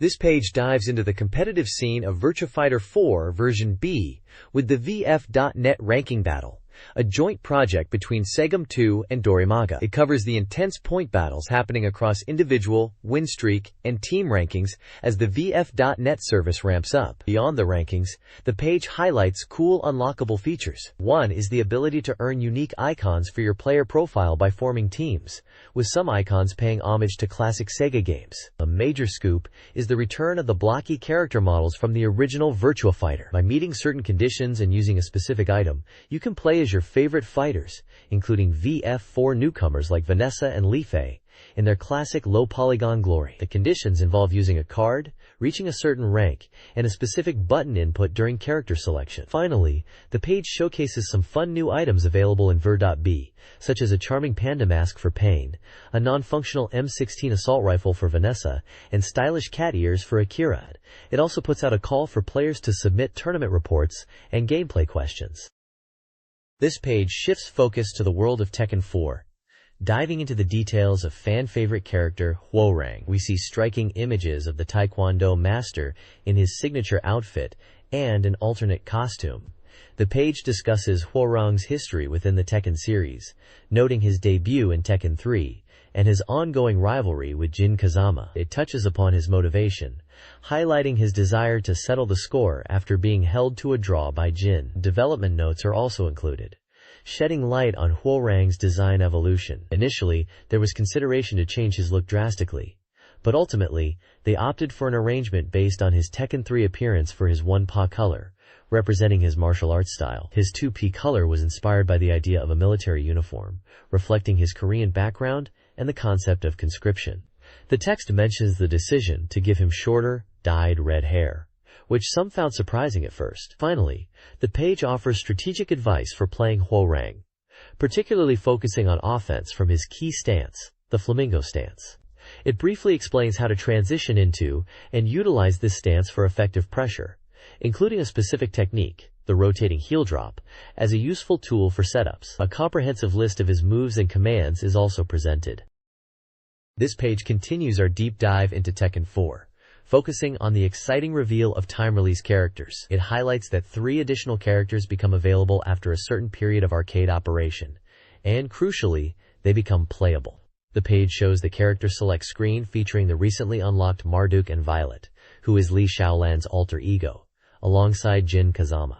The main focus is clearly on Jin Kazama, who appears as a mid-boss on Stage 7, before the final battle against Heihachi Mishima. The article details Jin's unique fighting style in this installment, referred to here as the Faran system, which revolves heavily around changing stances based on his foot position. This system allows for diverse attack patterns and defensive maneuvers. The page presents detailed breakdowns of Jin's move lists and commands for each of his stances, explaining how transitioning between them is key to mastering his gameplay. It also provides basic strategies, emphasizing the importance of utilizing his sidestep and the characteristics of his 4 different stances. A specific section breaks down his challenging 3-step sidestep technique and his signature 10-hit combo, noting that the combo is mostly kicks, reflecting a Taekwondo influence, and requires careful execution, often transitioning from a stance move. The addition of new low attacks and powerful stance transitions is highlighted as significantly powering up his fighting style compared to previous entries. This page continues our look at Tekken 4, starting with a breakdown of the time-release character system. It confirms that characters become available after a set period of arcade operation, appearing first as mid-bosses before becoming selectable. A neat trick is highlighted. If you're quick and hit the A box on the character select screen, you can actually use these characters even before they're officially unlocked. The main feature here is Christy Montero, introduced as character number 4. She's presented as Eddie Gordo's successor and granddaughter, learning capoeira from the legendary master, who turns out to be Eddie's teacher. Her motivation for entering the tournament is revenge, following Eddie's quest to find Kazuya. The developers aim to keep her feel similar to Eddie, despite initially considering changes, to satisfy players familiar with Eddie. They did add new combos and slightly sped up some moves. Her design reflects a cheerful Brazilian capoeira user with a body of springs image, featuring distinct 1P and 2P outfits. Finally, a key technique for Christy is pointed out: moves that force a guarded opponent into a crouching state. This is crucial for setting up follow-ups and unleashing her more powerful, though sometimes slower, attacks. A command list for her moves is also provided. This page delves deeper into Tekken 4's mechanics and character specifics, kicking off with a look at leveraging position change for devastating wall combos. It explains how different throw directions into the wall set up varying frame advantages and combo opportunities, showcasing examples for characters like Paul, Kazuya, Marduk, and Christy, highlighting high damage percentages like Paul's 58%. The focus then shifts back to Christy Montero, detailing her unique sitting stance system. This stance is crucial for her game plan, allowing her to evade high and certain mid-attacks to confuse opponents and set up her own offense. While some of her moves are slower, the ability to integrate this low-profile stance makes her unpredictable. Comprehensive lists are provided, detailing commands for moves specifically from her sitting, reversed, and transition/Jenga stances, outlining their attack properties. The guide also breaks down a specific Christy 10-hit combo, noting its use of high and mid attacks designed to bypass typical guards. Finally, it offers strategic advice, explaining how to use her left jab to transition into the reversed stance for mix-ups, and utilizing the Akatarkeisho move to force crouching defense, which can then be punished with her powerful viral throw. It's clear Christy is designed around complex movement and stance transitions to keep opponents guessing. This page shifts focus to Jin Kazama in Tekken 4, highlighting his dramatic transformation. The story section explains his resentment towards the Mishima bloodline and his decision to abandon the Mishima fighting style for traditional karate after Heihachi's betrayal. Gameplay-wise, Jin is essentially a new character. The guide discusses key mechanics, like Zanshin Ud, a special state entered after certain hits, enhancing his next action, and Sabaki, a parry system that allows Jin to quickly retaliate after evading an opponent's attack. The Rakshaman move is also detailed, noting its return from Tekken 3, but with added variations, including one that becomes guard breakable when held, providing strong pressure options. Screenshots showcase Jin's character model in his 2-color variations and various gameplay moments, demonstrating his moves and mechanics. While a comprehensive move list is presented, the summary highlights notable changes and strategic uses rather than listing every command. Air combos are briefly mentioned, noting that Rakshaman no longer launches for big damage, shifting the focus to using knockdowns for better wake-up pressure instead of high-damage combos. The page emphasizes Jin's reliance on his new karate moveset and strategic use of his unique mechanics to control the fight.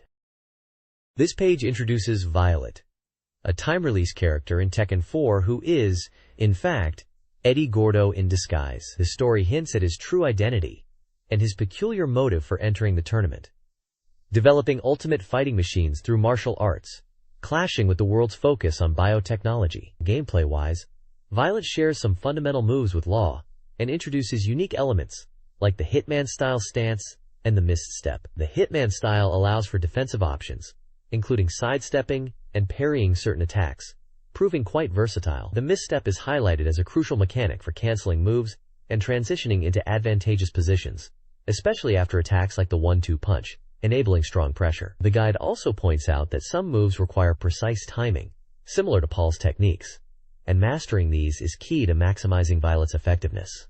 A complete list of his moves is included, covering various strikes and throws. Examples of air combos demonstrate how to utilize his moves in juggle situations, while his single 10-hit combo is noted to be identical to one of Law's. Overall, Violet offers a blend of familiar fighting game tropes mixed with unique mechanics that reward strategic use and timing. This page dives into the details of Nina Williams in Tekken 4, presented as the third time-release character. Her story in this installment involves recovering her memory after the cold sleep experiment and returning to her life as an assassin, accepting a contract from the Mafia to target Steve Fox, which leads her back to the King of Iron Fist tournament. The focus of the gameplay section is on mastering Nina's linking and delay techniques. It emphasizes that many of her numerous links allow for delay, making it crucial to confirm hits before continuing the combo. Her throws are highlighted as particularly powerful, especially those derived from the command grab stance. The guide also discusses her air combos, noting Divine Cannon as a core launcher, but warns that it can be heavily punished if blocked. Visually, the page displays Nina's two color variations, her standard purple outfit, 1P color, and a sleek pink suit, 2P color. There are also several screenshots illustrating key moves and combos, such as delayed links, throw transitions, and air juggle sequences. A comprehensive list of all her techniques is provided, detailing commands, attack properties, high, mid, low, and notes. Additionally, her 10-hit combo is explained with diagrams showing the sequences, noting that it has multiple starting variations and can end in Divine Cannon to transition into an air combo. This page is dedicated to the arcade game Wave Runner GP, presented as part of the magazine's arcade frontline coverage. It highlights Sega's water bike racing sequel, emphasizing its realistic recreation of marine sports, with beautiful graphics and a large, motion-sensing cabinet that reacts to the on-screen action. The game features dynamic waves that impact gameplay, and the ability to control your jet ski through acceleration and handling for thrilling races. You compete against 13 rivals across 3 distinct courses: a serene southern sea for novices, an intermediate course set on a jungle river with dramatic jumps, and a technical expert course winding through a metropolitan waterfront at sunset. Key mechanics include navigating the constantly changing water surface and dodging the significant wakes created by rivals, which can heavily affect your machine's handling. The courses also feature hidden jump platforms that appear on the second lap, altering the optimal racing line and requiring constant attention. The game boasts a collaboration with Yamaha Motor, with the in-game jet skis based on their 2000 model GP1200R. Furthermore, it supports communication battles allowing up to 4 players to compete simultaneously, promising exciting head-to-head races on the large cabinet. The game runs on Sega's Naomi arcade board. The page is filled with screenshots showcasing the diverse environments and gameplay moments, along with a photo of the impressive arcade cabinet itself. This page is dedicated to the upcoming arcade title, Ikaruga, from developer Treasure, known for their intense shooters like Radiant Silvergun. Presented as part of the Dorimaga arcade frontline feature, Ikaruga is a new vertical scrolling shooter scheduled for a winter release on the Naomi board. The magazine highlights its sharp visuals and production values, noting a clear lineage from the acclaimed Radiant Silvergun in its atmosphere and style. The game features a compelling story centered on the conflict between the ideology of the chosen people and the fight for human freedom, with key characters introduced such as the miraculously surviving young man Shinra and the noble female assassin Kagari, alongside the enigmatic inhabitants of the Ikaruga village. Screenshots display the game's detailed graphics and fast-paced action, while character artwork provides a glimpse into the cast. It's clear Treasure is putting their signature touch on the genre, once again, with this promising title. Ikaruga's gameplay revolves around a unique attribute system, allowing players to switch between white and black attributes. The simple control scheme uses 1 stick and 2 buttons, one for firing, the other for switching attributes.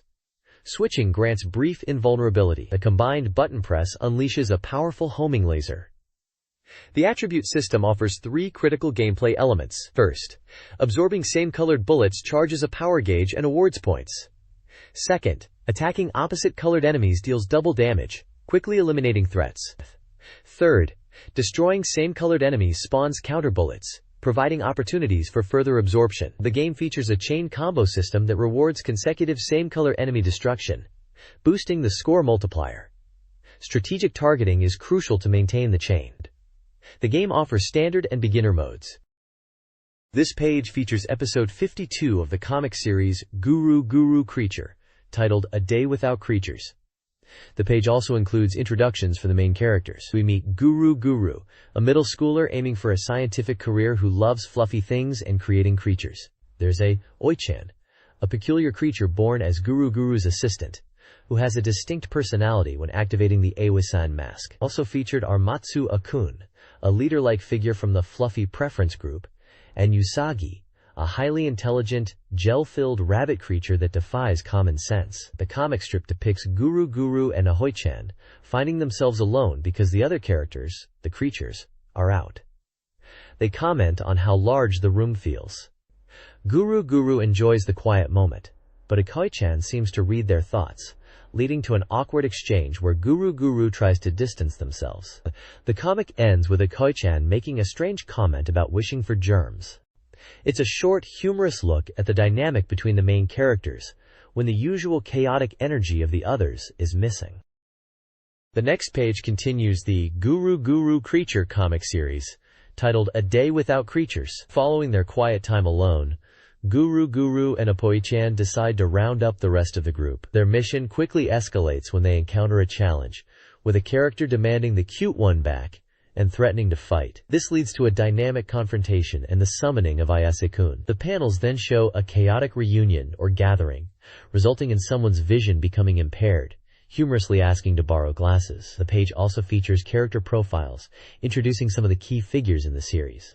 We see introductions for Matsu-akun, described as an advisor who can sometimes act boldly, despite being generally timid. New characters include Ayase-kun, Guru's mecha and robot-loving classmate and occasional rival, and Yuki-chan, a robot developed by Ayase-kun with a questionable design choice involving glasses. Finally, Matsu-CKUN is introduced as the idea person for the fan club, possessing a contradictory personality. The page provides a glimpse into the expanded cast and the typically lively, if chaotic, interactions of the Guru creature world.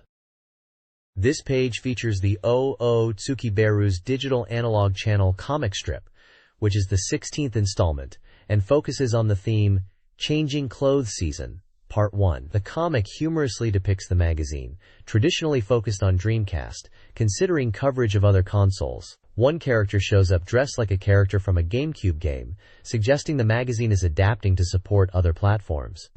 This is further emphasized when a character presents a plan for a massive 100-page special feature on Final Fantasy X, a major title on PlayStation 2, noting that Dorimaga is finally mastering all hardware. The other characters react with surprise and exasperation, highlighting the shift in focus. The page also includes brief profiles for the artist, Uzu, described as a game-loving artist who may or may not be related to the manga's author, and their editor, Kururi.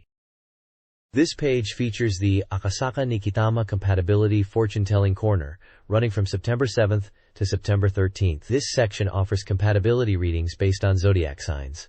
There's an overall summary mentioning it's a time to overcome challenges. It highlights the best compatible sign as Pisces and the worst as Sagittarius.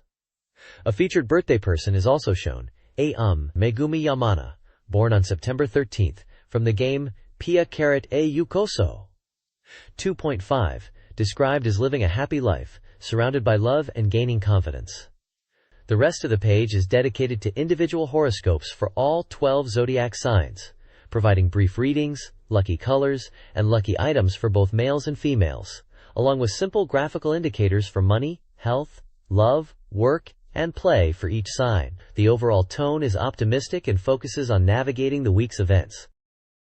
This page features a reader giveaway with various prizes for lucky winners. Items up for grabs include Dreamcast software, where you could request any game released up to September 14, 2001.